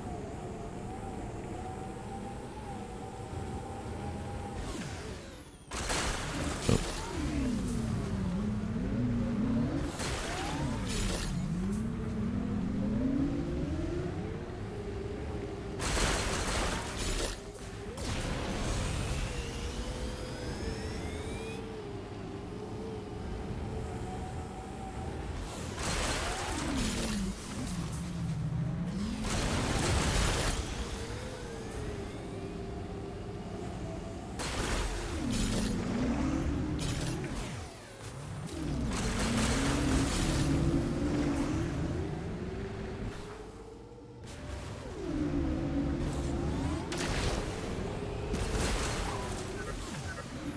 Look at that. Piece of Godfed debris near your location.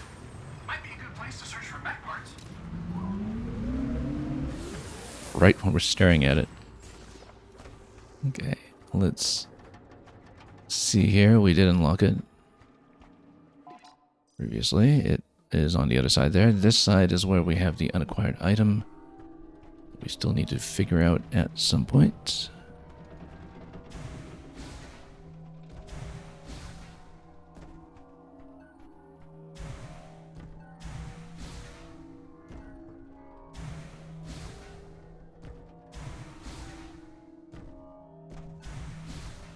I wonder if that is going to be jumpable somehow.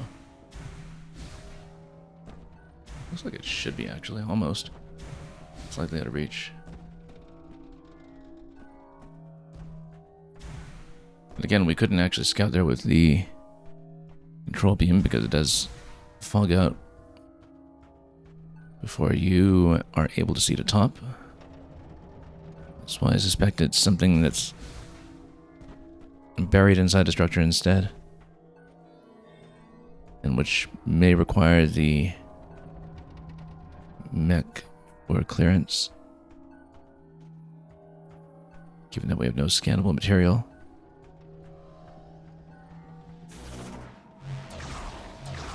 The mech part itself, however, is on this side.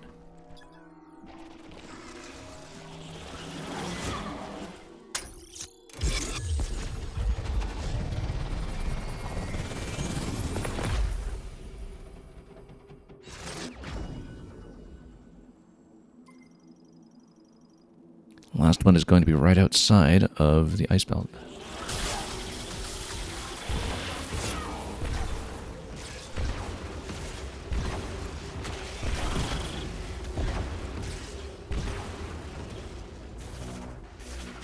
I wonder if there was some kind of passage through here that would go to the other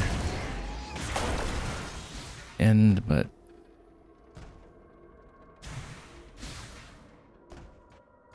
doesn't seem so.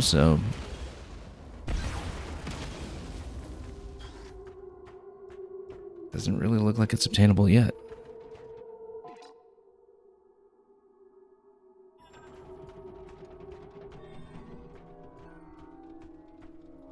I mean, as with some of those other areas, with all the rock pillars, there's just nothing to scan, so.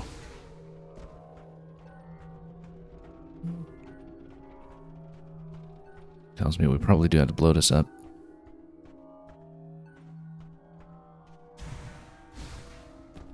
Unless there's something I missed.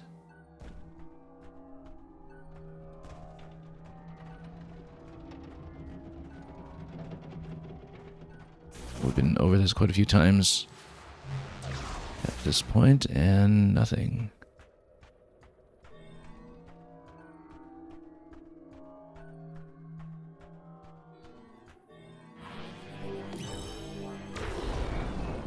Yeah.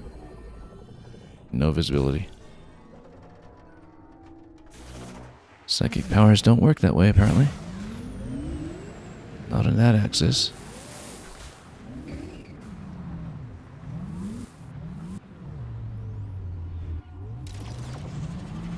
Okay, ice belt it is.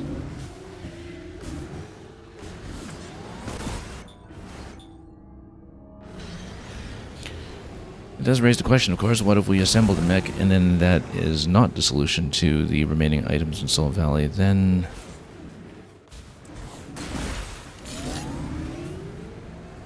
we may have a bit of a problem.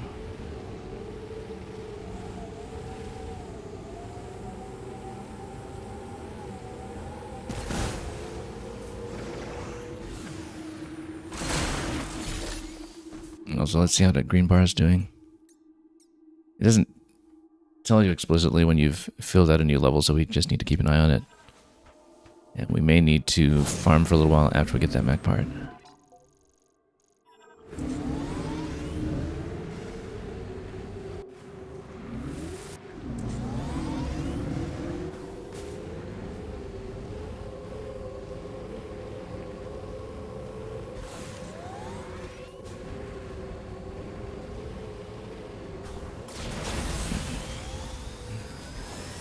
Power bomb at this location, at least it's going to be a nice influx. Green.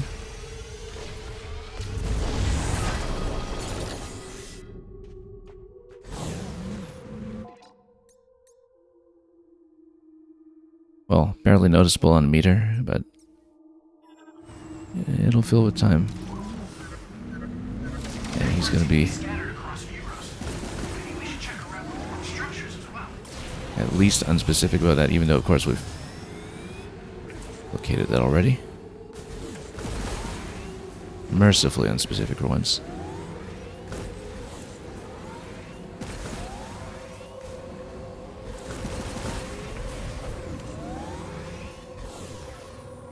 So yeah, we know where it's located over here. At least we thought we did. It's on the side where you have to enter and then go around, which we'll do.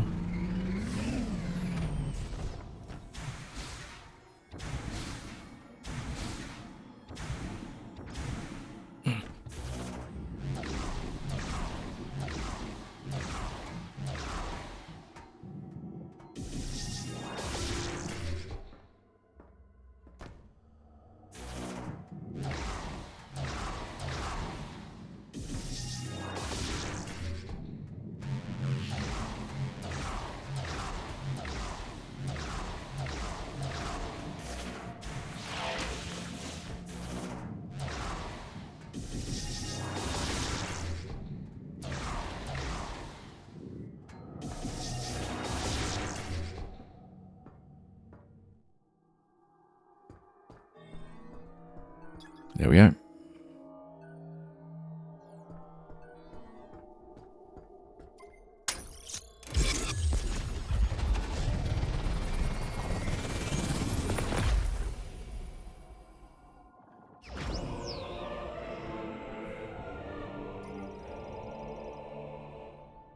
Okay, all the mech parts are found. And I believe this puts us at about 97%.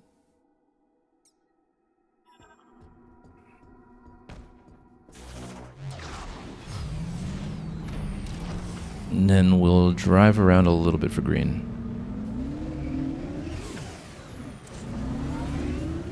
No doubt we're going to get a call to tell us to go back to base, but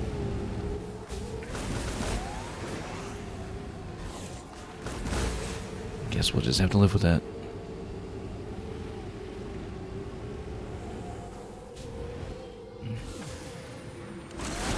Yeah, we're pretty close to filling the meter here. Let's just drive around a bit more until it gets done.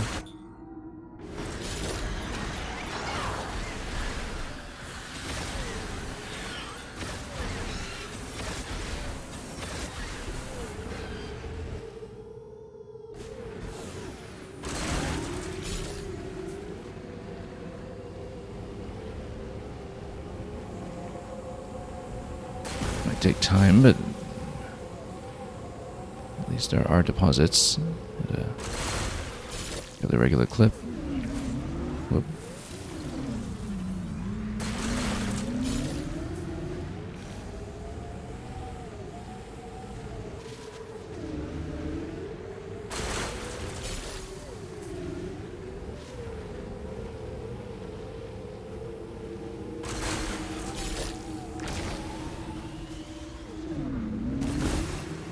Totally missed that.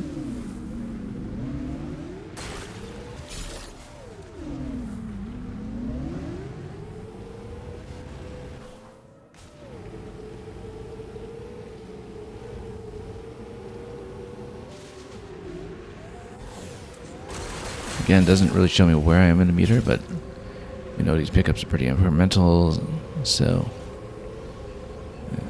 given how incremental they are, we will just drive around a bit more before we even bother to open the menu and check. But I don't expect any kind of notification for it. Thus far, there have been none.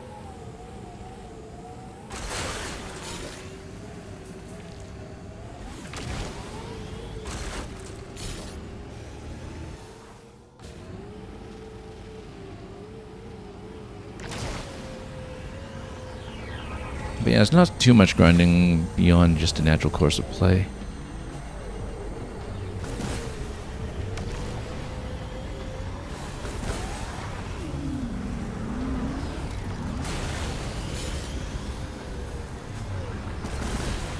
You can see it being a bit of a speedrunner nuisance for those who are doing 100% category or something, but whoops.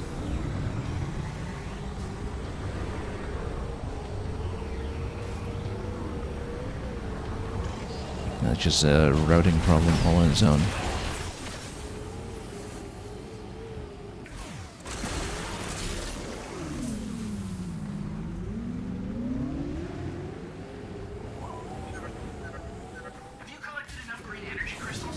You know, maybe that is the notification. Offer those green energy crystals to the altar. Maybe the one time that we would appreciate a call is because that we actually have a notification for when we've filled the whole bar. Yeah, we know where that is, but I guess that's for clearing the bar. Okay, good. That works. For once we don't mind so much. Because if it's relevant to the percentage points, then...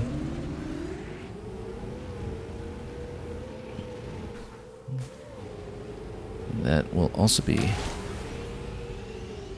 something we necessarily needed to account for.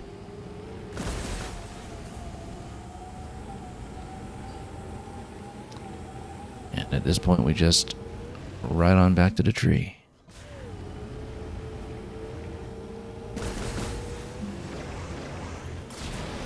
Very visible over the horizon, of course.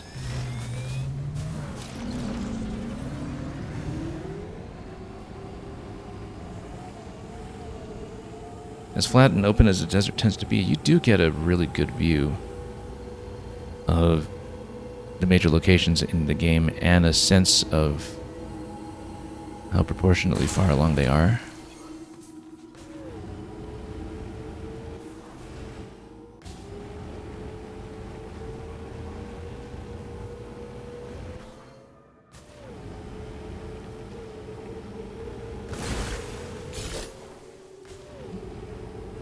Also, smoke signal here. Is there a smoke signal here because there's an interaction that we can do here now to get that remaining item? I guess there is. So that's new.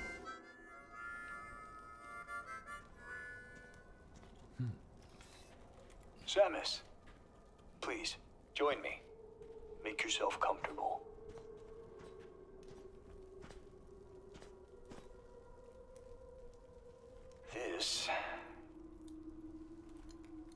This belonged to my father. We used to sit around a fire just like this, telling stories. He always spoke of Solon. Are you familiar? Solon sits atop the sky. Solon provides equal light to all. Solon is always watching over us. That is why we must not bring shame to Solon. I have made mistakes, many mistakes. But through Solon's light, I find balance. Thank you for indulging me. I've missed these campfire stories.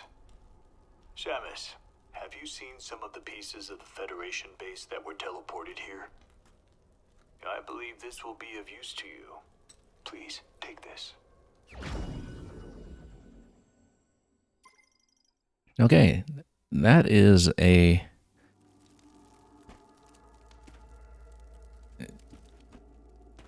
much better solution, I guess, than just having to take the mech here and blow up all the rocks. So I guess Reminds me of my father and his stories of Solon. then we hit the other 2 points that were marked on the map.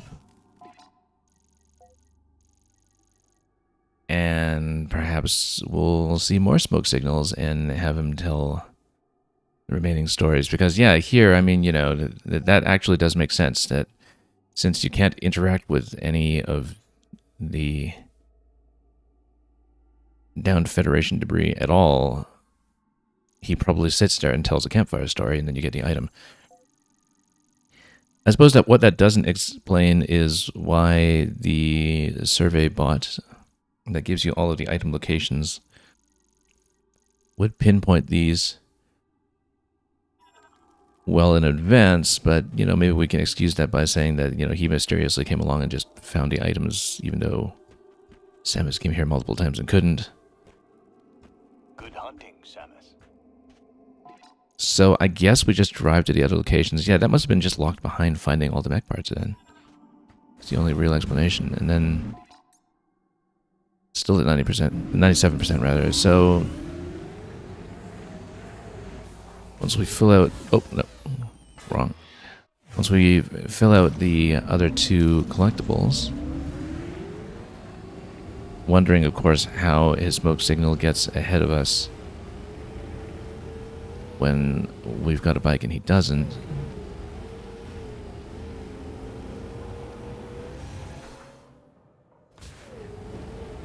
Then that'll account for Sol Valley, and then it must be a mech assembly and the green energy crystals that then fill in 100% for us. So yeah, that's definitely locked behind some condition that we didn't know about. But we still see no smoke signals here, so maybe... I wonder if these have to be done in sequence or something. But this will clearly be the same thing. There's a little place for him to sit and talk to us. Maybe we need to exit this zone and come back? I'm not sure, but... we could also drive over to this location to see if maybe there's a specific sequence where that has to be number 2 and this has to be number 3. But if not, I guess we'll probably zone out of here and then back in and see if that does anything.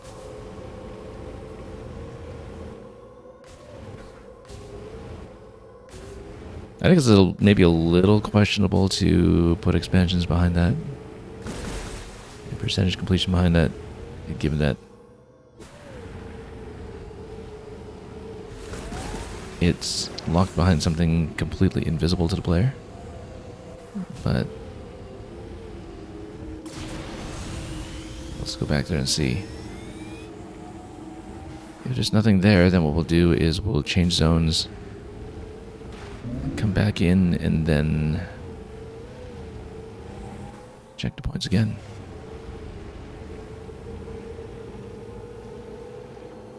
Yeah, no smoke or anything just yet. Is there? Or is this a little encampment in the making? No.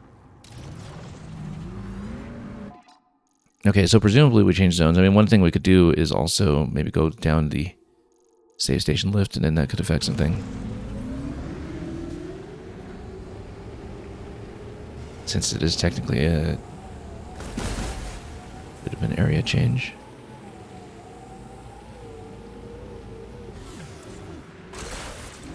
We have no reason to collect green energy at this point, but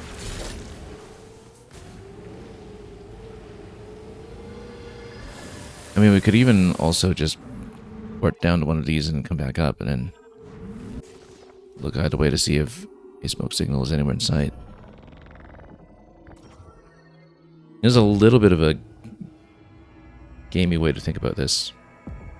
You know, to pass through a door and pass back to see if the next item point loads for you.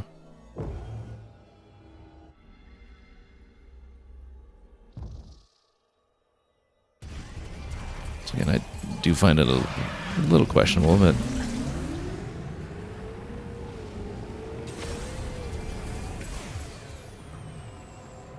let's see if we get the second smoke signal.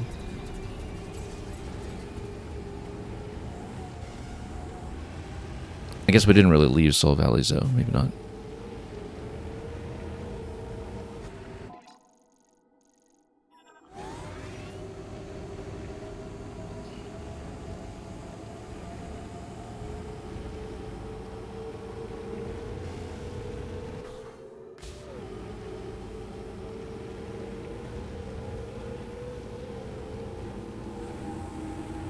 Yeah, nothing yet.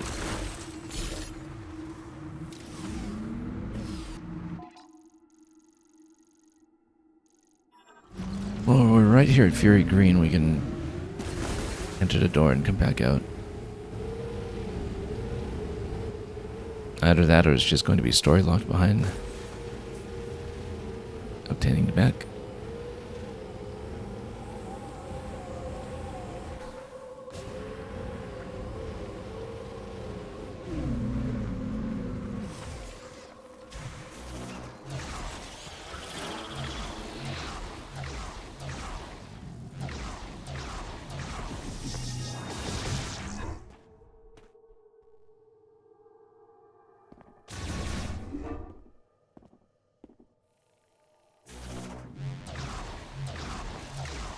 let's see if we load this. And head back out and see if he's moved camp.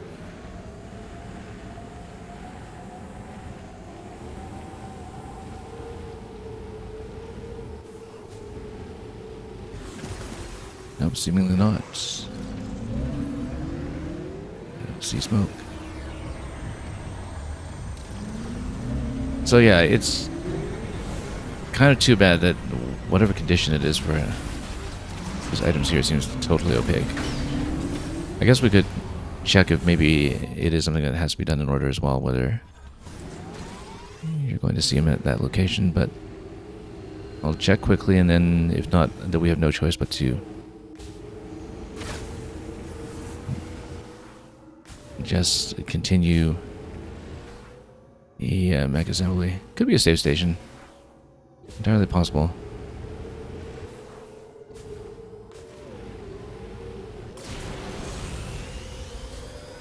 But it'll be nice to try to pick this apart systematically.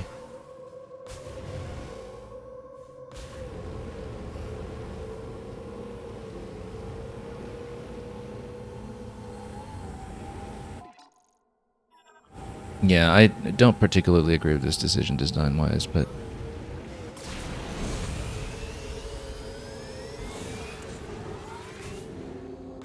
we'll see. I mean, it does kind of look like there's smoke here now. But I thought there was smoke here before, just from this being a crash site. So yeah, it's not the campsite. At least not yet. But it looks like that's definitely the condition for both of these, that you have to have something that's essentially plot locked. More smoke here.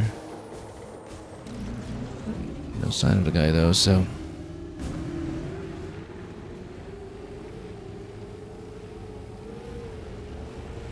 why would you have to exit the game? Is it a... That makes no sense.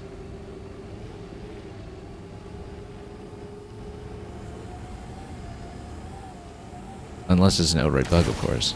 But let's hit the save station in the field and we'll see.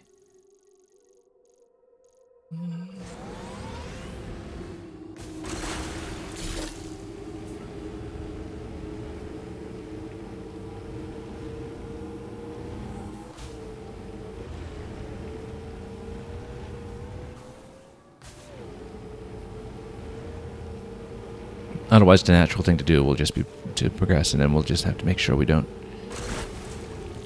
proceed to a... no return to the Chrono Tower just yet, which we shouldn't, because, you know, this looks like it is the final save point. This one right here, where you enter that door.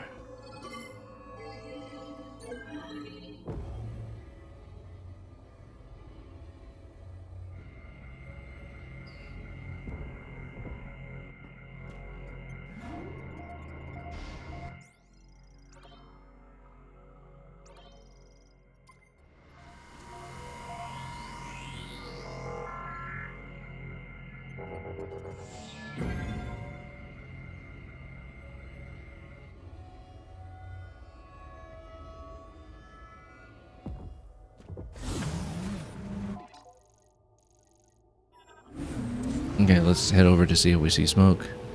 I don't think I'll bother checking the boat this time. If we don't see it in one point, we'll just press instead.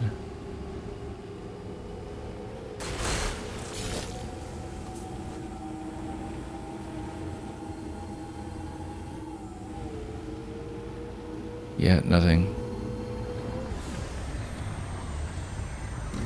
But at least we know what to look for now. At least we know that that's almost certainly the kind of lock this is.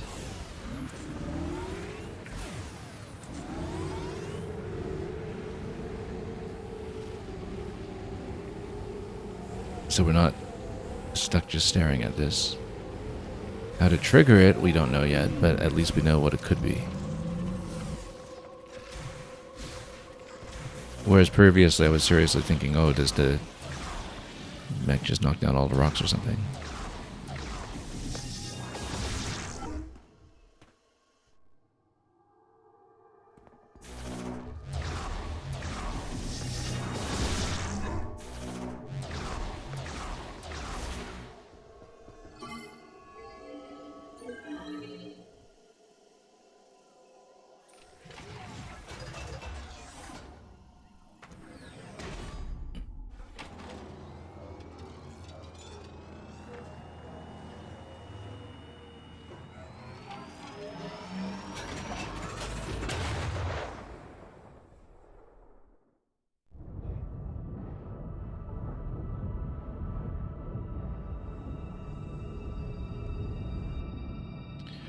You're saying if I want 100% the game, you should copy a save file before the point of no return. I guess if it is like previous Prime games, once you complete, then it overwrites with a completion file prior to giving you a choice of whether to restart in hard mode, right? Like that's how Prime 1 worked. For sure, even in the remaster.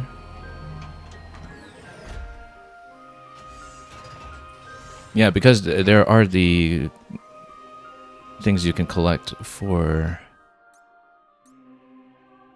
having 100% scans. At this point, we have 100%. Well, we don't have 100% items yet, obviously, because we need to hit the last 2 points here. We can get 100% of the green energy. And I noticed in the gallery, of course, there are a couple of unlocks that are dependent on 100% scans at the point at which you complete the game. So it's like a complete the game with 100% scans and items.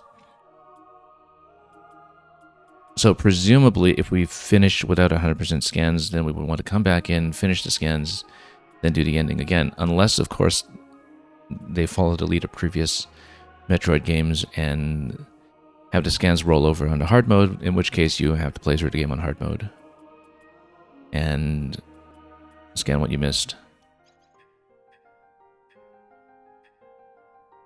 So we may be diligent about it and back up to save anyway, in case it's one of those situations where the completion save becomes unplayable unless you restart. Like restarting a New Game Plus in hard mode. Yeah, that's fine. That's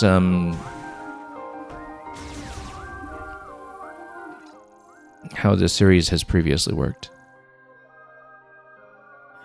I mean, I may just play through hard mode anyway, if we care that much about the gallery, unless it's something that's going to affect the ending or something, which in the past scans have not. But you never know. I mean, in some respects, this game is more generous about scans in that you don't have to grab every denomination of energy or ammo pickup.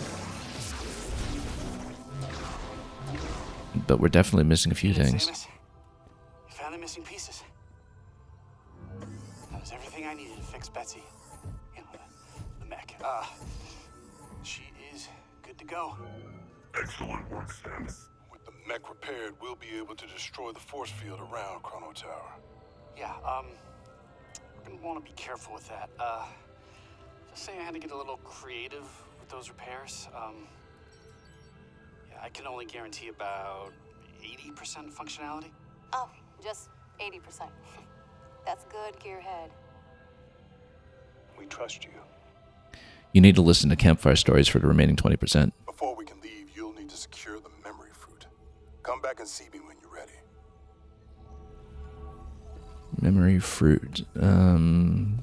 Well, let's do this thing first.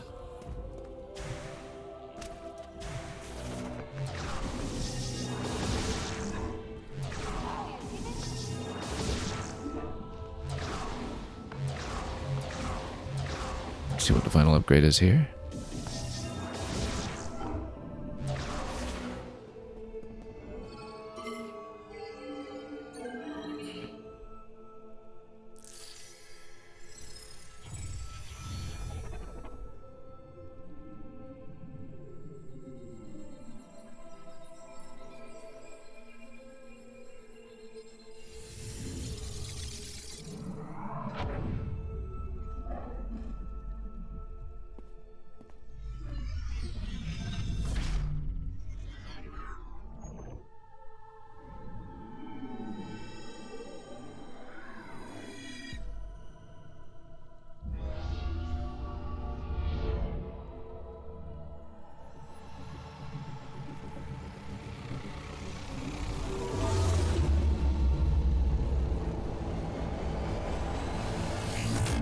Hey, look at that. New colors. At long last. Memory fruit and legacy suit.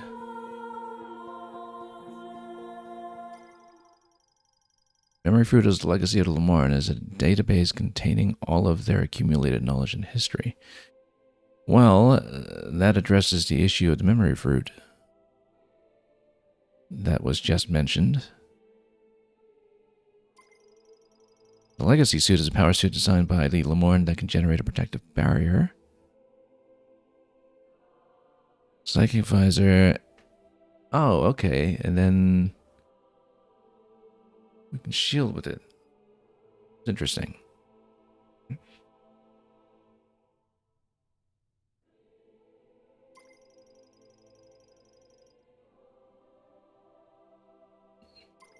Okay.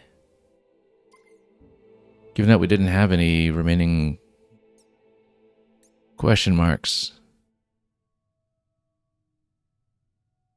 Also, why is it partly blue at the bottom? I guess maybe if we refill it multiple times over or something. Those green crystals. I don't know if anything happens with that, but... Well, despite having the memory fruit, that hasn't assisted us with any remaining skins.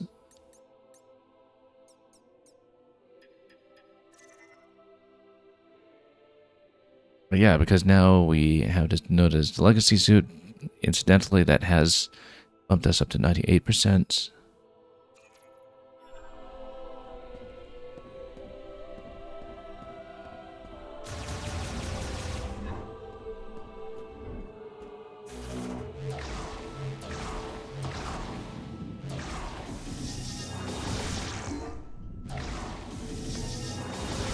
And presumably, you would have things past the point of no return that are going to be scannable, like bosses. And we kind of expect that to be the case, given that we're missing 2 scans for the Silex forces.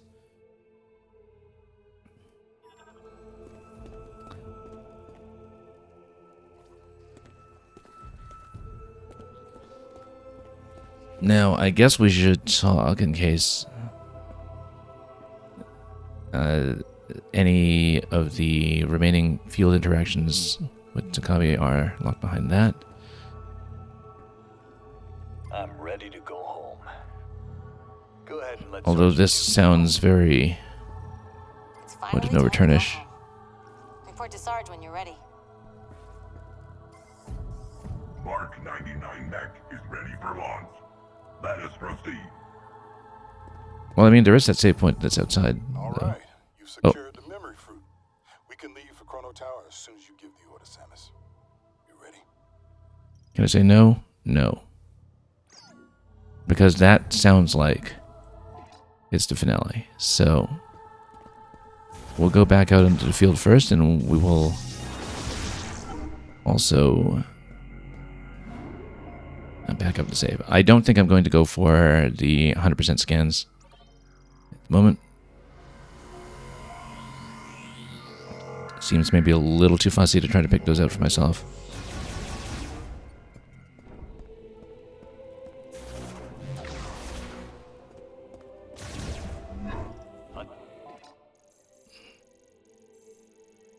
And so let's head back out onto the field.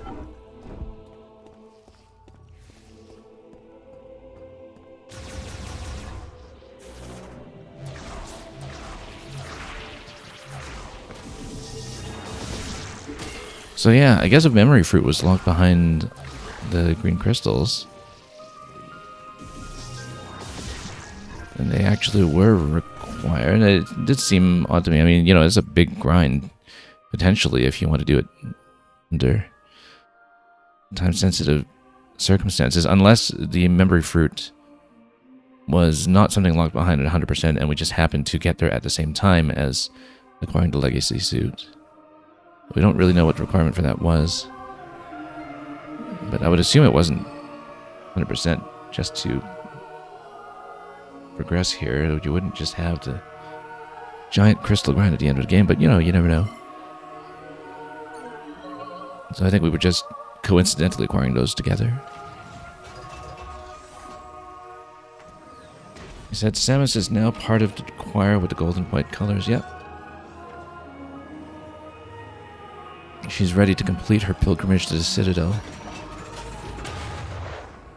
Get the silk suit.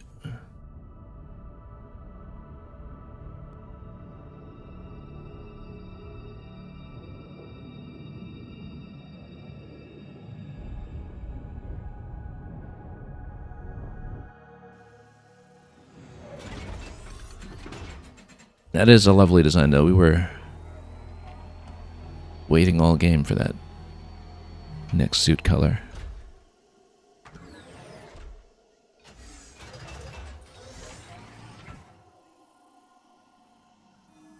Yeah, it blends beautifully. Look at that, it's got this psychic glow to it too when you're in the ball.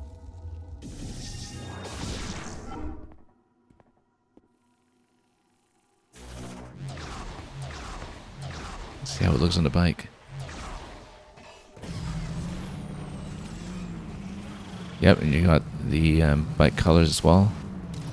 Adjusting to match.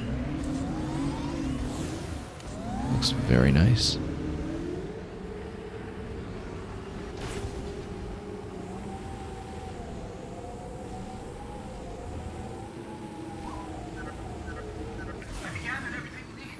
No, we have not, because we want to hear a campfire story. And there is none. At least not here. I mean, we can check the other location. Otherwise, we are going to maybe zip out, back out to save file, back up to save file now, and then see if maybe reloading from save. There's something like I guess maybe it could potentially be something that bugged out on us. But we really don't know because it looks like it is very much event locked.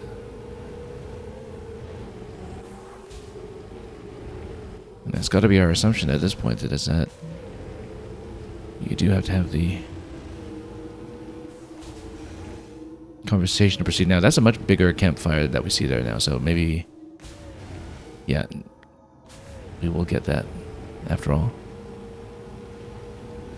So yeah, it could just be that it was locked behind the previous event.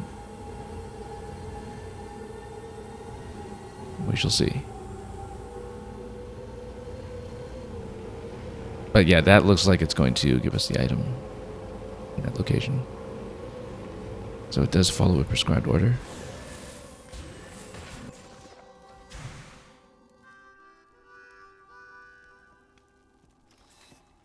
Samus, nice to see you again. I was born on the fourth moon of Salatine in the northern reaches.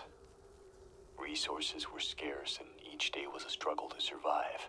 By my generation, it was difficult to support the family by hunting, so I joined the Federation. I don't know if this was in line with Solon and my father's way, but I had to do it to feed our family. So from hunter, I became sniper. It's strange. My words flow so easily around you. Oh, before you go, Samus, it looks like there's a few ruins in this valley. I found something near one of them.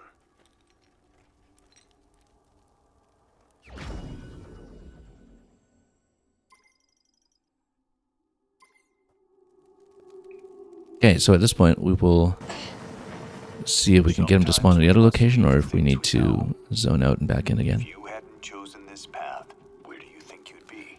I think his words flow so easily around Samus because Samus actually listens. Maybe he's accustomed to talking to Mackenzie or something. If you hadn't chosen this path, where do you think you'd be? I don't think we chose the path as such. We just kind of got thrown here. Well, chosen the path to the bounty hunter, I suppose. And of course the map is just begging you to come back. No, we've got one more smoke signal to follow. Perhaps not immediately. Perhaps we do need to zone back out again first. And just load far enough away for that to happen. Yeah, I wonder what the actual conditions are for these camp events. I hope it's not time locked or something. That would be dreadful.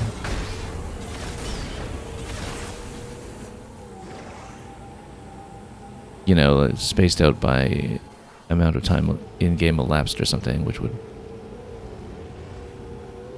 make it a particularly poor fit for the final pickup of the game, which... I mean, we're still at 98% though, so we're missing something beyond that, it seems. What happens if we fill up the green energy crystals twice?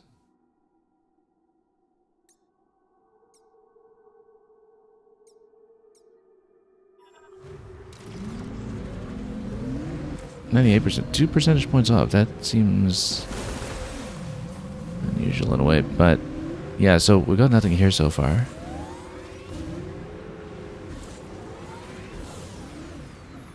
So hopefully it's not time locked. I guess maybe we'll go back to Fury Green and pop back out.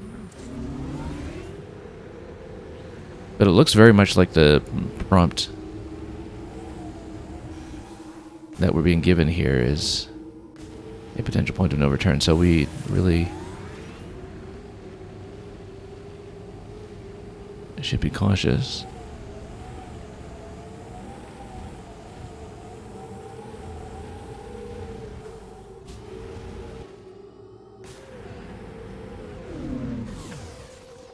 Oh, look at this.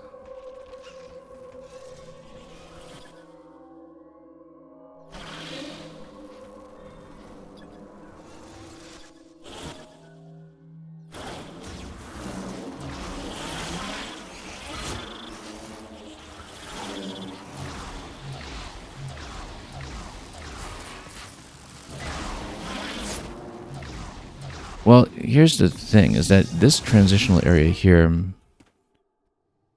maybe we just didn't go far enough, because whenever we go into Fury Green, either by this passage or the other passage, you have a loading screen interaction. I think maybe we need to get past that first, and we'll try to port back, and then we'll see if at that point you have enough distance from Soul Valley to have it reloaded in a new state. Because it could be that its previous state is still cached at this point, since we haven't really fully changed zones yet, even if we've changed map locations.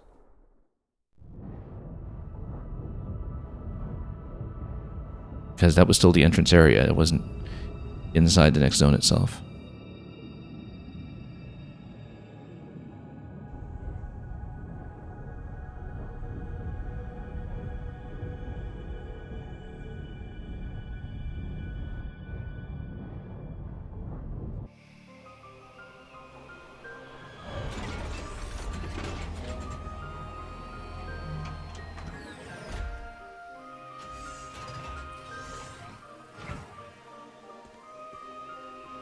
Okay, so we'll go back.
Yeah, because the previous room was already loaded into Soul Valley.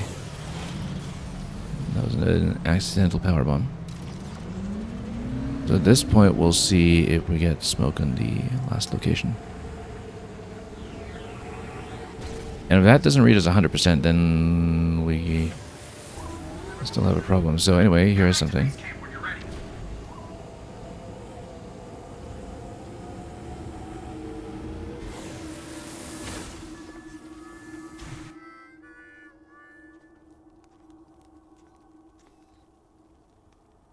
Samus, have you already seen the rebels from the Federation base? Seeing that reminds me of my job. Ever heard of Herc Unit Delta? Come rest.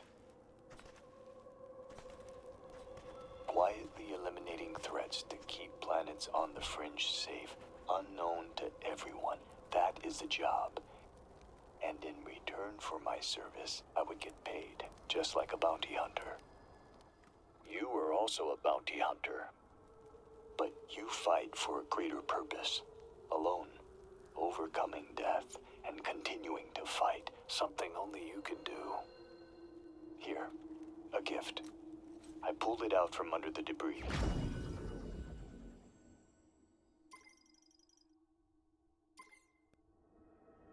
Okay. I don't think that gives us enough percentage points though, right? 99%.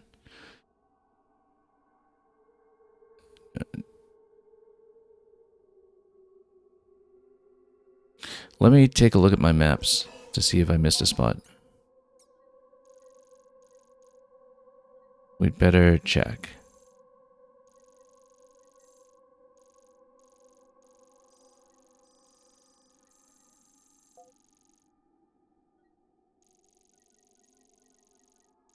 And check all of these interiors as well.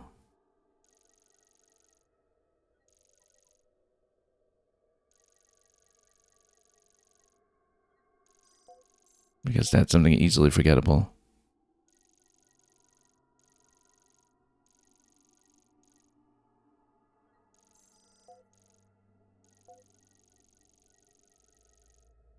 I mean, Chrono Tower.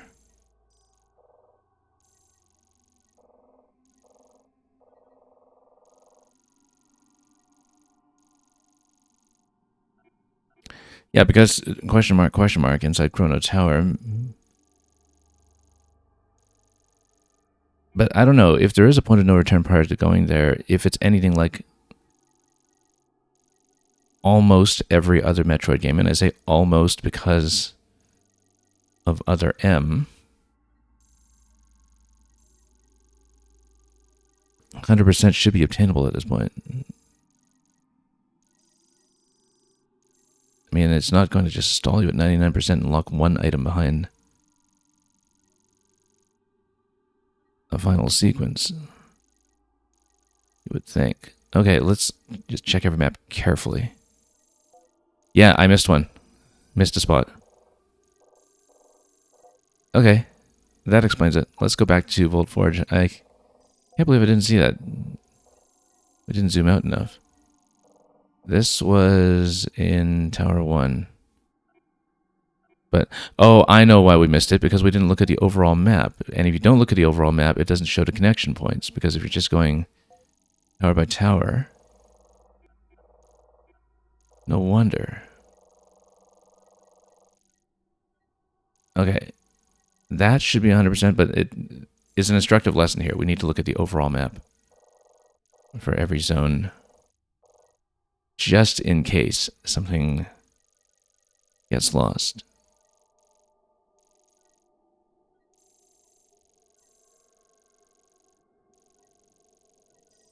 Yeah, this connection point here was just...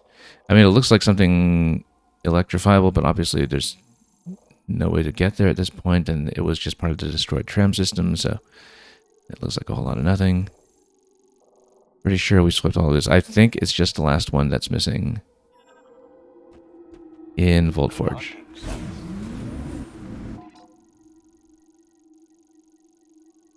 And let's check all the remaining shrines just in case. But I think I had checked them before.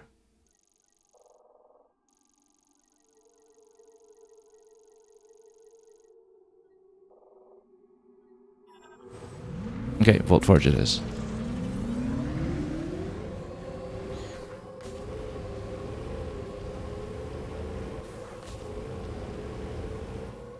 Well, that did give us an opportunity to see a few cutscene close-ups of the new costume. I suppose that's worthwhile. Also, let's keep hitting some green just in case filling the blue layer of the bar does anything interesting whatsoever. I really don't expect it to. I think it's purely cosmetic, but...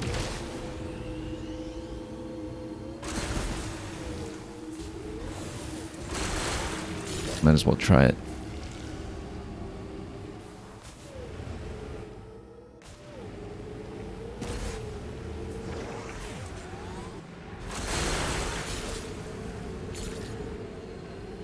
Someone crazy will try to fill the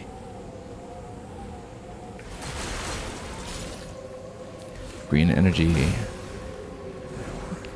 counter twice over. It will not be me.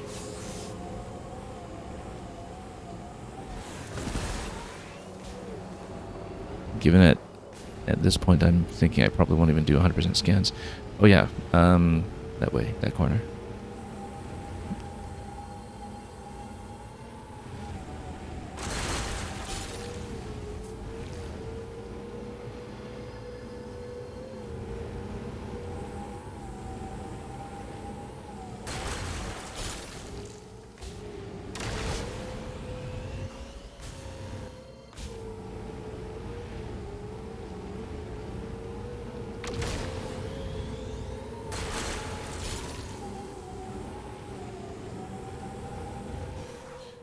Well, we're maxed out currently at 245 missiles, 530 shots, 8 power bombs. I would have assumed, given those numbers, that I'm missing a missile expansion to take it up to around 250, but I could be wrong.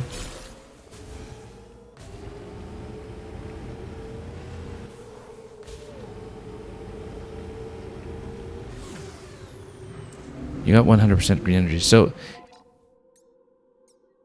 does that mean 100% green energy for the...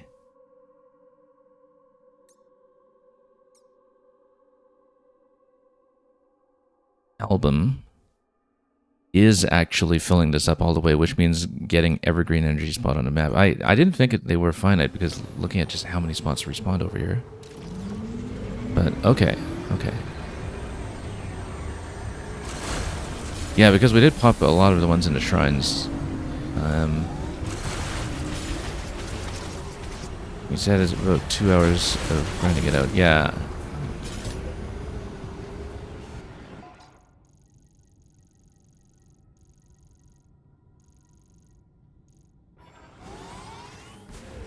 Again, that feels like a speedrunner pluck for the 100% category, but luckily, I think other than the album, then that is absolutely not required for anything.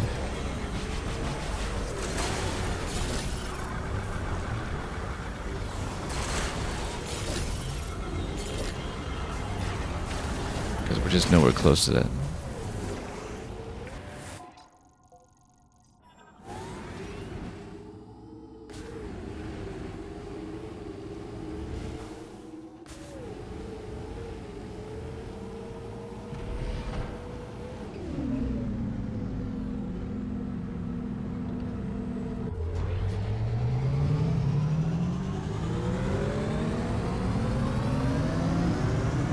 I mean, as far as the scans go, if they do carry forward to a save that you restart on hard, as they've done in previous games,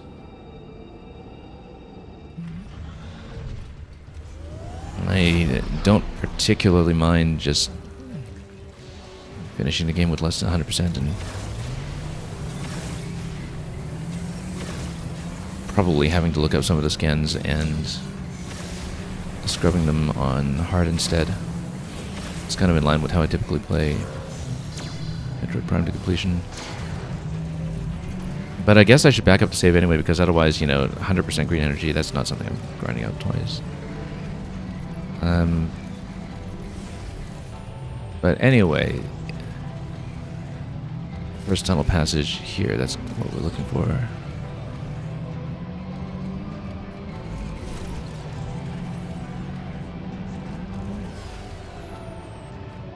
So let's see about this. It's right up here. So what do I do? Shine spark up here, or oh, missile.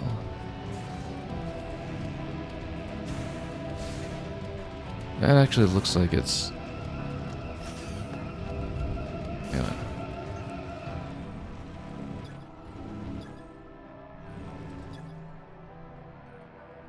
Agent tank.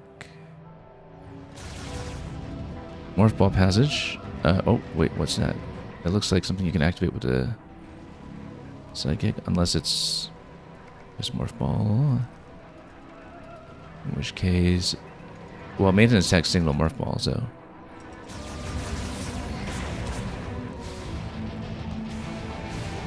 Yeah, so this looks like a. Is there a spider track on the side? No, it's not.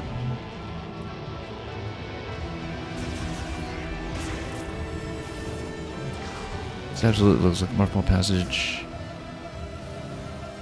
It could be that you enter it from inside there, and the maintenance tanks there are just blocking the exit. Yeah, that looks like it. No, that's just a sign. So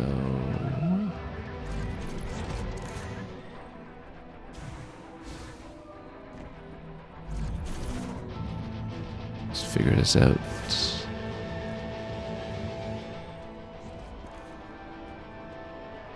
I mean, it doesn't look like bomb jump's going to get you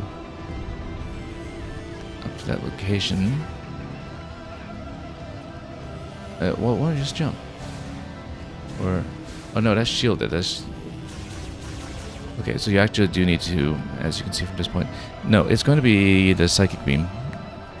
You use the psychic beam to drive it all the way in, and then at that point it'll open the shield and make that jumpable. That's got to be it. Not the psychic beam, the control beam. But the control beam does run into the bots, but you can destroy each of the bots and then that's not an issue. If you can't be bothered to dodge everything in the passage.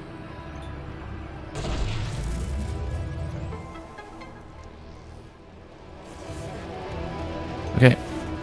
And then that should be it. Oop.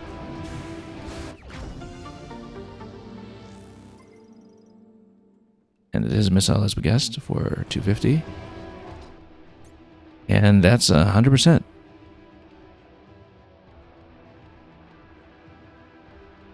Okay.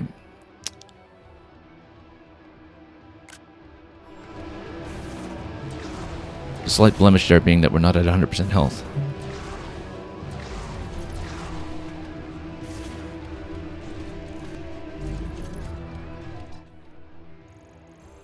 Okay, with 100% in the bag,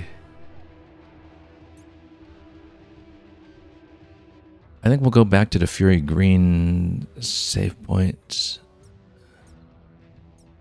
And then, yeah, back up that save. So, you know, in case we want to do the green energy grind or do a quick sweep of the scans at some point. But again, some scans are clearly past point of no return, so we would need to presumably redo the finale anyway to get the completion plus scans plus items, gallery item unlocked if we eventually care about that. But yeah, in case I don't put in the time for hard mode anytime soon, that does make sense that we would back up the second save instead. So let's get back up to Fury Green first. It's a good thing you reminded me to do that, 06i, incidentally, because, I mean, otherwise it'll just be like it is usually, where the scans will just have to wait until the second playthrough, but we're not unfamiliar with that process.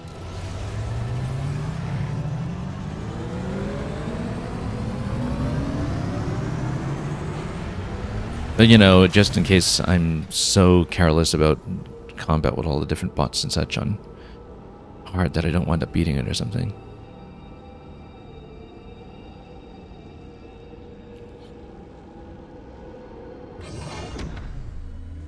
I'm not sure I'll stream the hard mode. It might be something interesting, but we'll have to see.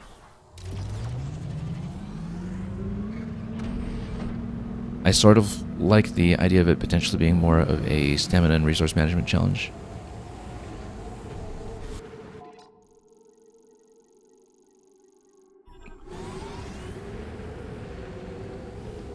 Which is, again, heavily implied by the difficulty descriptions. Just for normal. Yeah, it looks like we're probably missing more creatures on the field.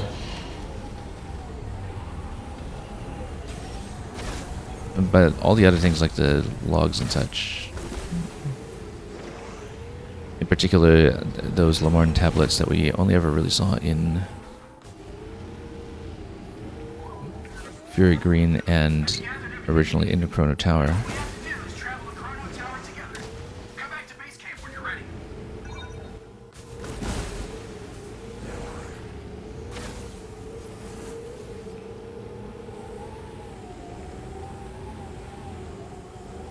I'm probably not going to get that all in this pass. The only possible scan I might have missed is the Carvex Finds. I have the Carvex Finds. I don't have whatever was placed directly after the Carvex Finds. Let me show you what I'm missing. So yeah, these two clearly endgame, and one of them is going to be Silex. The other one will be something Metroid related, I'm sure. Vuros creatures, we are missing the one here and the one here. Both of them look like... This one, I would say definitely has to be in the desert. This one, after Carvex Find, not sure. That's actually all. Just these two. However, the category that is more of a problem is this one, the logbook here.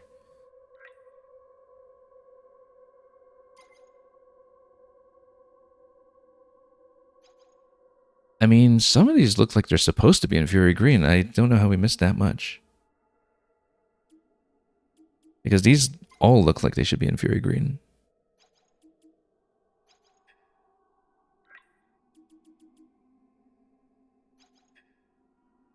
So maybe we should do a quick little tour of it again.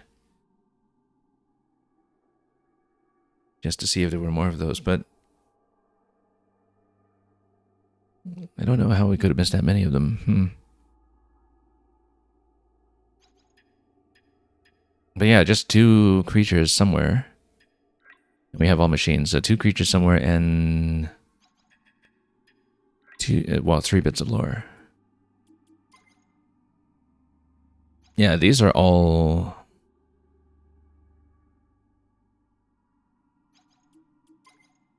pretty much Fury Green related, I think. And you have the different... So maybe one of them was in... one of the shrines perhaps, but I only ever really saw those in Fury Green, so... Oh, the things Carvex shot out is missable. Okay, that's got to be the thing I'm missing. That's got to be the thing that's right next to Carvex Finds. So yeah, so this will not be a completable one anyway then for... Yeah, I was thinking it was something Carvex related I might have missed. Okay, so 100% scans will not happen on this file anyway. So in that case, I have no reason to bother backing it up. Unless I really want to grind out the green crystals or something. But even so, you know, I have to replay for full scans anyhow. So, well, you know, it's a Metroid Prime game. There's going to be a missable scan. I have never gotten 100% scans on the first pass for any Metroid Prime. 100% items, of course, but 100% scans never happens. So...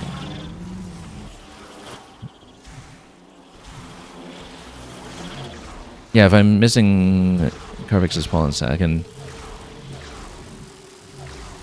I don't mind you filling in that piece of information for me. That was actually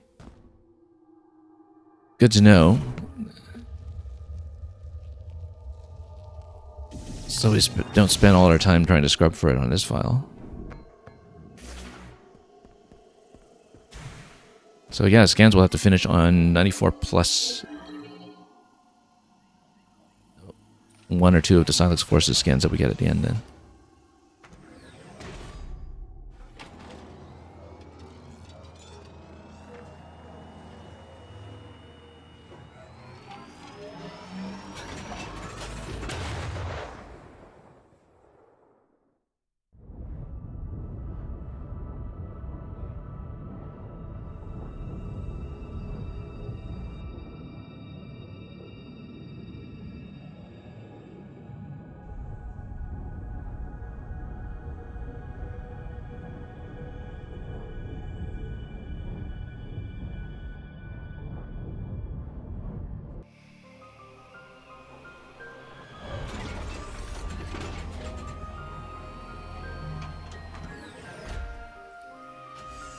Okay, in that case, we're just going to proceed to the finale.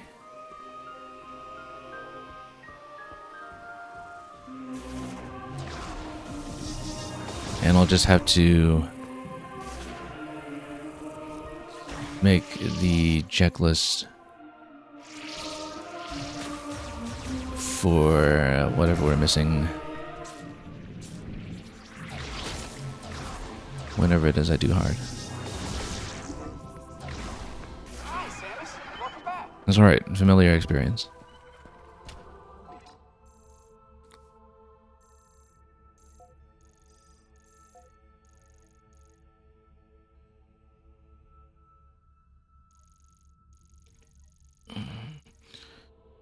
But we will hit the save first. So we have 194 at this point. Yeah, this beautiful suit.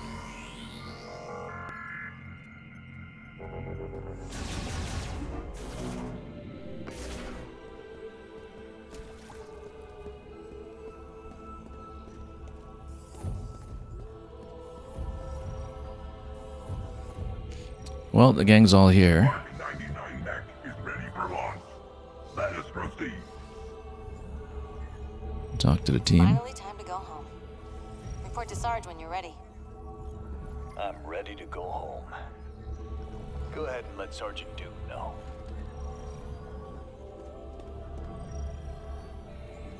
Oh, Mackenzie's not talking for once.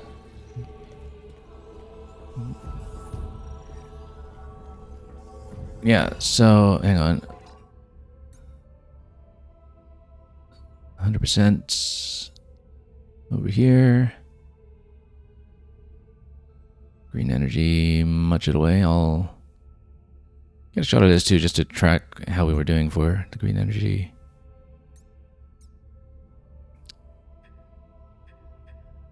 %scans. I'll get a quick screenshot of what I'm missing,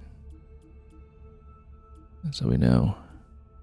Because otherwise, you know, if we get kicked out of the save and... Well, I mean, I guess on a new save we'd see what's missing, but... It's just those two, I think. So... Let's just get back up to it.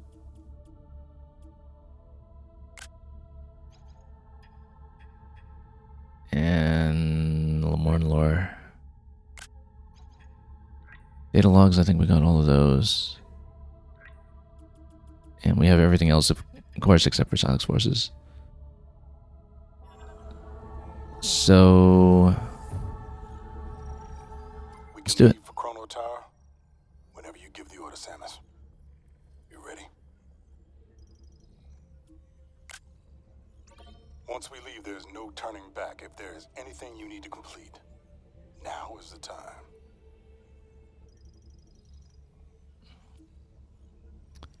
All right, put it overturned. Let's do it. All right, listen up. We got a lot of ground to cover, so check your gear. If it don't punch a hole in something, we don't got a use for it. Our mission is to guide Samus to the master teleporter. To do that, we gotta cross Soul Valley. and destroy the force field around Chrono Tower.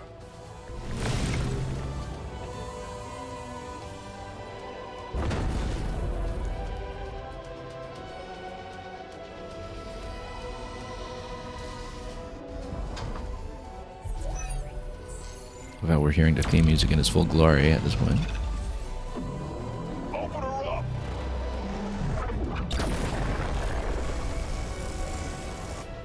Force field undamaged. I must increase power. No. I told you I can only guarantee 80%. Recalculating.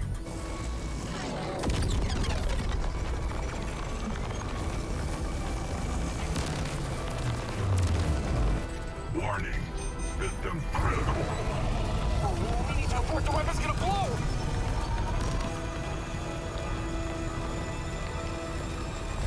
Oh no.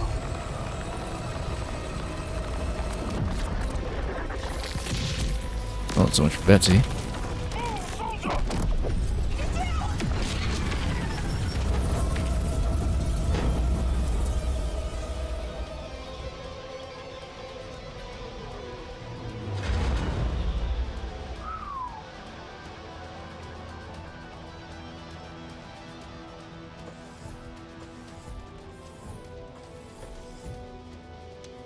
Force field destroyed. He's made it through worse. I never had any doubt. No, my baby. I'm so sorry. She did good. She did. She sure did.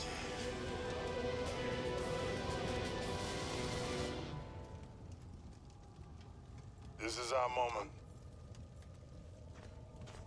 You coming, Mac? Yes, sir, Sarge.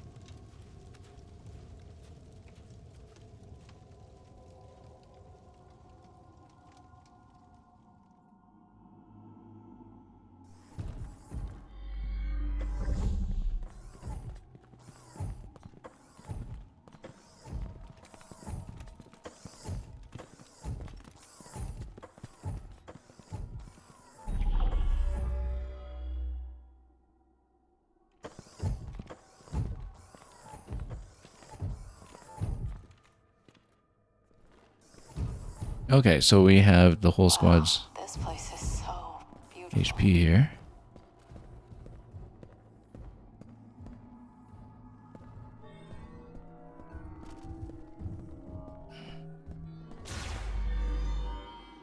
Can't get over how beautiful Samus's new suit is either, actually.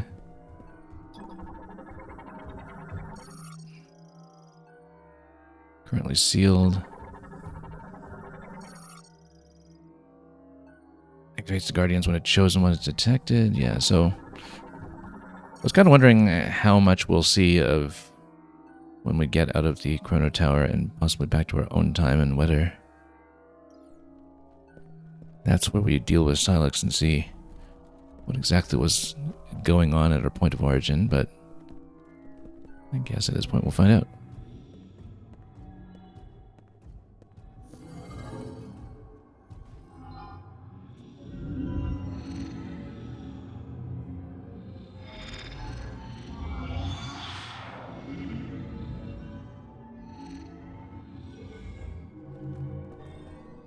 The robots are awake. Okay, well, I mean, The temple responds to Samus. chosen one's here.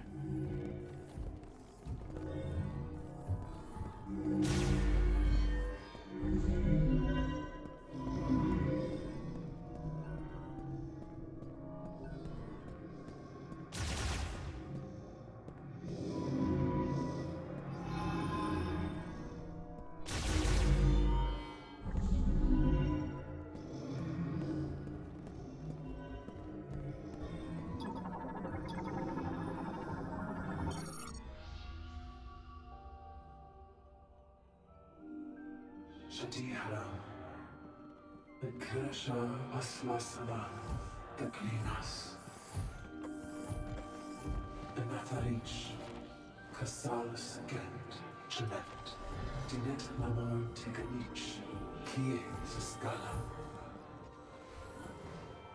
Sinel Chanich. And select enough Gestanda. Teganich H's. Chiola alone. Eskanich Ananeth. Din and Kerisha. Kales Ashaka. Antakanin. Shatasek. Enkialin Teganit. Shotanen. Virus. Enkialin Chagarit. H's.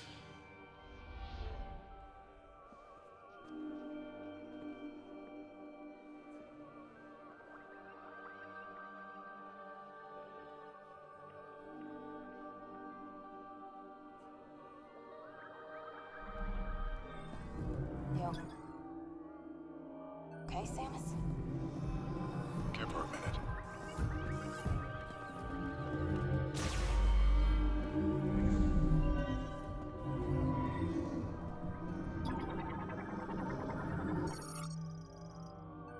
Responds to Guardian commands. Oh, look at all these points here.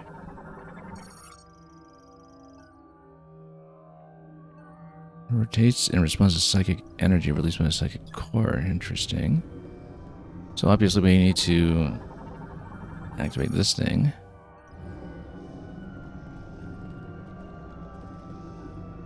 And see what happens.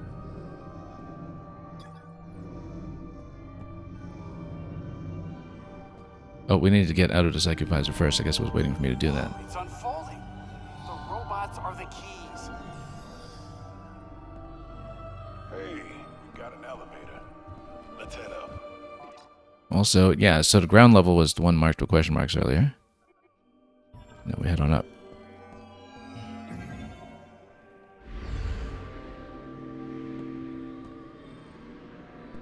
Can we talk while we're here? Here to support my friends. Take us home, Stay alert. Don't get too comfortable. Finally, we get to go home. Look! Isn't it gorgeous? I believe this is a sacred place. I can feel it. Master Teleporter should be here. Let's keep looking.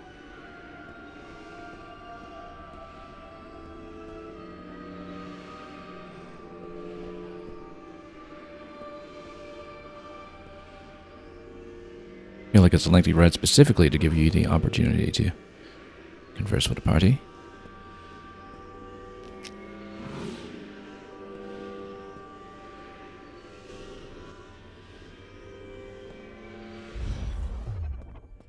We have finally reached the top of the tower.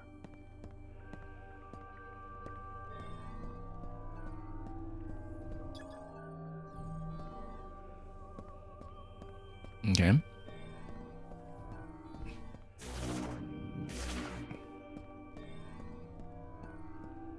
Then I guess we create whatever we need over here. Spider track. Spider track winds quite a ways actually. Let's take it up. How does she do that?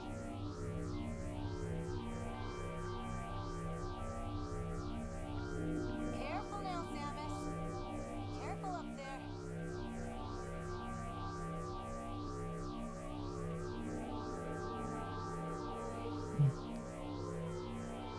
Rather beautiful shot actually. The way you close into the spider ball as it arcs its way in.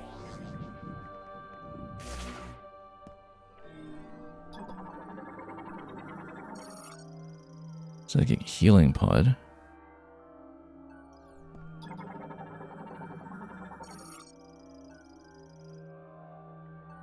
Okay, so teleporter's inside, so we have to I'll probably get in through there and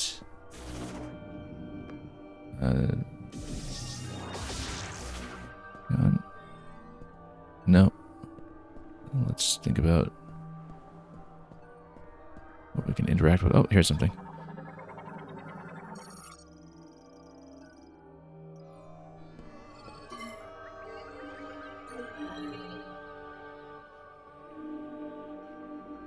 Yeah, because I guess we'll have to see enough of our exit from here to understand its spatial and temporal relationship to where we came from. Look at this place.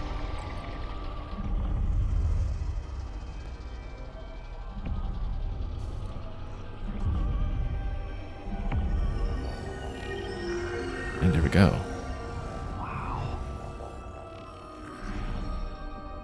Jeez.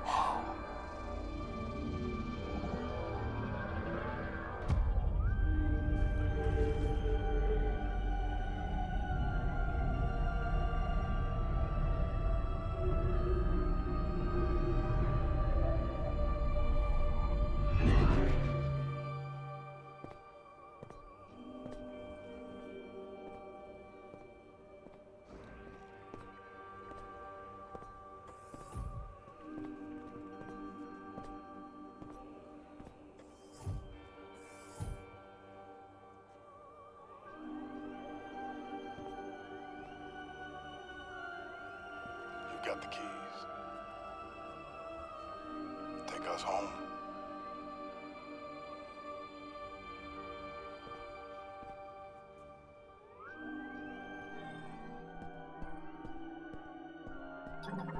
Yeah, even though this entire sequence is just kind of experiencing a tower and scanning things, I rather like how it paced its way through it gently and Be the master teleporter.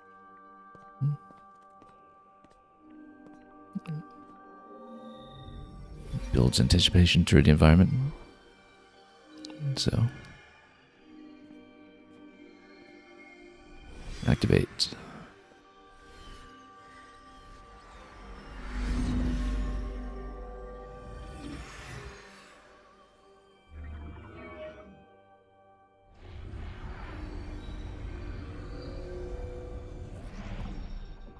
Guys, I can't believe it.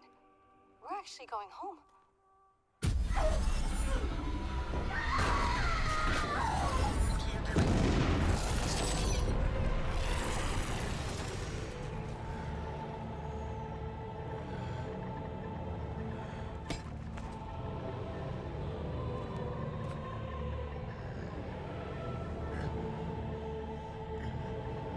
So we're learning that they're all here because they're all actually dead.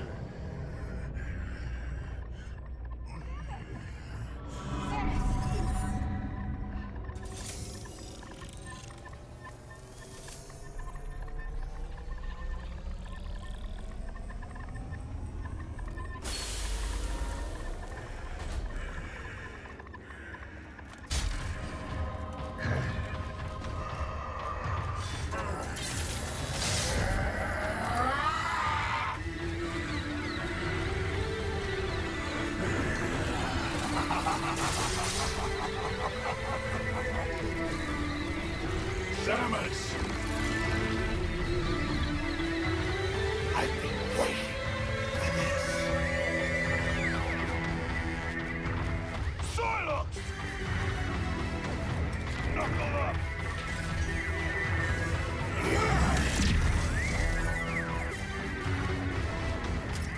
So every time we've seen Silex so far in this game,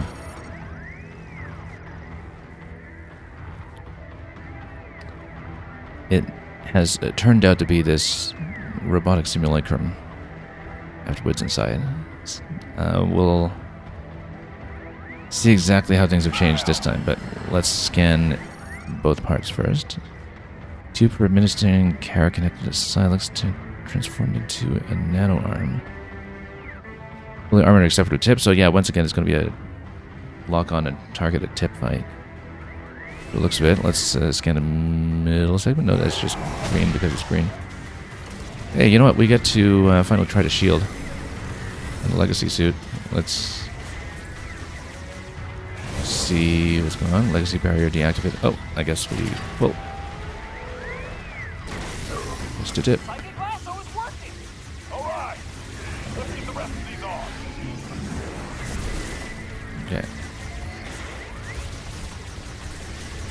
Let's just try to grab that. Yeah, again, just lock on, free target.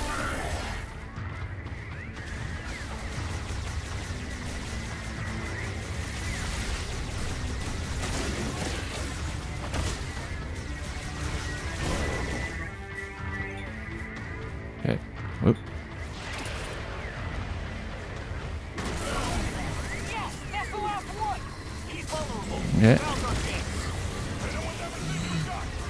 Or do we just go standard beam? I was thinking just toast him or something. We can go electric. Okay, so it is elementally dependent, so we go ice at this point. Yeah, we obviously go ice at this point. Let's see if we can scan the dragon heads,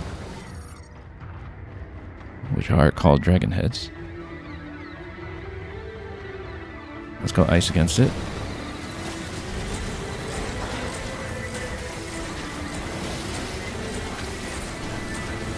It makes sense to go ice against it. Whoop.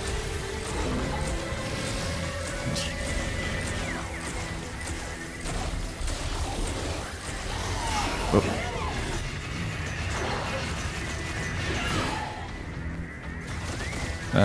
Okay, no, let's just go beam. Beam will do some damage as well. I was kind of assuming we'd go ice against it, and that it would be effective as an elemental counter, but it actually doesn't seem to be doing very much. But maybe if we go for some spread here. We took them out once. We can do it again. Well, let's... That'd be cool. I'm taking a lot of damage. I'm down by half already. I didn't realize. That was a lot more punishment than I thought we were receiving here. I'm a bit careless.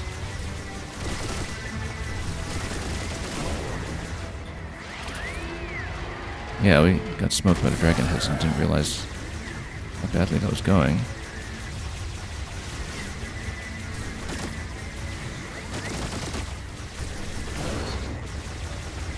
Okay.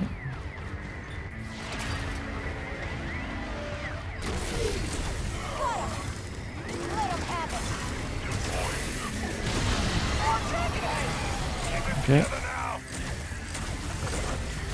Let's actually go for charged ice and see if maybe that can do a bit more here. Like double charge ice. Not really. Not targeting that very well, perhaps.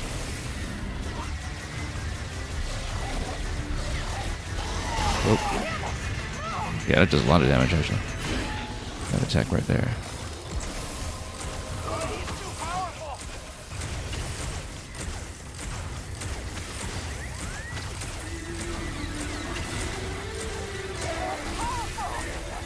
Okay. You know what? We can go shield. Just to play around with shield. Oh, deactivated. Can't get down. Oh, well. Let's get him before he bleeds out, I guess. Okay. I'm okay. Yeah, he's okay. Oh, it's actually on the arms.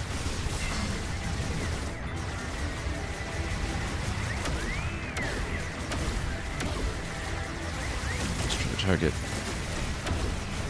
better here. Whoop. Yeah, taking way too much damage. But playing this way isn't going to pass on hard.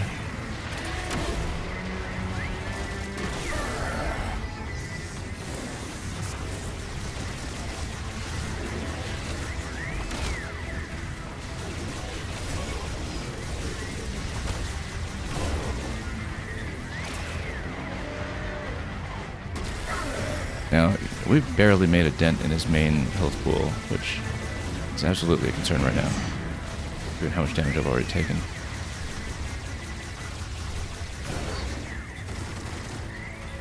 But maybe we can damage him a bit more effectively in the vulnerable cycle. Also dodge a lot more effectively in general. I actually just start going standard missile against this phase just to see what we can dump on him.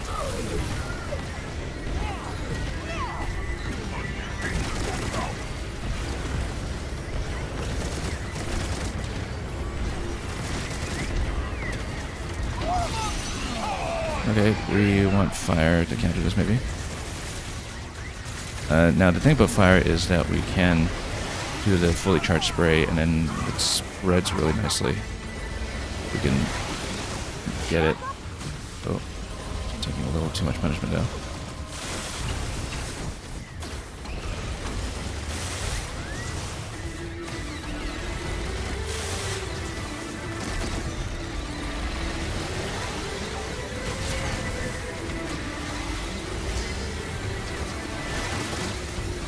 Yeah, we need to not take so much damage. That's been the story of this fight here. We just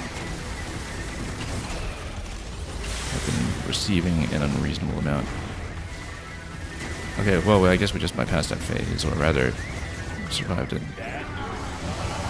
Okay. Just boost around it.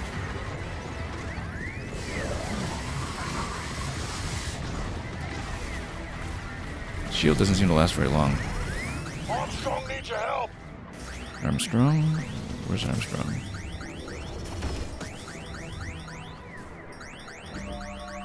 Thank you. Or maybe the barrier's only up when we're into Psychic Visor. I'm not sure. This seems to deactivate really quickly.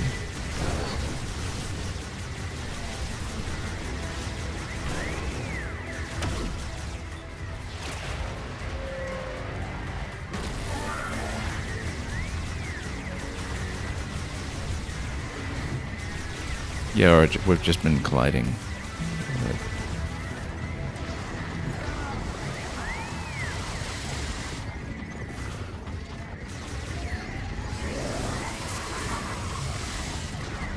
Yeah, that's just boost ball to dodge. Oh. Getting whipped here.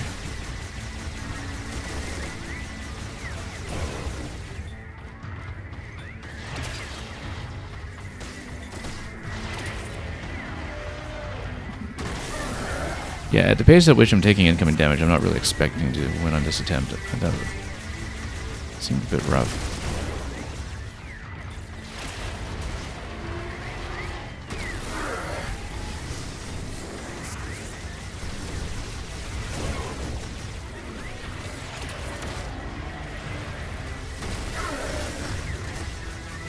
Okay.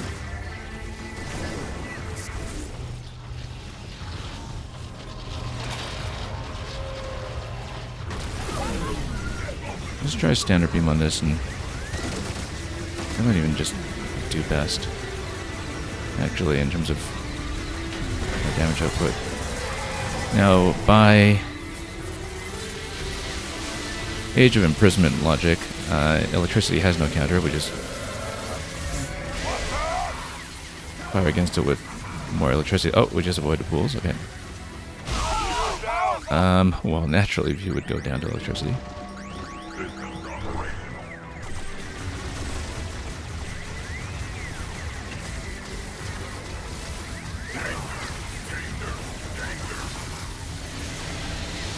Yeah. Yeah, we just stay off the pools, and we should be okay, except, of course, our crew isn't going to dodge. Did I just get zapped? I just got zapped. Okay, they're not allowed to go down, or... Okay, I didn't realize they could be killed in action, because I guess if they're already down and they get zapped again, I didn't realize that.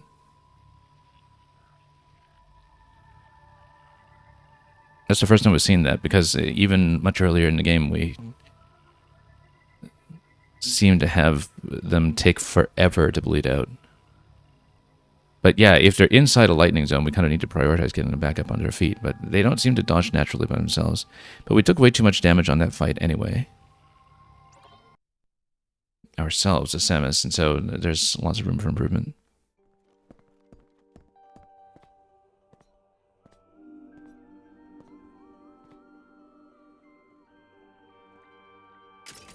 Okay.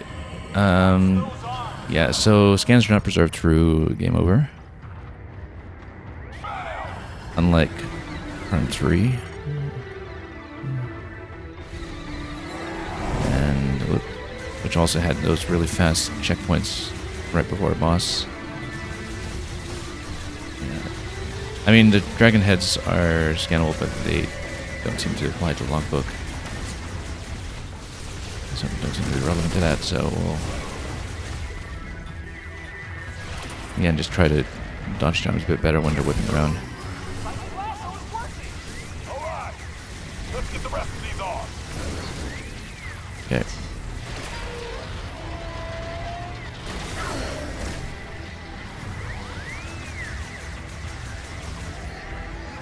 Yeah, very often it seems as though the standard beam. That's pretty well. Actually, just a charge shot is enough to just take each of those nodes out instantly.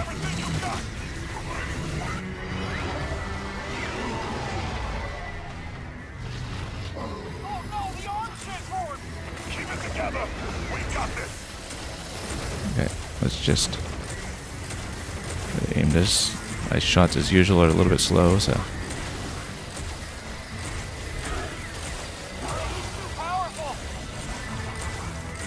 Yeah, if you take out the heads, then... It seems like the transition out of this phase is based on time, but you can at least mitigate some of that incoming damage by disabling the heads. I mean, we can read about it again, we're not sure. Damaging a head will increase the strain, reducing its duration. Yeah, so, yeah, well, it gets us out of this damage phase faster. So hopefully, it's kind of hard for me to hold the camera steady here while we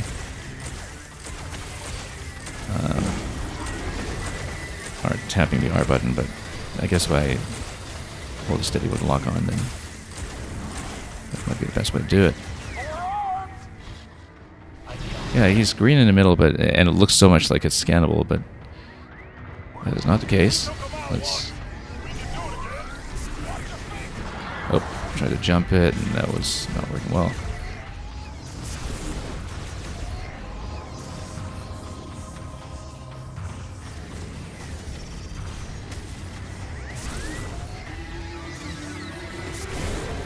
Yeah, so you pop those instantly with a charge shot.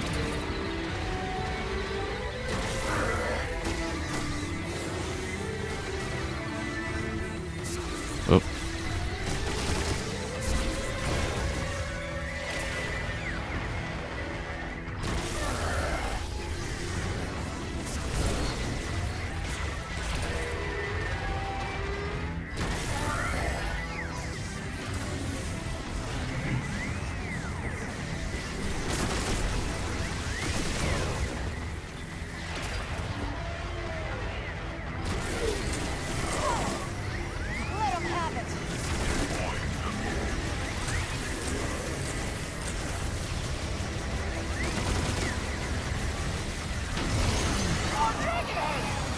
Okay, and let's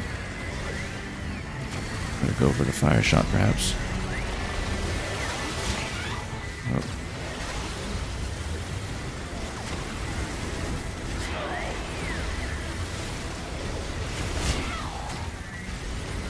Getting whipped by too much of that. Yeah, I don't know if the elemental counters are actually effective at all. That doesn't seem to be doing nearly enough.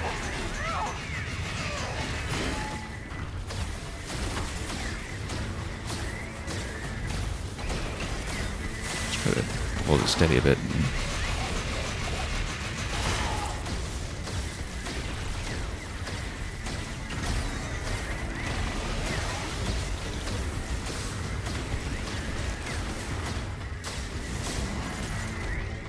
Okay.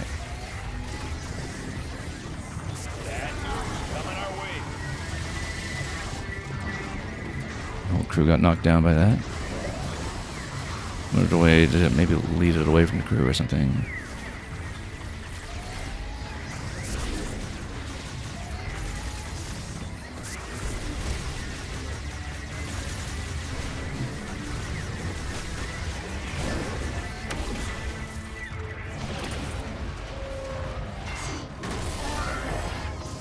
Way too much incoming damage.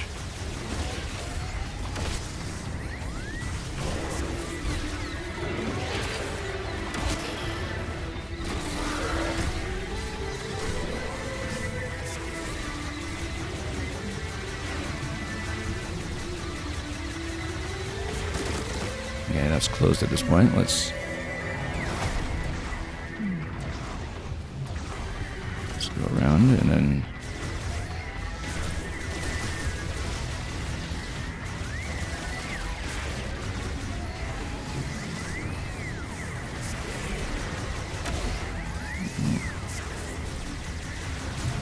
targeting could be going a lot better here.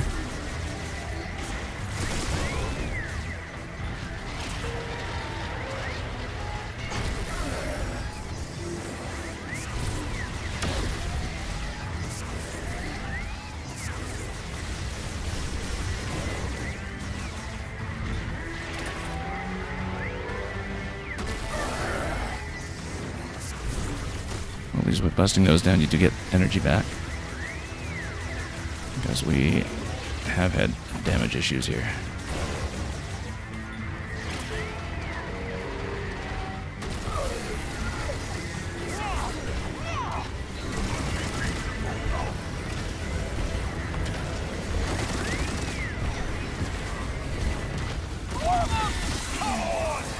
Okay, now this phase is the one we were having trouble with. Have to watch the floor. I wonder, maybe power bomb here would have been helpful. Okay, so many of them go down. It's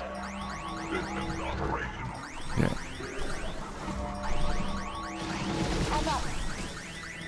Where's my last trooper? Okay, go.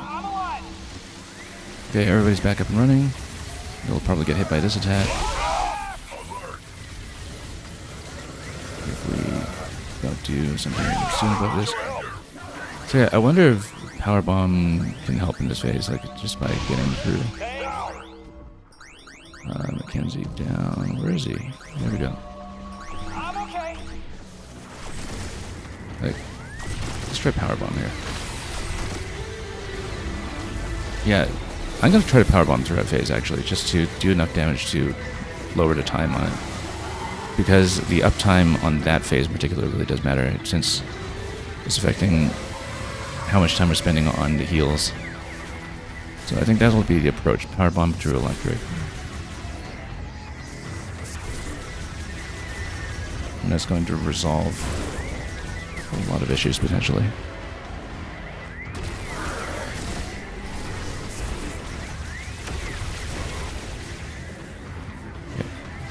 That.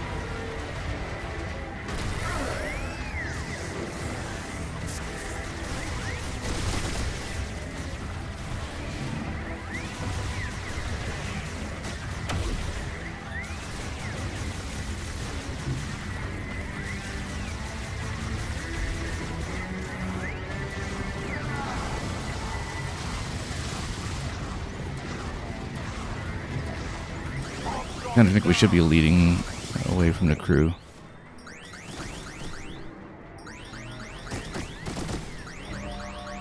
Thank you. Okay. Oh, there's one that we can get.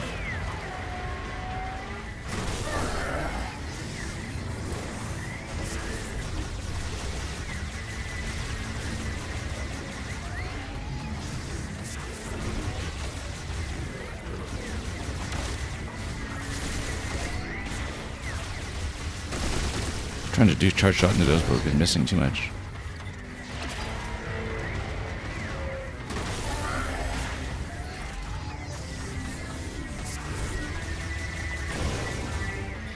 Okay, now here's a burn phase.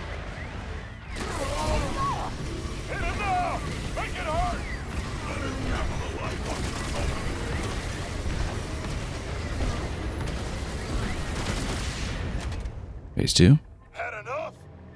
Phase 2. Oh, I'm just getting started.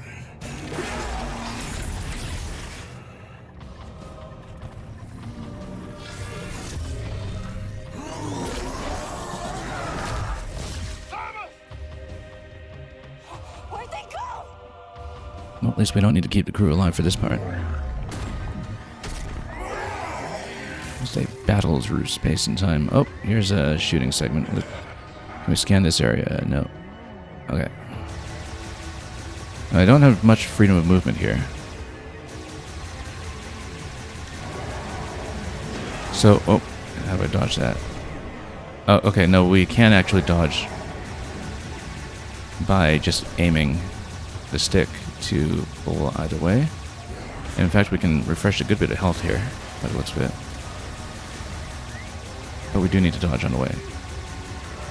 It's funny, this is weirdly analogous to the falling Ridley fight at the beginning of Prime 3.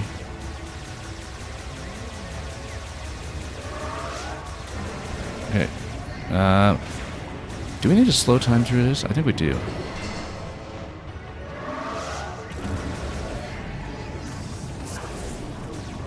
Wait, hang on. No, I can't. How come... Okay, there's some interaction that I need to do here, but my beam is aiming way off for some reason. Hang on, how do I calibrate? Okay, for some reason my aim is way off. All of a sudden. Okay, no, I just need to move the stick again. Okay. Yeah, my motion aim fell off for a moment there, and I was thinking that maybe you could do control beam to get through the fast segment to try to poke him and interrupt that. But yeah, I do need to do a bit of stick adjustment here with where my cursor's going. It's been a bit of an issue. So we had the opportunity to refresh a lot of health there. We didn't really take good advantage of it.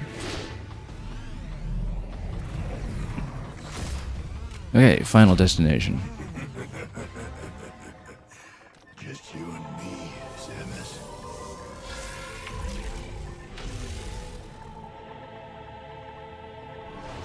Come on! Let's get this over with. Nothing scannable here. Okay. We're at about half health. We had the opportunity to get a bit more back.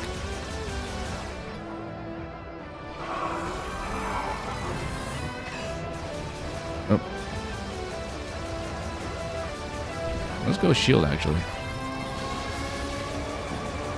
It seems to work decently well. Okay.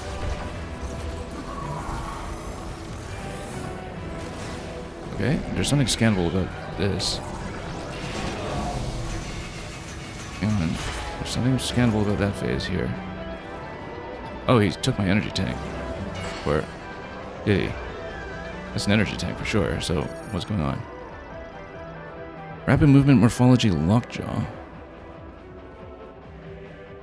Nullifies firearm attacks. Well, I guess we'll just boost ball into him.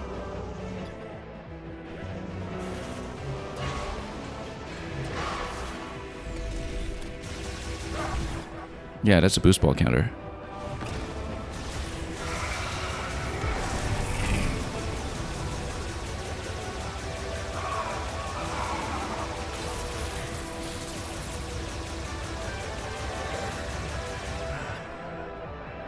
Okay, so we get a couple of pickups here that are shots that will just come from him.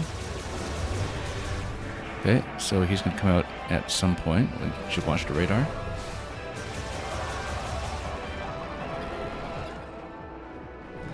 And then this is something. Draws in firearm attacks, neutralizing them. Control beam. Okay. Do we just target this thing, or do we target him? Okay. Maybe we needed to send a control beam through the aperture. Wasn't clear on that.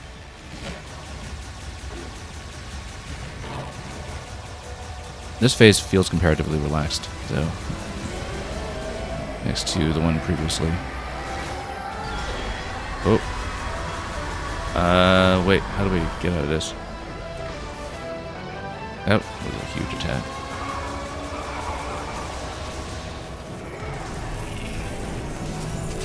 That was a double jump for sure, but then...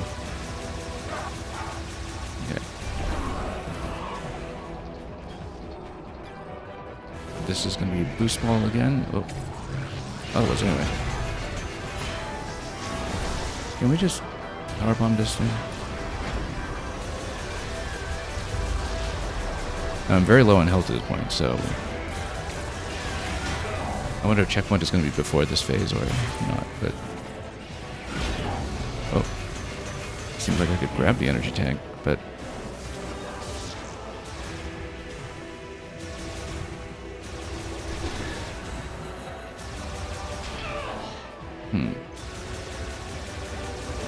no, I'm really low on health at this point. So,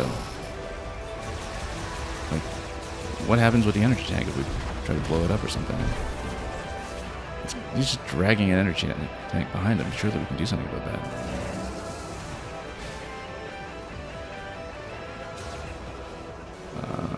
There he is on the radar.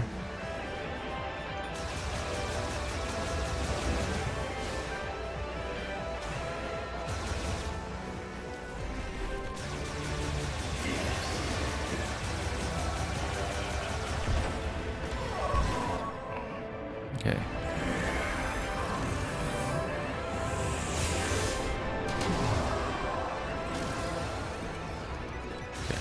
Oops.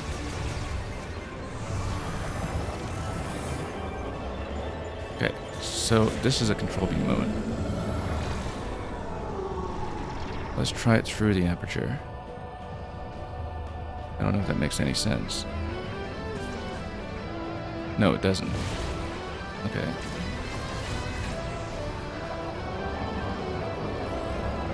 But then what do we nullify it now? Or... No, we have to hit him, I think. Not the aperture, but...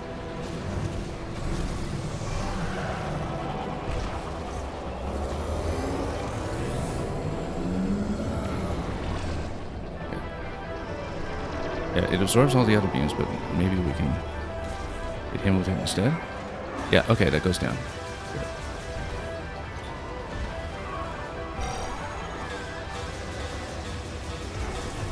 Oh, low missiles because we've been using the shield so heavily.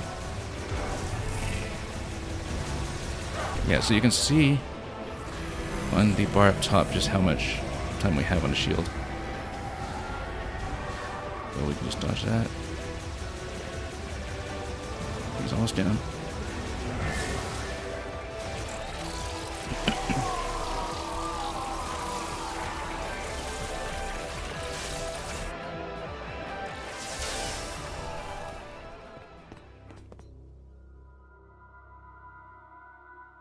I'm sure we'll see in the true ending that he's still tailing everybody on his ship. Go after her? Tell me how and I'm there. Alert. Spatial anomaly detected. Great. What now? Yeah, Zerxix, you're saying shout out to the shield for dodging that laser. Well, it certainly didn't hurt Be ready for anything. as much.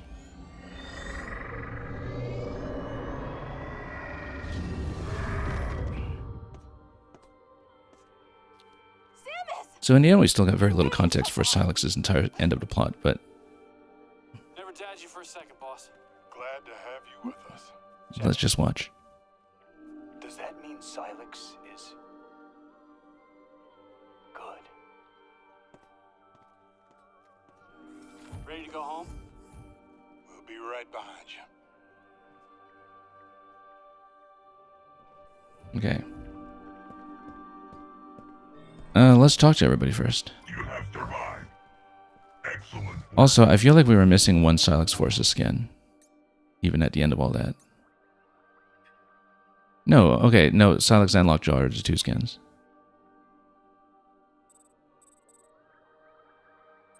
Okay, let's read about Silex then. Long campaign of covert operations dating all the way back to the end credits of Prime 3. 20XT6, he successfully stole a Metroid from the Galactic Federation base. That's the hidden true ending to Federation Force. And... yeah, so he gets an army, he takes over the space pirates since Omega Ridley was out of action. And... worked on his suit. And that's why we encountered him at the beginning. Okay, that much we could put together. That much we understood. Just implicitly with the fact that he had his own little crew of Metroids following him around. So my understanding of it is that, you know, he gets sucked into this place, and then what do we do about all the simulacra of him that we fight earlier that turned out to be these robotic frames that are just kind of projecting him, though? Because I guess that's just at least partially a result of how he's been pulled into the past by the artifact, the way everybody else has here.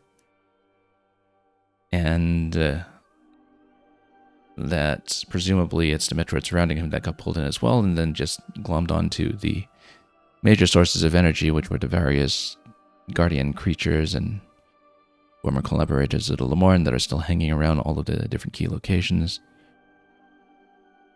But while this essentially at least confirms what we already knew about him, it just doesn't tell us much about what else was going on.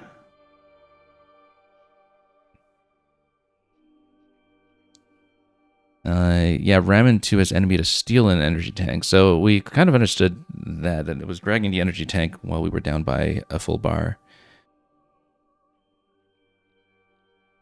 A stolen energy tank can be knocked free only by striking Silex with the momentum from a boost ball maneuver. We understood that implicitly. And otherwise, you don't recover it. Okay.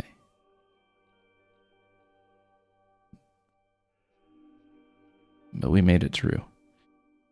Six Eyes, you were saying, was the artifact a teleporter to Vuros? It seemed like it was kind of going back through time and space. I think it was, at this point, of course, we have to see the ending, but it's almost implicit that maybe Vuros was like a distant past form of Tanamara almost.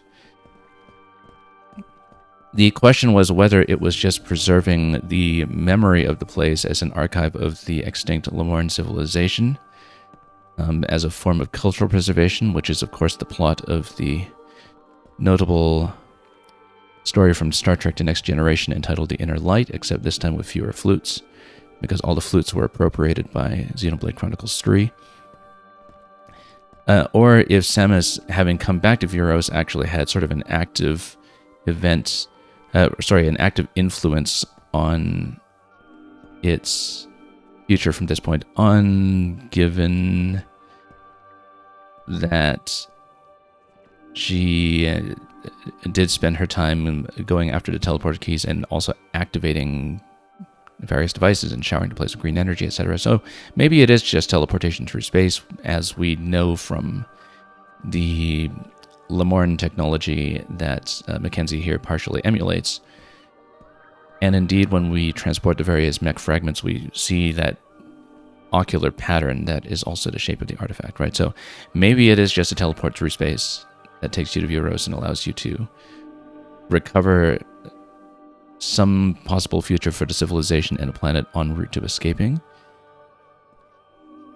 But given that, you know, this place was the Chrono Tower, it was unclear to me whether it was actually just sending these characters back in time. And as we see from the flashback, it seemed like, you know, some or all of these fellows here were seemingly mostly en route to death by the time they were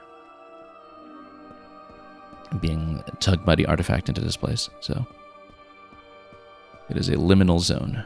Anyway, let's scan everything here and then watch the ending, and then maybe that will fill out some context for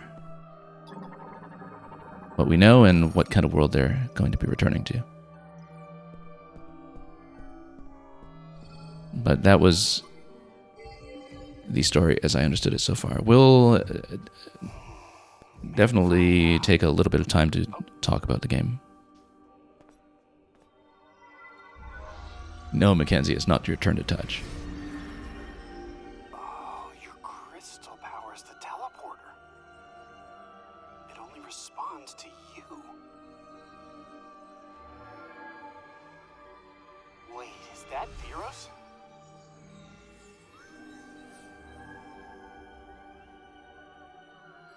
That must be Tanamar. home sweet Okay, home. so no, they're different places. You are They're not sure? Well, we're gonna find out. different forms of each other. Because, yeah, at the beginning of the game, I was absolutely entertaining the possibility that maybe they were yanked into a past form of Tanamar. But You did it. guess not. We're really going home.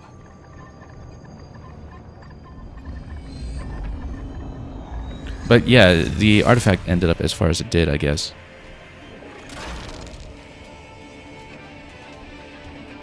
Psylocke! But. Well, no, of course not. Samus! No! Protect the teleporter! Are you alright? So yeah, I mean, she has to lose her psychic powers on the way out. It's going to happen.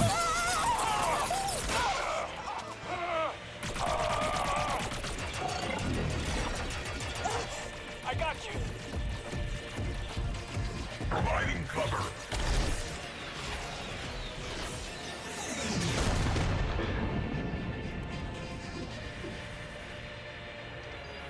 Teleporter's not gonna last long.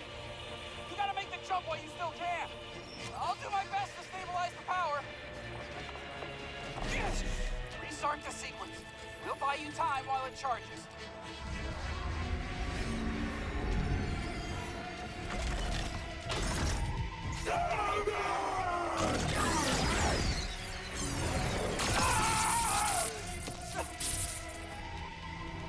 Samus, go. Mac! No!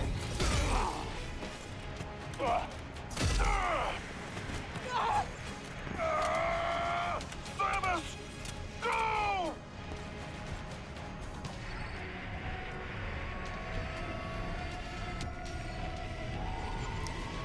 So this part is interactive insofar as we can wait to press A. Can we wait to press A? Or is that causing a game over if we do that? I'm actually going to sit and I'm going to wait and I'm going to see how this scene plays out if we actually deliberately lose. Surely it's not going to send me back that far.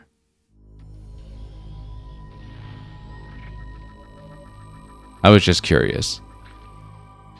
But anyway, the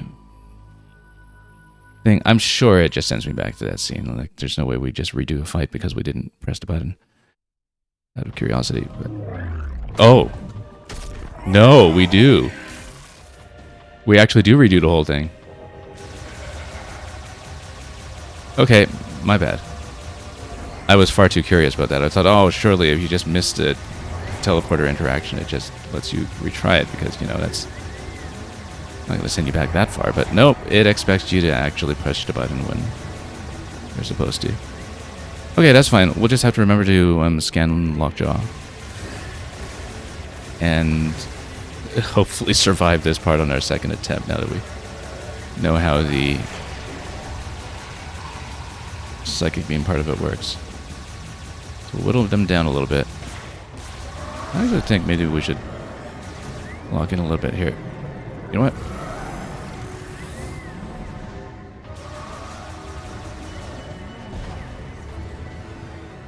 Okay. Hang on. Oh, didn't manage to do that. Okay, well, no, we're still shielded, though. So we're actually okay. But my aim was thrown off a bit.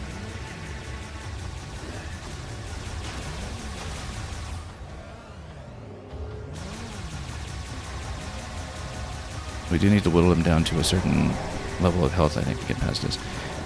Anyway, the thing I was trying to say was that it makes sense that the teleporter artifacts would be strewn about the galaxy far away from Vuros' original location, because that is how they're trying to preserve the civilization. Just by having the 12 remaining Lemoyne or whatever carry things as far as they can. Regardless, we have to replay the fight. Just you and me, Samus. That's okay. We'll just go shield up and scan Lockjaw and also the teleporter phase. So let's.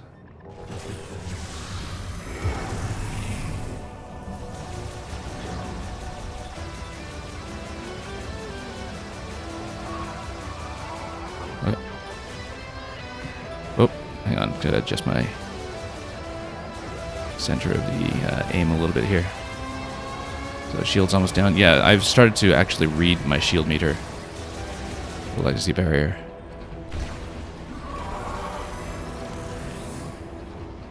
Okay, no, this is the boost ball segment. We do have to scan it.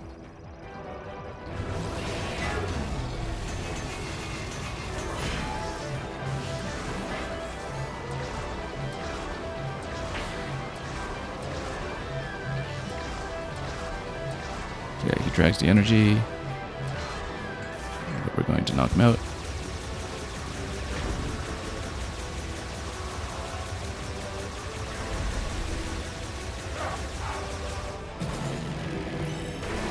Oh, no. I actually didn't mean to do the control beam there. Whoops. I was trying to do the shield. Okay. So for the aperture phase, we will scan him, and then we'll do the control beam. A bit of shot ammo to work with. We should actually be on a shot so we can save missile ammo for the shield. Maybe go electric or something. Yeah, so we'll scan this. And then we'll go control beam here. So we should be able to catch him before our projectiles. We disable him this way.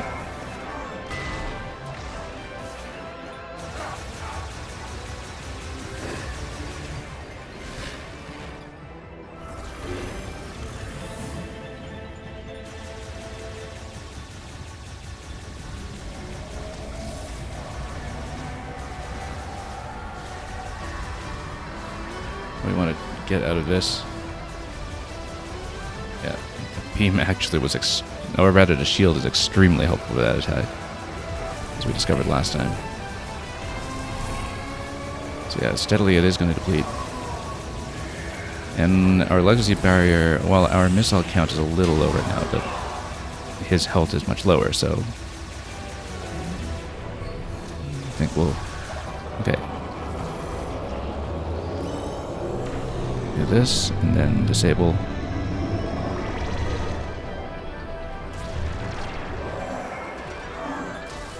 Okay.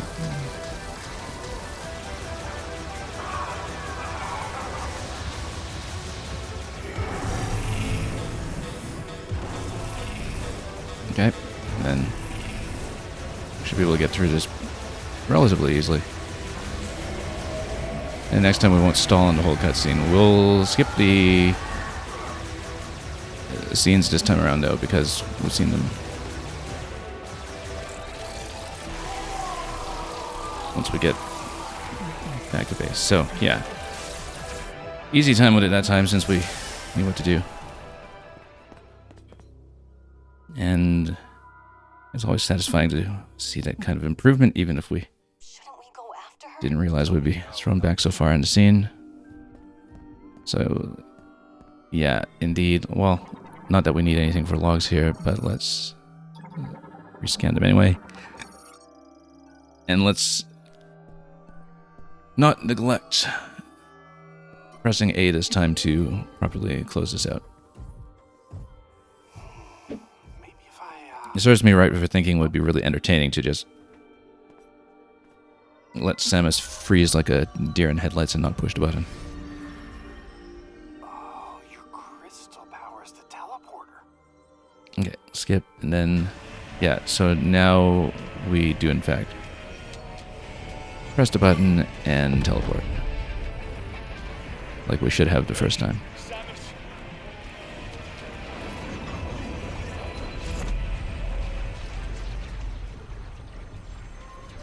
Well, at least we have some context for this from the campfire story.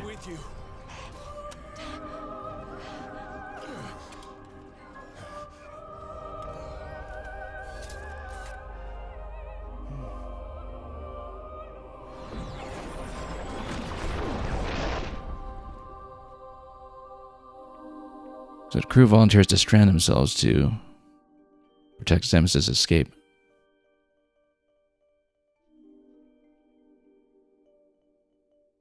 Let's see how things develop from here.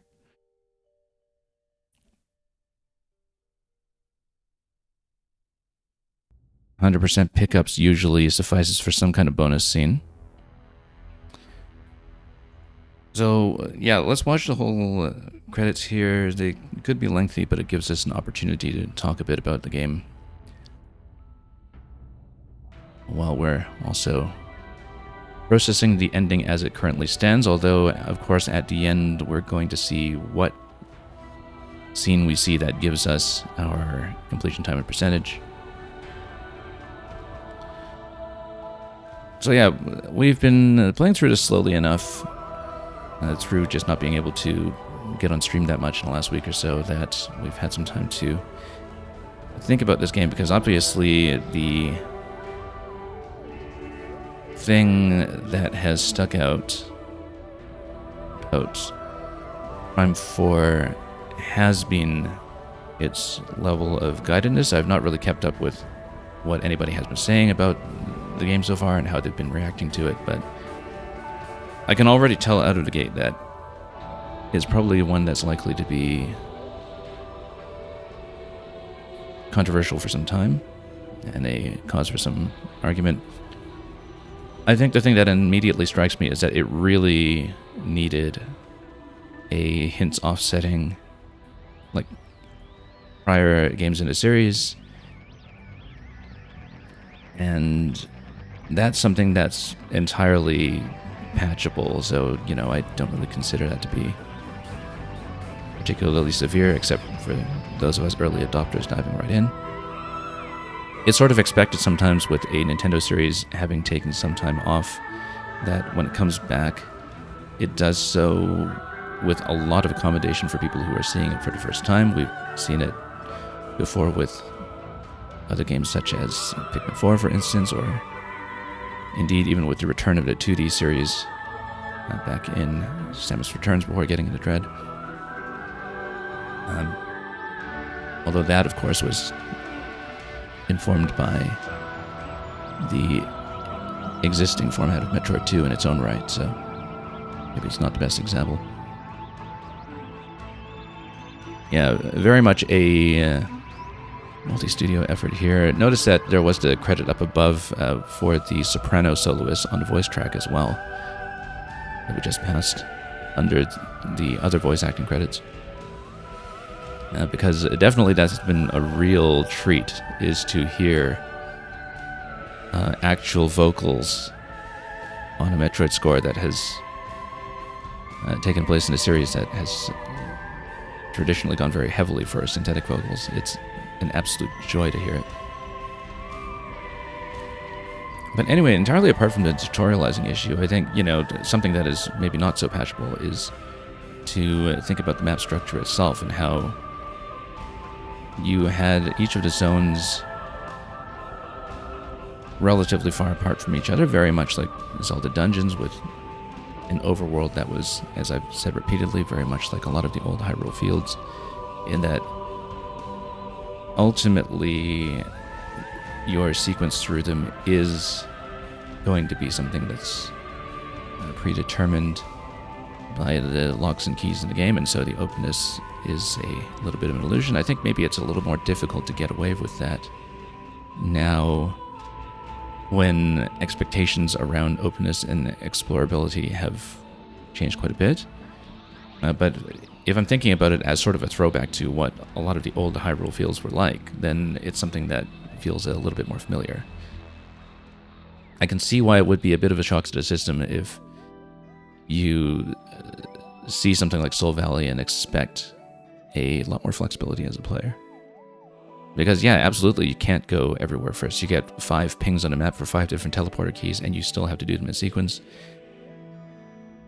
It reminds me, actually, of one thing that I've always noticed about Wind Waker, which is a game I absolutely adore, but which every single time I've ever played it, back to the first time I played it, there's one thing that's always bothered me about it, which is that doing Earth Temple before Wind Temple is completely arbitrary.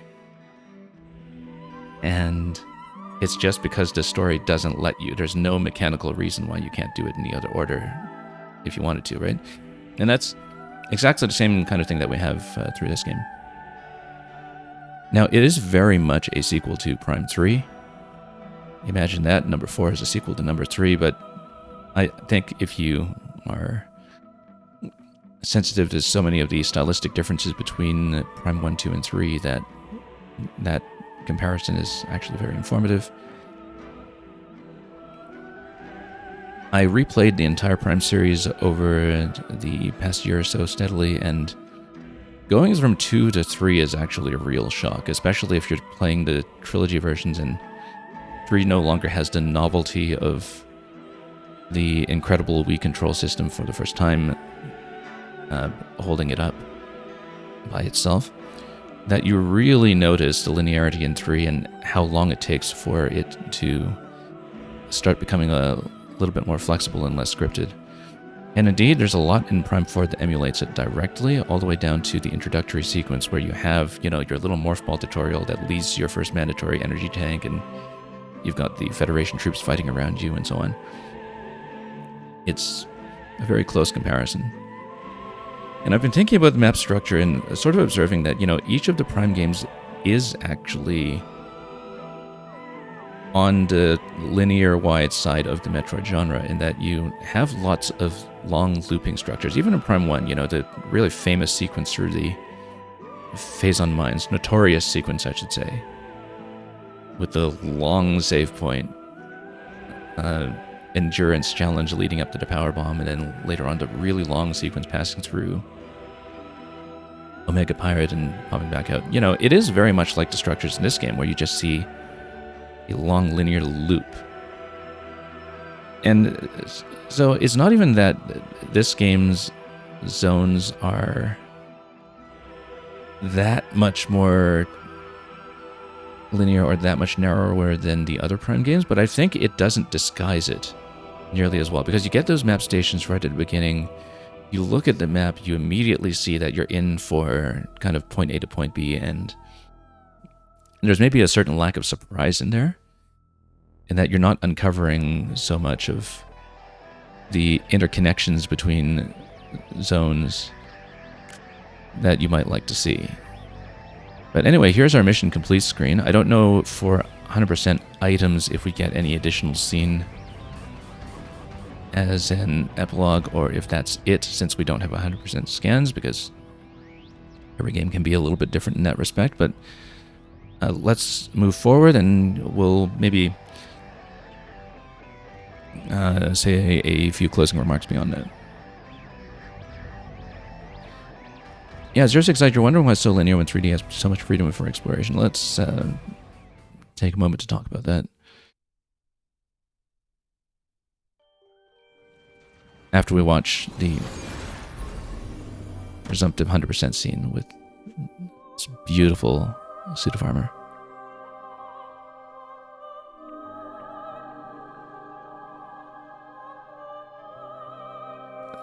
But did we get our gunship back?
So yeah, I guess you only have context for that item if you have completed 100%.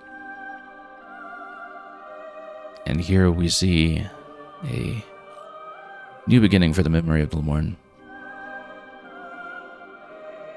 So item and scan completion data will be reset.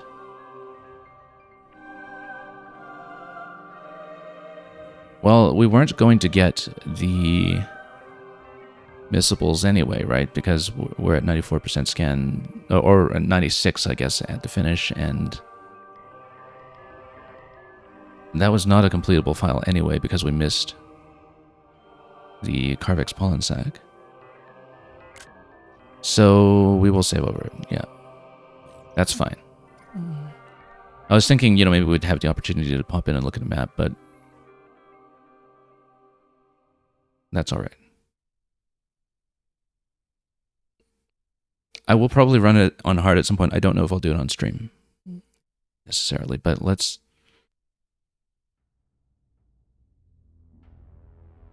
look at what we've got here, and we'll say some things. Because, yeah, I expected, linearity to be a major point of debate about this for some time. Like I said, every Prime game is sort of varying degrees of linear. They disguise it differently, though, in terms of the interconnections between zones, and particularly about whether you have a mix of corridors and open plazas that let the corridors kind of loop back into themselves and create things like figure-8 patterns. Which is very much the case with a lot of the really memorable areas in Prime 1, where there's no hub in Prime 1, but you have these establishing shots in open plazas, essentially, like in, well, your first introduction to Talon Overworld for sure, and it's one of the reasons why Phendrana Drifts makes such a huge impression on people the first time. So yeah, in terms of the gallery, naturally we've completed a lot of this. We didn't scan 100% of the logbook, and of course we have to complete on hard, and then the other thing we're missing would be the green energy, right? Yeah, all of this is logbook. Again, we need a new playthrough to do that anyway, so... But then the question is, do you start from 0 on a new file? I mean, it does say item and scan completion is reset. So maybe you do. I was kind of thinking that if it's like previous Metroid Prime games, then it would carry forward your scan history, so you just fill in the missables, but maybe that's not the case. And you've got some that are locked behind green energy.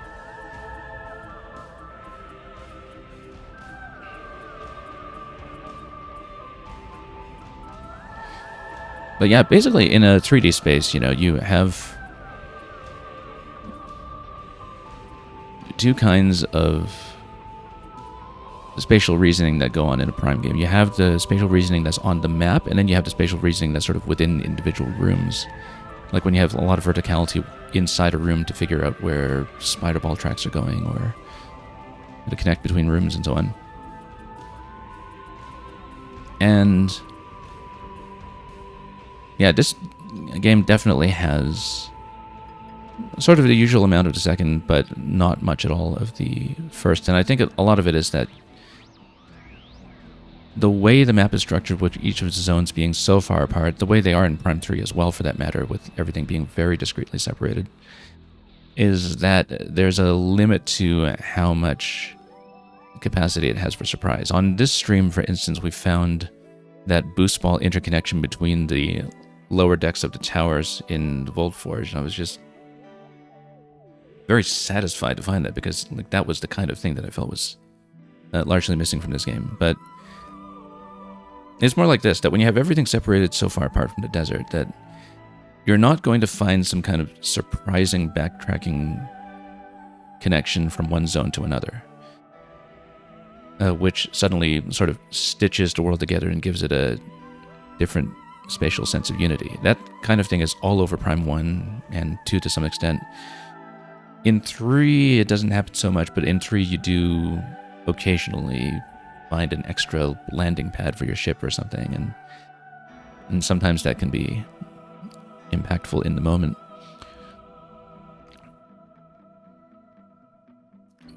But yeah, sometimes with some of the 3D games, it can be pretty illusory. I'm just going to look at the description of hard, incidentally.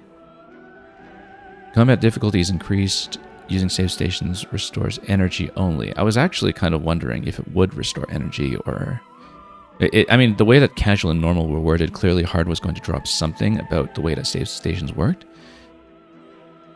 But I guess there's a lot more ammo conservation that would be involved in that, or at least you need to be much more judicious about replenishing it yourself through various pickups.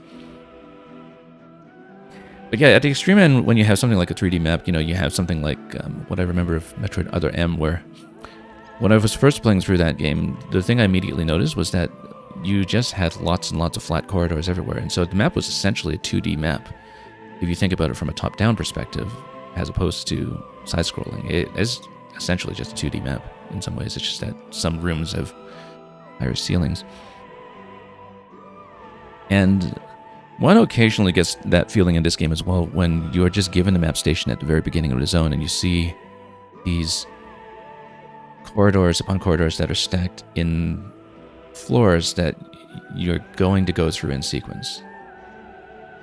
Definitely the case with something like the Great Mines. It's sort of incredibly obvious right away that, these are your corridors, these are your save stations off to the side. There isn't really going to be much looping within that or anything. And functionally, it's the same kind of experience as something like traversing the phase on Mines back in 1, or many of the zones in 3. But subjectively, I think it feels much more constrained because, again, it completely forecloses any element of surprise for the player and any kind of self-guided discovery that comes with that when you poke around the branches and figure out the save locations for yourself, for instance. Now, I say that even though the Great Mines I thought was actually a pretty enjoyable part of the game. I thought the whole notion of missiles shaking the foundations and spawning enemies was actually kind of a fun one. And in general, there's a lot I appreciate about this game. It's like it's finally an elaboration on a lot of the things that Prime 3 was experimenting with for the first time. You can tell with every single boss fight in this game that every boss fight is kind of like a lock-on plus free targeting fight. That was very much something that Prime 3 originated in this style, in which no game has ever really taken up. Usually because, it's so specific to this set of control schemes that have been built around a Metroid Prime lock-on. And it's not just that, but even things like, the presence of the Galactic Federation, which has been really something that has been characteristic of a lot of the more guided Metroids, Prime 3 and 4, Fusion and Other M, that whole set. I find that if you take that whole set, and I'm not even counting Federation Force, which I haven't played,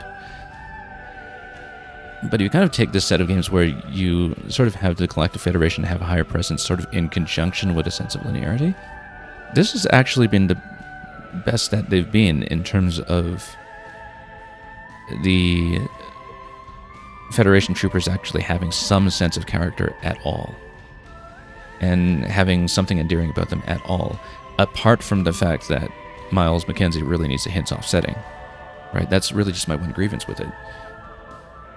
So if you're taking some of those games as your foundation, like the kind of more linear and more Federation-adjacent half of the Metroid series, and it is fully half of the Metroid series, I think this has actually been one of the most refined efforts at it yet, and it can be easy to maybe overlook that if either A, you don't have that context, or B, if you really disliked that enough to want a sharp reversion away from that back to the characteristic isolation that many people crave in the series, because that was the general feeling that they associated so strongly with Prime 1 for sure, and Super, and to some extent definitely Dread. Tony, how's the game so far? We just finished it, so I am kind of doing a little post-mortem chat before I log off, actually, just to process a couple of initial thoughts on it, because I think there's a lot to debate about it. I think it's probably closer to the precedent set by the other Prime games than a lot of people realize. in terms of scope and structure. At the same time, I think the fact that it is so close in scope and structure might be maybe a bit of a limitation on what this game has ultimately achieved. Especially when we've recently seen so many other Nintendo series veer so radically in favor of trusting the player to potentially just make their own choices and break things, the way you can in the Switch Zelda games, and for that matter in Donkey Kong Bonanza. And even with a very guided, easy, back from the dead experience like Pikmin 4, right? You know, that's a very structurally open game in terms of choosing where to go and so on. Now, Metroid has always been kind of a lock and key series, and so there's only so far that you can take that feeling of openness, but I feel like some of the choices in this game, like organizing it around Soul Valley, for instance, actually just make it even more obvious how not actually free and open it is. And I think it's maybe the sort of obviousness of the linear elements of its structure this time around that will ultimately be the point of discussion for Prime 4 for quite a long time to come. But we'll have more to say about that in due course, I suppose. Like I said, I don't know if we will do hard on stream. I probably want to copy this file and dip back in and kind of see what the situation is with whether any of the scan log is preserved or if it is in fact reset as promised in the end credits. Reset completely, because that will give us a sense of how much work it is to get the couple of things that we knew we definitely missed. But to the extent that we don't discuss the game too much further here, we'll be happy to elaborate further in other places like the Discord, perhaps. And I need some time to think about it myself. I do think ultimately that whenever we were going on the item hunt in this game and able to just explore for ourselves and backtrack through zones and poke around, that was as absorbing as it always has been in a Prime series. It always kind of wrapped me up for more hours at a time than I necessarily believed or expected. And yeah, ultimately I think I have a warm and positive first impression of this game with caveats. And I think it might be warmer than it is otherwise because the sort of initial shock of some of its design decisions were already processed by my recent time off stream through Prime 3, which had many of the same tendencies. But yeah, that'll be our long-winded conclusion for now. So we'll be happy to discuss more elsewhere, and thanks so much for watching. Thanks for the conversation on the stream, and particularly 06i for noting to me that I definitely had that one missable scan that is going to kick us all the way back to the beginning if we want to do a true completion. But we'll just have to accept that for now. Thank you so much for joining us. We will pass you folks on to somewhere else shortly, and we'll have a lot more content to come on this stream. I hope, depending on how much we can get on around the thick of the holidays. Happy holidays to all of you folks for those who celebrate. If we don't see you too much between now and Christmas time, but we'll be here and there with a couple of other streams, and you'll see what they will be. As always, have a wonderful time with everything you may be playing or making or spectating or otherwise consuming. And as usual, fare thee well.